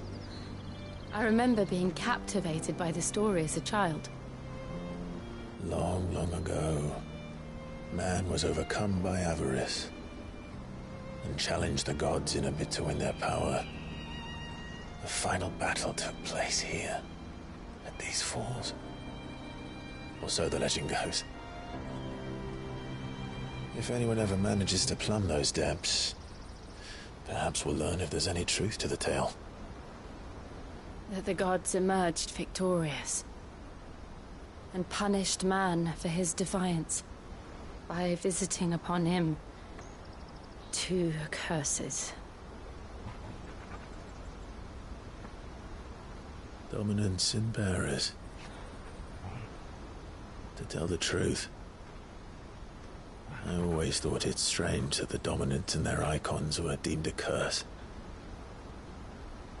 Back home, the dominant inherited the throne.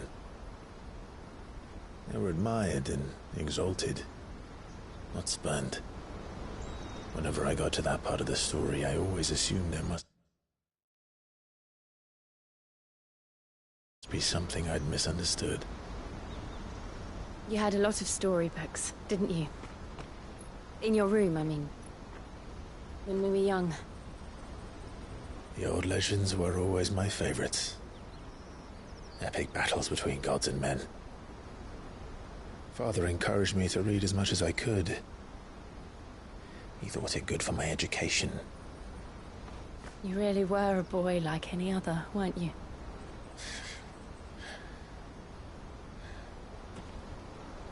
Just look at this place. It's enough to make you believe the legends are true.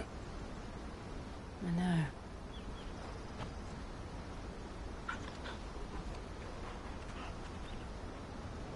We're not far from Boklad. The road will be busier up ahead.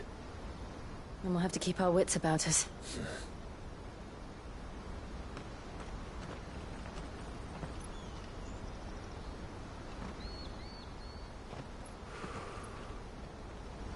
Clive? Something wrong?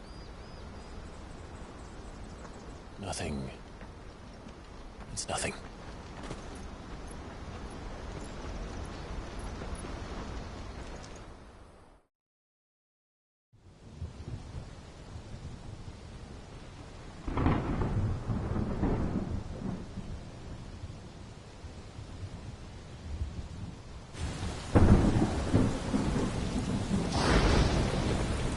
I see the reports are true, Father. You have surrendered the throne to Olivier. I have. Emperor Olivier shall rebuild the Holy Empire of Sanbreque.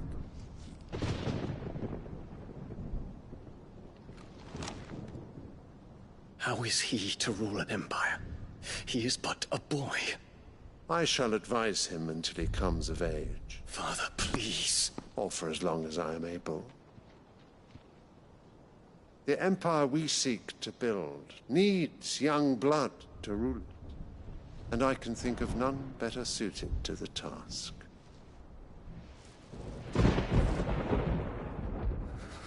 There is other news, Dion. Hugo Kupka is dead, and Drake's Fang destroyed. The pillars of the Republic have fallen. Ere long, the Imperial banner shall fly over every city in Storm.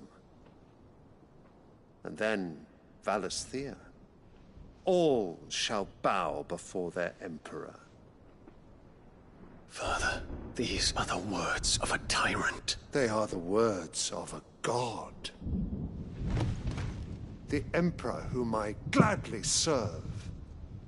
Great Grieger, made flesh.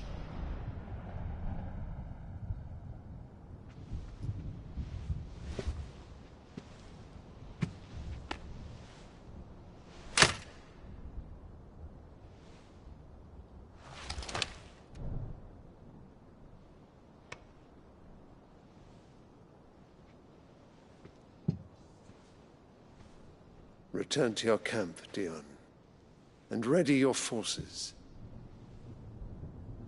It is time to show the world the true power of Sanbreque.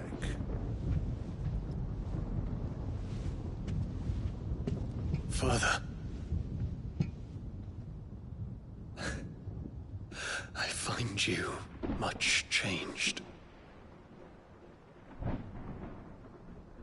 Is this truly the path you wish to tread? Or are these the ambitions of another? Of Ultima, perhaps? What nonsense is this? I speak my mind, and my mind only. Though I do owe Annabella thanks for reminding me of certain truths regarding the nature of nations, of rulers, and of the divine. You would trust the words of this traitress? She betrayed her country. She slew her husband. You have ever been an invaluable servant to Sanbreque, Prince Dion. I trust you will continue to serve your Emperor in the wars to come. The canker! Silence! Insolent wretch! You will bend the knee. All else is heresy. Sire, forgive me. This audience is over. Come, your Radiance. The Rowena Syndicate awaits your pleasure. Oh, not another meeting with silly old men. They're so boring. I'm hungry, Father. Can't we have luncheon instead?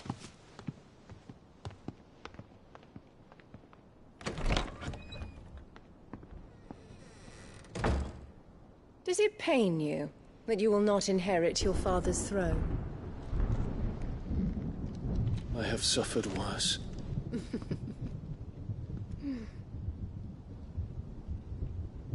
Count your blessings, Dion. For a base-born child to be chosen by Bahamut is miracle enough. You have risen high on his wings, but you shall rise no higher, lest your impure blood stain the throne.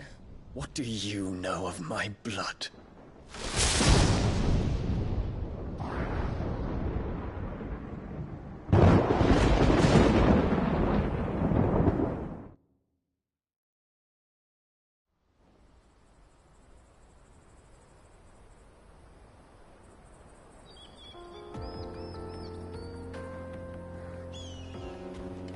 The Boklab markets are to the north.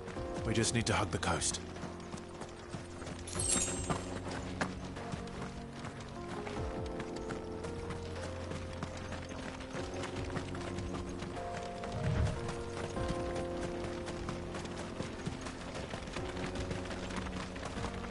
Infiltrating the Dominion won't be easy with the Imperials on high alert. No. His Radiance has lost one capital already. We can be sure Sylvester will do everything in his power to hold on to Twinside. His troops are well-trained and increasingly battle-hardened. But it's not as if we can wait for the siege to end.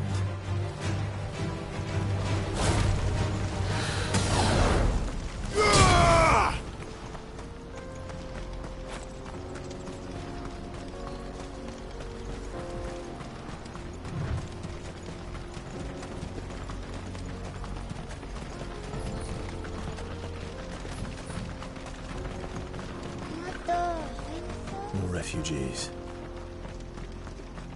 And they're all making for the crystalline Dominion. Because they don't know how to live without the crystal's blessing.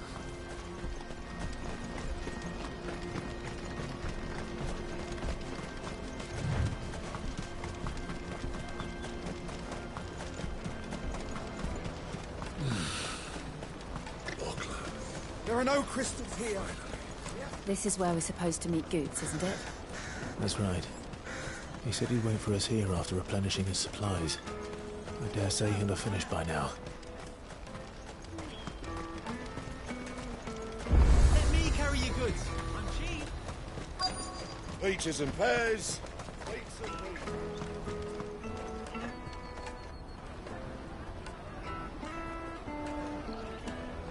wonders from across the water. Come one, come all, feast your eyes. Good sir, can I interest you in...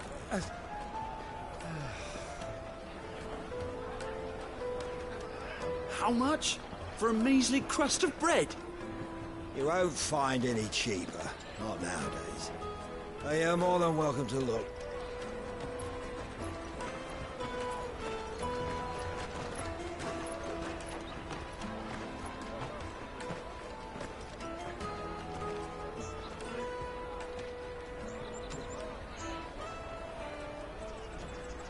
The Empire's unlawful and illegitimate occupation of the Crystalline Dominion is still in effect. Only those whose business in Twinside has been officially approved by the Republican Army will be permitted to cross the border. All who seek entry are to form a line and ready their documents for inspection. Looks like we aren't the only ones who are eager to leave. And they're checking everyone. Can't you make an Not for the likes of you. We won't get through without that pass. Let's go and find Good, shall we?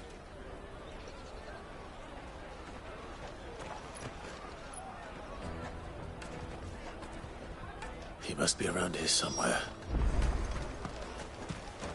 You won't find anything of this quality in Twinside. Ambrosia won't help me here. The caravan stops next to the check.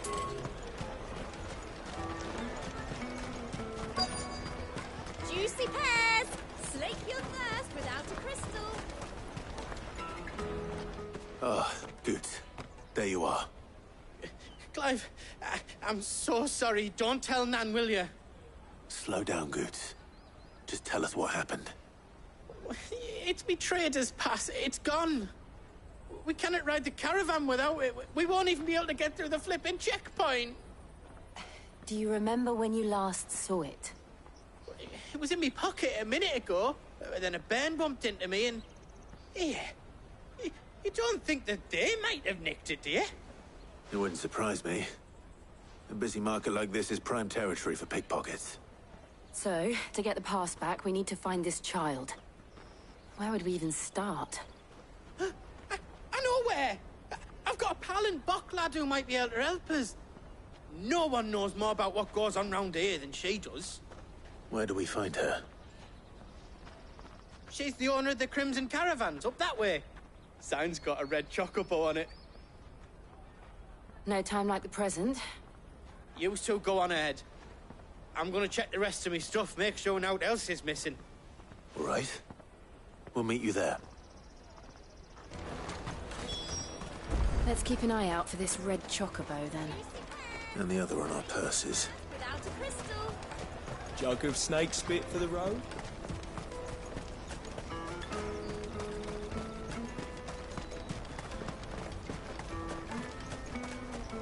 Out of my sight, wench!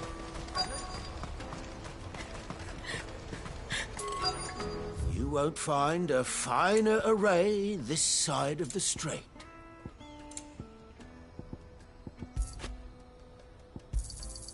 You've a discerning eye. You're welcome anytime.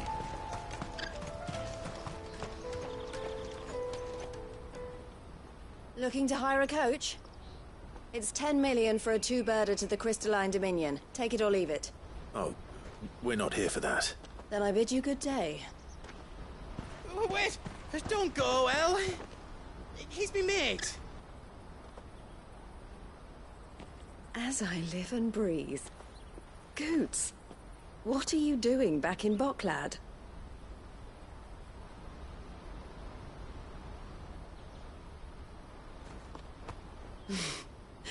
I gather Lady Karen didn't send you.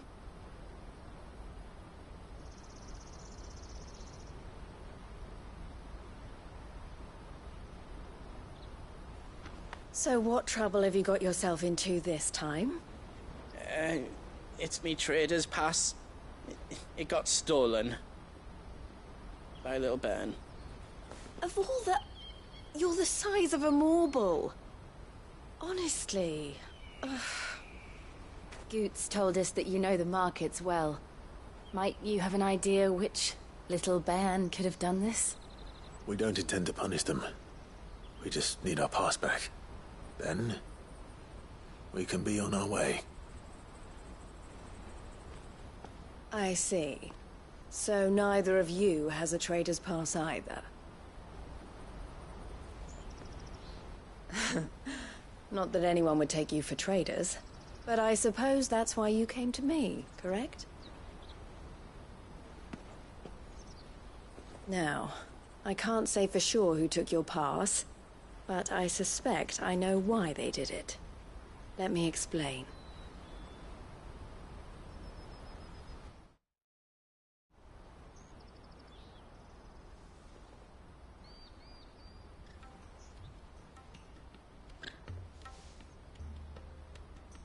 Ever since the Fist marched on the Dominion, the Republic has been clamping down on any commerce that might aid the Empire more than it does us. Which means traders' passes have gone from being merely a way of easing one's progress to being essential if one wishes to cross the border at all. And with demand outstripping supply, they've become a precious commodity, leading some to seek to acquire them by less than legitimate means. So the children are stealing passes to sell on the black market? Yes, and no. Passes are inscribed with the names of their owners, and yet none of the victims' names have appeared on the register of those passing through the checkpoint. Which means? That someone is doctoring the stolen passes. The same someone who is encouraging the children to steal them. And the same someone who has Goots's pass, no doubt. Whoever they are, they're ruining the livelihoods of honest merchants, which is why we've decided to take a stand. Will you stand with us? You want to get your pass back, and we want to ensure that no more are stolen. Catch whoever's behind it all, and two birds shall be slain with a single stone. Is there any other way of getting to the Crystalline Dominion Goods? They won't let you in if you're not with the caravan. It's that, I don't know, try swimming across the strait. But the guards will definitely spot you if you try and do that. Like, we don't want to get spotted, right? So either we find the people who took the pass, or give up all hope of entering the Dominion. All right. We'll help. Thank you kindly. But I don't know your name. Eloise at your service. Clive. A pleasure doing business with you, Clive.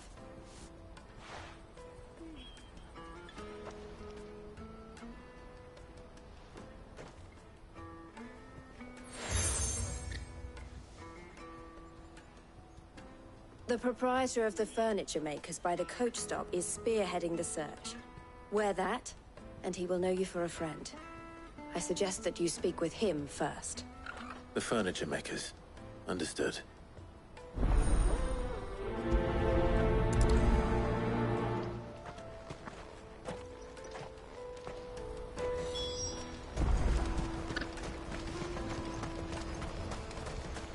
Out of my sight, wretch!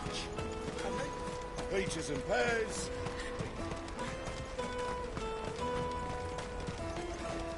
Come on, come on! Juicy pears! Slake your thirst with... Are you the furniture maker? Looking for something in particular? Ah, Eloise collared you too, eh? Then I expect you want to know more. She told me you were leading the hunt for the pickpockets. What have you learned? For one, that they're targeting the traders carrying the biggest packs. Harder to watch your back, see? And less chance of the mark giving chase if they're spotted. Not that they'd be likely to catch them. Those imps know every inch of this warren like the backs of their hands. Their eyes must have lit up when they saw Goots. The fishmonger round by the gate's been trying to track down the children involved. You should go and have a word with her. Thank you. We will.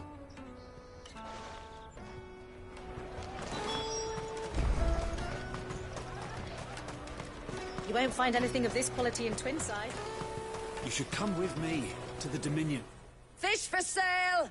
Fresh sorted and smoked! Can I interest you? Ah, sorry. Message from Eloise, is it? She's asked me to help her. To help you find the pickpockets. Is that so? Suppose I better tell you what I know, then. For one, this isn't a family operation. All the traders say the children who stole their passes were dirty, dressed in rags. Street urchins, by the sound of it. We get a lot around here. Orphans from the wars. A few, perhaps. You saw the refugees gathered by the entranceway? They're all looking for a new start in the Dominion and beyond. Some of them take it as an opportunity to rid themselves of unwanted baggage. The shame of it. Whoever's behind this would have to have made themselves known to the children at some point. And so should we. You should start with the children around here, then. I doubt they're the ones involved, but they might have heard something. It's worth a try. All right, then. Questioning children. How hard can that be? Tight-fisted swine.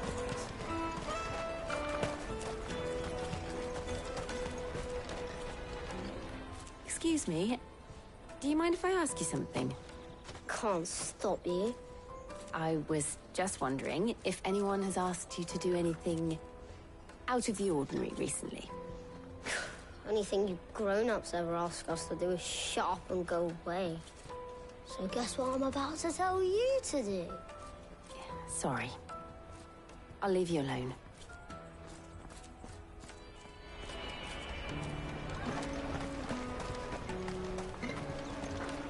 I'll take the large one.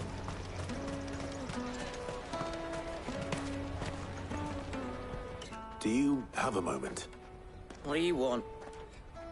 What I want is to know who's asking children like you to pick pockets. I don't know. Nobody's asked me. What's picking pockets? Do you get paid for it? No, you get in trouble for it. So if they come calling, you know what to tell them.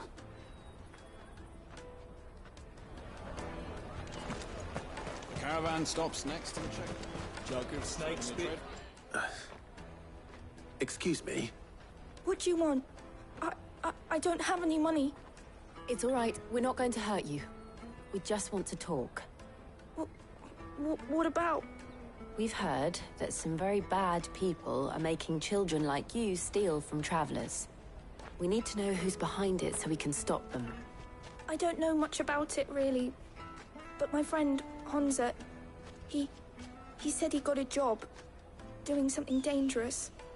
Sounds promising. We need to find him and ask. Do you know where your friend might be? He's usually by the tents outside town. Thank you. You've been very helpful.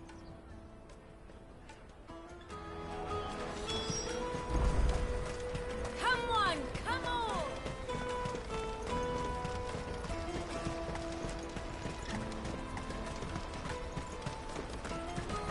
Let me carry your goods. I'm cheap.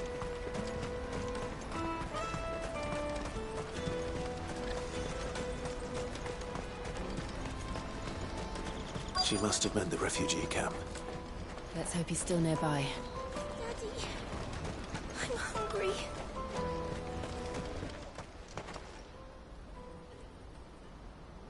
That big fat donkey was easy pickings. He wouldn't have noticed if we'd robbed his boots off him. Yeah. Wish we hadn't handed over the pass, though. Could use one of those things to get out of this dump. Chance would be a fine thing. The moment they found out, they'd string us up by our guts. Would they now? Perhaps you'd like to introduce us to these charming characters. Shit, we're in trouble now. What do we do? You two get caught if you want. I'm off. Hunter, where are you going? So that was Hunter, eh? Jill, you watch these two. I'm going after him. All right.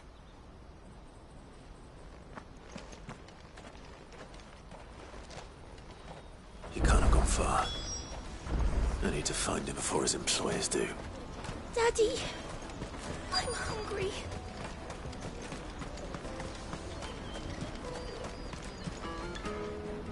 did you see a boy run past? He stole something from a friend of mine. There was a boy ran back there towards the chocobo pen, but... Thank you.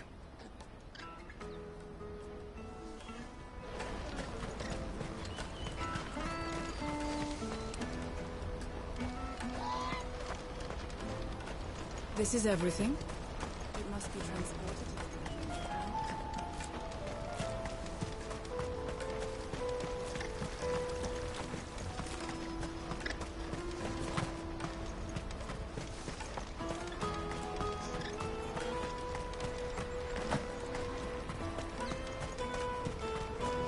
Let me carry your goods. I'm cheap. Peaches and pears.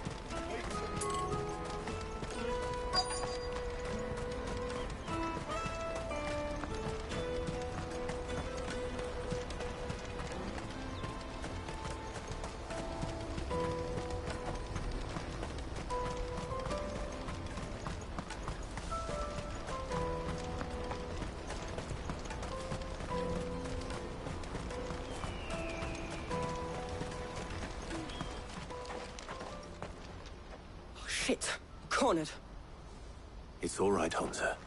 I'm not going to hurt you. I just want to ask you some questions. Fine. Not like I've got a choice. I'm looking for the people who are making you steal for them. Who are they? Call themselves the Carstones. They said they'd give me good gill if I did what they told me. I knew they were bad, but bread doesn't come for free. Didn't come at all half the time, before I started buzzing for them. You know, if I didn't do it, they'd just pick on someone else. Someone they could push around easier. Hansa. You found him then? Jill. Where are the other two? Eloise is watching over them. She sent Goots and I to look for you. You're... him! I haven't got your pass anymore, if that's what you're after. I gave it to the Carstones. Whatever you do to me, I can't get it back. Not that I go against them anyway. If it weren't for their gill, me and my mates would have starved.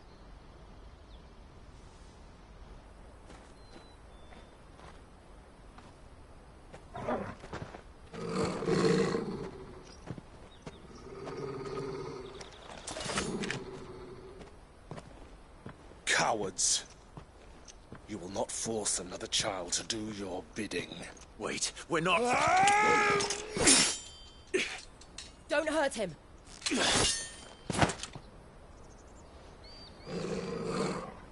You're making a mistake. We're on the same side. Like hell we are. That brooch. Where did you get it? Master Theo? Goots. What are you doing with these people? Unless you're the ones my sister was talking about. Your sister?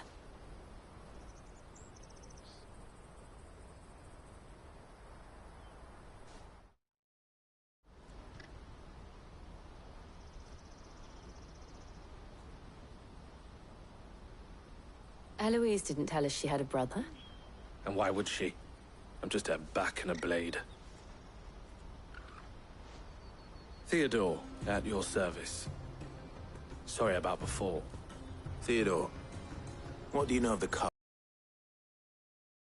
I've made Boklad their hunting ground. They prey on the desperate, stealing from those with gil and bullying those without it into joining their flock. I'd been looking into their activities in hope of sparing the refugees any further hardship. But it seems they've already stooped even lower than I'd feared. Hansa's a good lad. Don't blame him for what they've made him do. If he and his friends hadn't agreed to work for the Stones, some other poor souls would have. On pain of death, most likely. Clive, was it? And my sisters asked you to help put an end to the pickpocketing. Then we all want the same thing.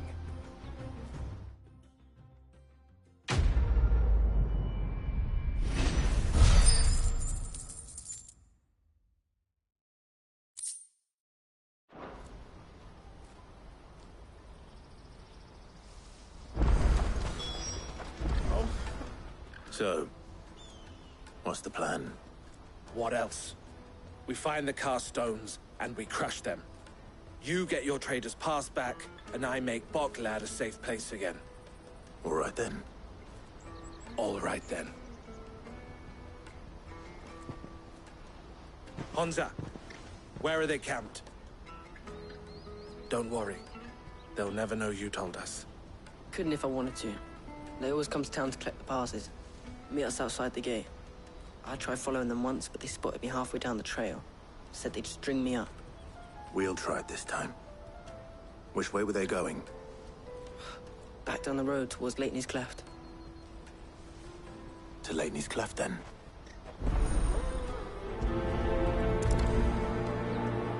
Lateney's Cleft is to the south, past the camp.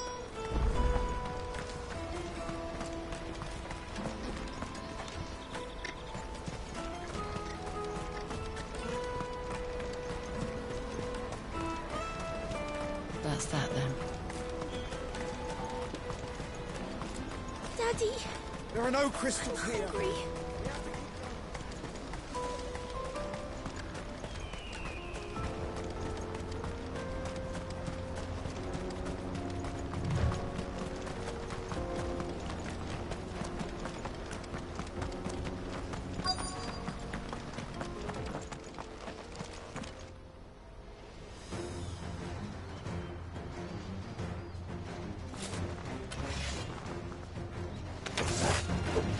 That's the one who's been sticking his nose in our business.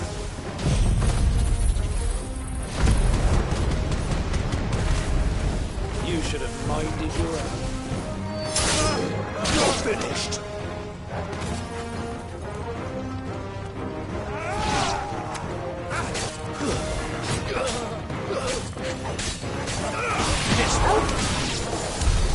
I doubt these were the ringleaders.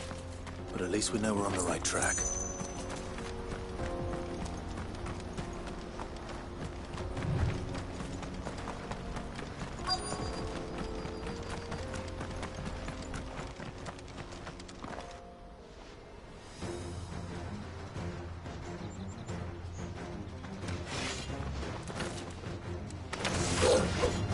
We got company.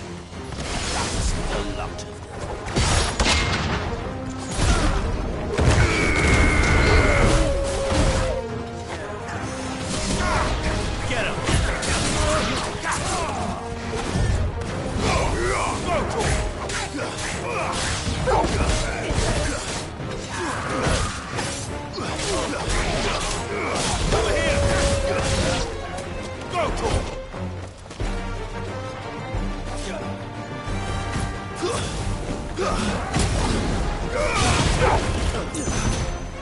over here!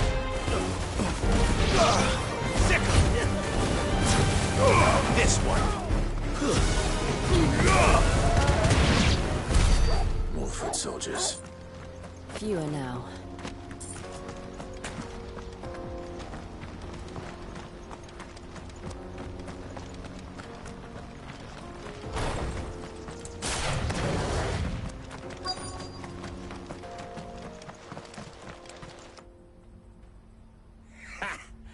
Not a bad haul today, eh? Aye. Some of our new recruits are natural-born ne'er-do-wells. Especially the little ones. That Hans has got nimble fingers, all right. It'll be a shame when they chop them off. But till then, let's make the most of it. Scum. The leaders of the cast stones, I take it. They don't deserve any mercy, Clive. I wasn't planning on showing them any. We're ready when you are, Theodore. Oh, I'm ready.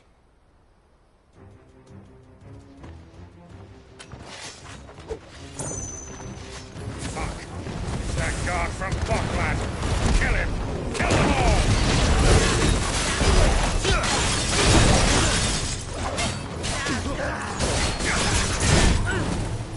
Go for it!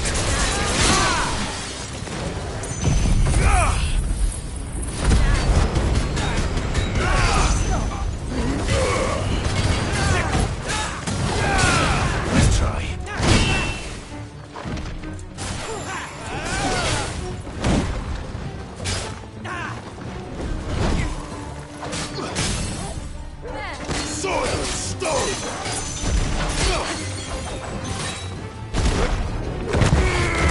Over here! Get him!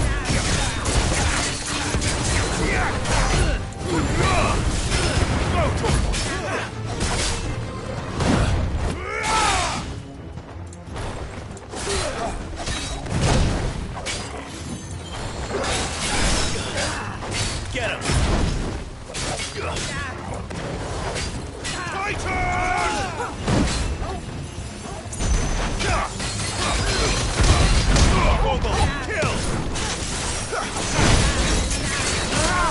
Help me, boy.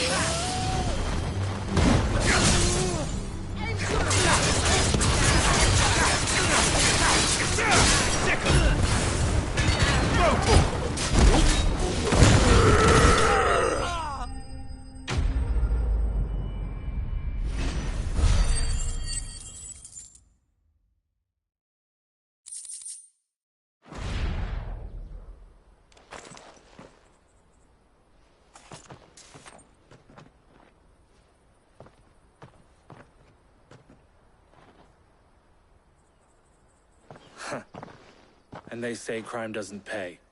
Gold chains, rings, purses. And traders' passes. Dozens of them. Have the names been changed? Not yet. I recognize some of them. No doubt Goots's is somewhere among them.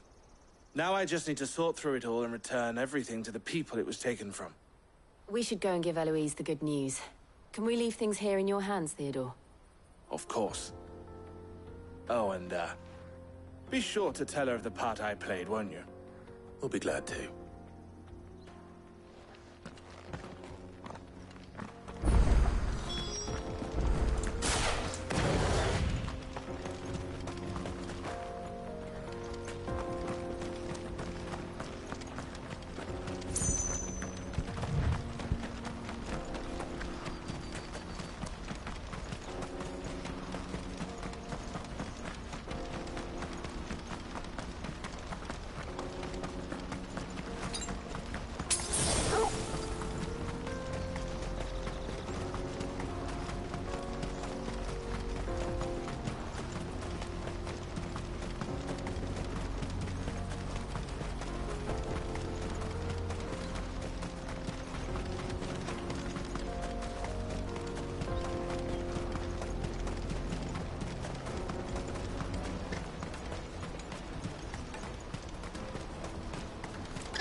Hurry, man.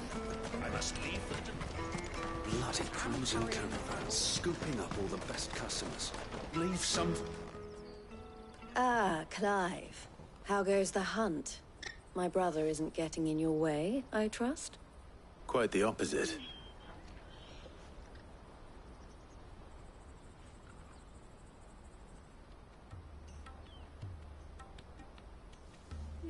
So it was the cast stones who were behind it all.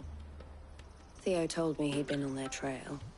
And their demise solves 3 problems at a stroke.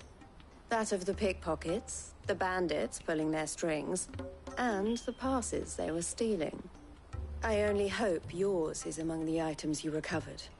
Only time and Theo's return will tell. Speaking of whom, welcome home, dear brother. You are too kind, Eloise. Here, Clive. Goots's pass. Ask him to keep a closer eye on it from now on, would you? I will. Thank you. El, I've asked our boys to carry the rest of the goods back. Can I count on your help in sorting through it all? Of course. I'll make some space in the storeroom. I expect you'll soon be on your way then. But it wouldn't do to leave without introducing yourself properly. Would it now? Sid. Don't look so shocked. We're on the same side. I don't understand. As you now know all too well, we at the Crimson Caravans are always happy to help those in need. For a small fee, we will move anything that needs moving. Be that goods to market, or bearers away from it. I was the first my sister helped escape. If it wasn't for her, I'd have been branded as a boy. I had no idea. It just so happens that we are seeking to expand our operation. And who better to join forces with than the leader in the field? Wouldn't you agree, Theo? I would. It seems our purpose is the same in more ways than one. So what would you say to working together again? It would be our pleasure. And our honor. The honor is ours. Here, Clive. This is for you.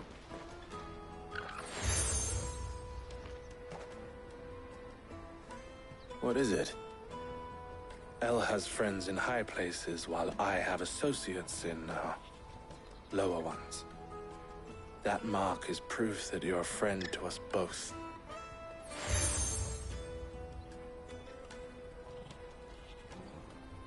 I shall bear it with pride. Well, all that remains is to wish you a safe onward journey. Goots's pass should secure you a place on the caravan, but if you encounter any difficulties, we would be delighted to provide you with a coach of our own. For a discounted price, of course. Say, 9 million? We'll try the caravan.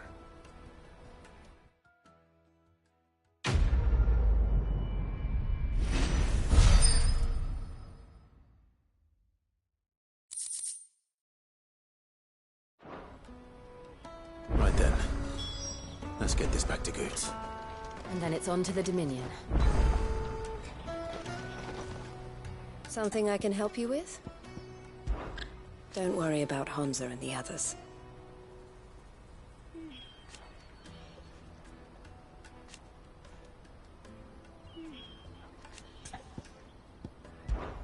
This being a border town,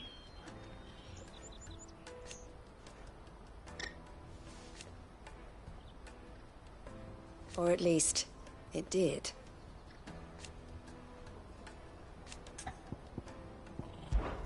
Why, I am what you see.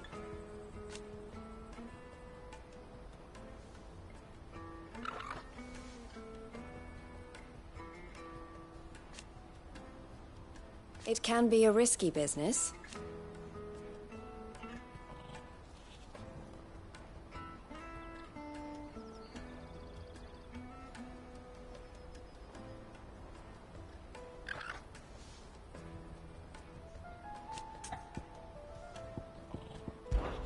Always a pleasure.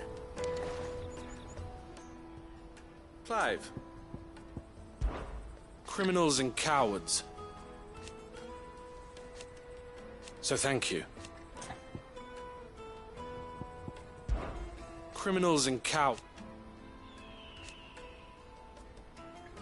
So thank you.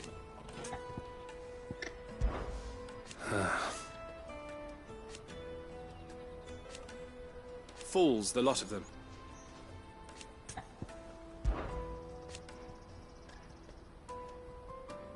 And I wouldn't have it any other way. All the better.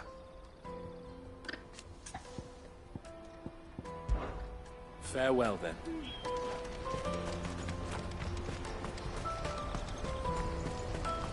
Let me carry your goods. Pardon me, but would that well-notched steel and impressive physique might well be, and I require a rugged companion. Should you accept, well, will you ever party to a finer proposition? My arms are you. Wonderful. But where are we? Along the old Zemeckis Road. Quickly! There is no... Wait. Good luck with your ne'er-do-wells.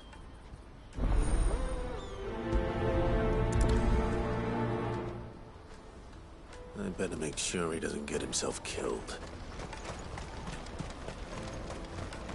Porter for hire. Best served. I see you've been of some assistance to Eloise. Perhaps you can extend me the same kindness? Perhaps. What were... Finding someone. You see, I've been having trouble with thieves, and despite the many pains I've taken, I can't stop them from rummaging through my packs. I was griping about my lot to a friend of mine a few days back, and he offered to track the culprits down. Now, Joseph's a sellsword, and a good one at that. But he's been gone days, and I'm beginning to fear the worst. Any idea where his search for the thieves might have taken him? The old Zemeckis Road, perhaps? He doubted they would be fool enough to linger here in Boklad. Joseph's lived a hard life. Made him grey long before his time. I just pray he hasn't been killed over a few Can't imagine there are too many grey-haired sellswords around. Hopefully someone will have seen him.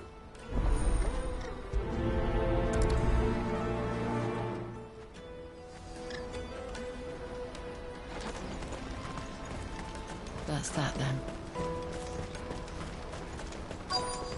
Daddy! There are no crystals here. We have to keep going. What do you want? Just information. As a cell... Now you meant... Which way did he go? How am I supposed to get off down the road, I expect? Now why don't you do the same? And...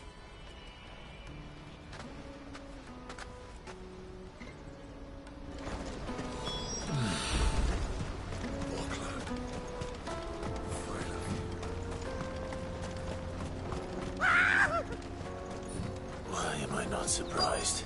We're not alone.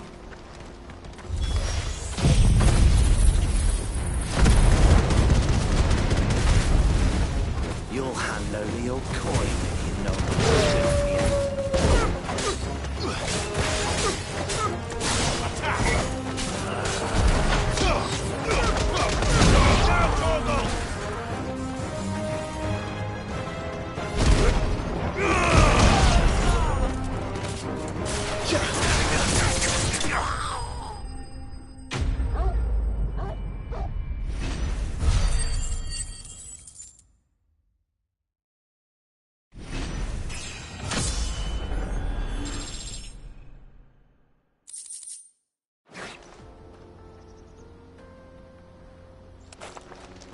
Are you hurt? Happily not, good sir. Thanks to your timely intervention. More importantly, we have arrived. Now, feast your eyes upon the marvel before us. Ruins, a relic of the fallen civilization. A sight so common that man is oft blinded to its wonder. Colossal vessels, dashed from the very heavens. Airships, we call them, with very little thought to what wonders such a word might describe. Oblige me, if you would. Does anything strike you as peculiar about this particular specimen? Though we ourselves find fallen ruins to be nigh indestructible, whatever gouged the final sin from the rock cleaved clean through the structure you see before you. A tantalizing mystery, no doubt, but merely one of countless enigmas in which Zemeckis history is steeped. Come, good sir. Our expedition continues, and we still have much to learn.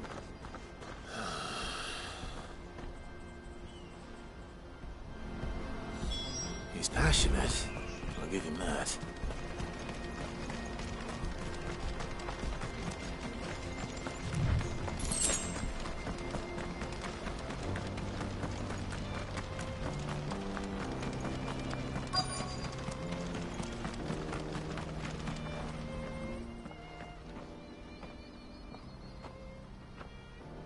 We don't want any trouble. Neither do I.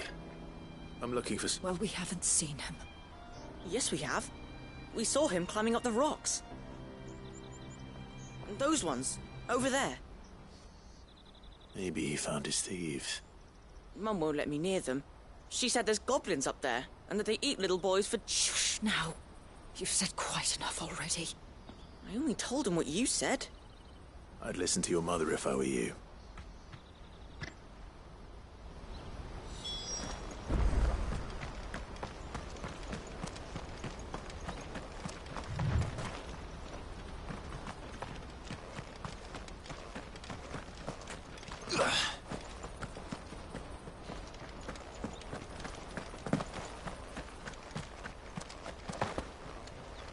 Did Joseph's thieves really lug their stolen wares all the way out here?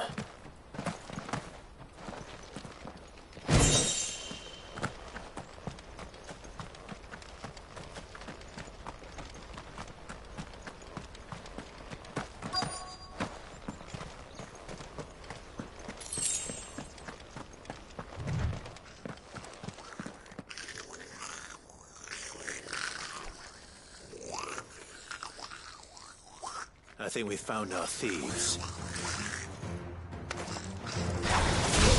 They don't look happy to see me. Too slow.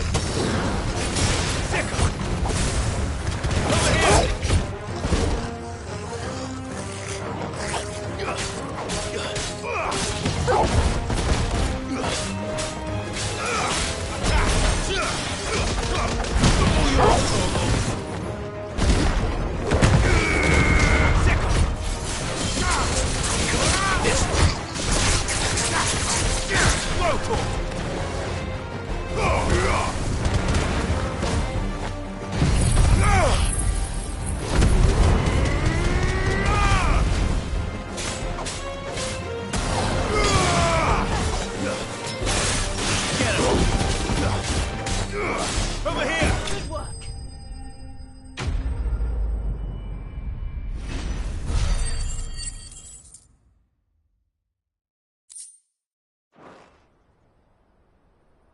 Let's get this over with.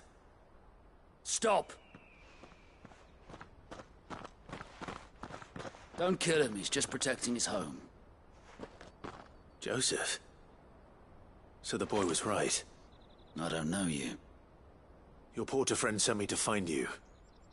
She was worried you might have got yourself killed. It wasn't hard finding the thieves. The problem was knowing what to do with them. I take it things are more complicated than they appear.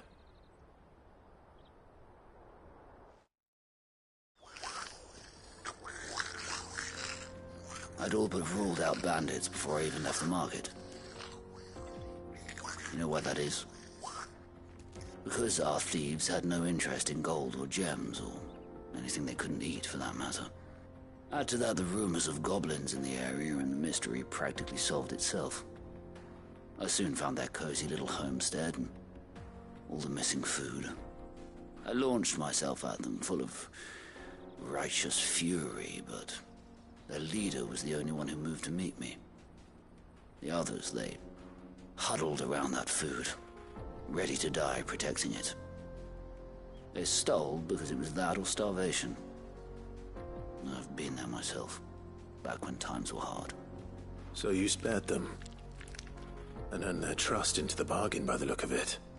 These goblins aren't native to the area. They don't know how to survive such barren lands, so I've been teaching them. And once they've learned to hunt and forage, they won't be fool enough to risk their necks in Bocklad. I'm impressed. I didn't know goblins could be reasoned with. Do me a favor. Let the porter know I'm safe. I'll head back to the market once my work here is done. Oh, and don't mention the goblins. I don't want people coming here brandishing pitchforks. Not now this lot have sworn off thieving. Your secret's safe with me. I appreciate it. Thank you.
You're going to get yourself killed. Oh, not when... As Moss tells us, a battle was fought here in ancient times. A battle of such ferocity that it tore a great crater in the very land upon which it was waged. In reaching for their holy sanctum, did man enrage the gods, and great was the vengeance that was rained down upon him. Alas, the full truth of the matter is lost to time, though I live in hope that I might see it discovered. But we must not dwell upon such things. There is more yet to see. Onward! History awaits!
Let me carry your goods.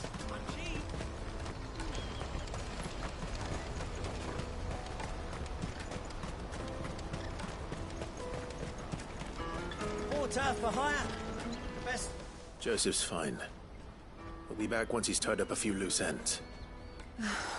That's a weight off my shoulders. He certainly knows his business. You found your thieves all right. And I dare say they won't be... A good man to have around, that Joseph. And if he says there'll be no more thieving, that's good enough for me. Thank you for putting my mind at ease. Here, for your troubles.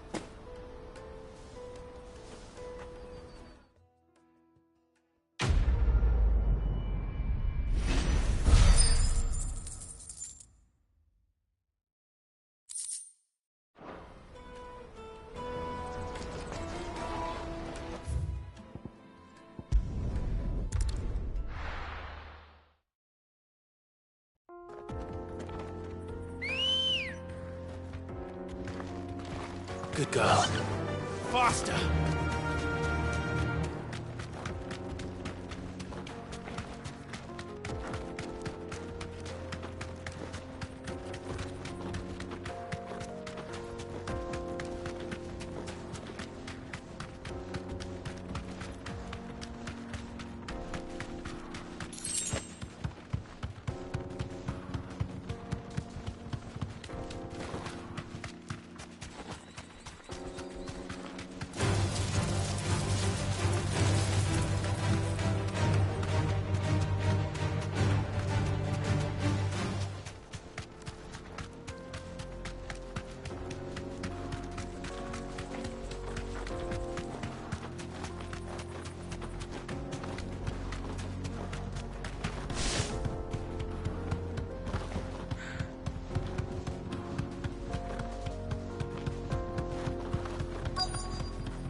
Still in one piece? It would seem so. Once more I am in your debt. And once more you impress me with your prowess. These were no ordinary foes, but ones we in the field call echoes. Though Moss the Chronicler concurs with the legends in attributing the fall of Zemeckis to a wrath wrought upon mankind by the gods, he offers little in the way of explanation. Could the ruins we see before us here, in all their elaborate beauty, perhaps suggest an answer? Could the construction of such miraculous edifices have been considered an encroachment upon the province of the divine? Alas, all is mere speculation. But one day, perhaps, I will learn the truth. Not if you keep running headfirst into trouble. You are right, of course. And not only have you plucked me repeatedly from the jaws of death, you have proven yourself a willing audience to my ramblings. Glad to help, but didn't you say you came here to investigate something? I fear I may have rather overstated the case on that front. In truth, a captive ear was all I really desired. You see, even my fellow scholars have grown somewhat weary of my musings of late. And so I came upon the idea of purchasing a companion. A captive audience, if you will. That's what this was all about. I am afraid so. And now, my good man, it is high time we returned whence we came. Fine. Just don't go running off this time.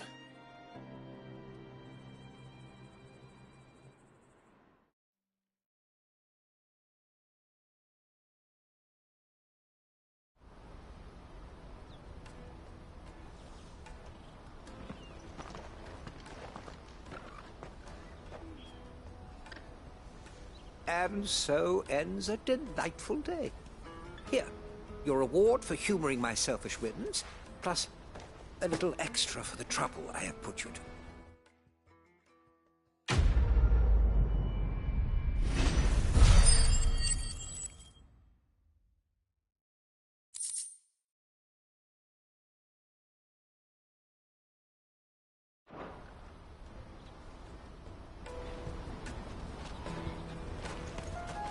Let me carry your goods.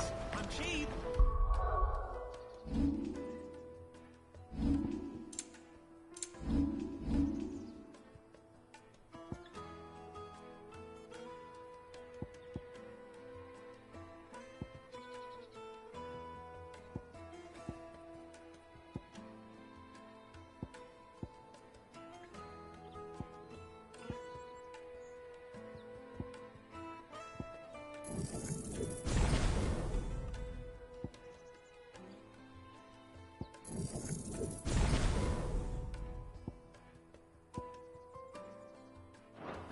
And nasty. Let me.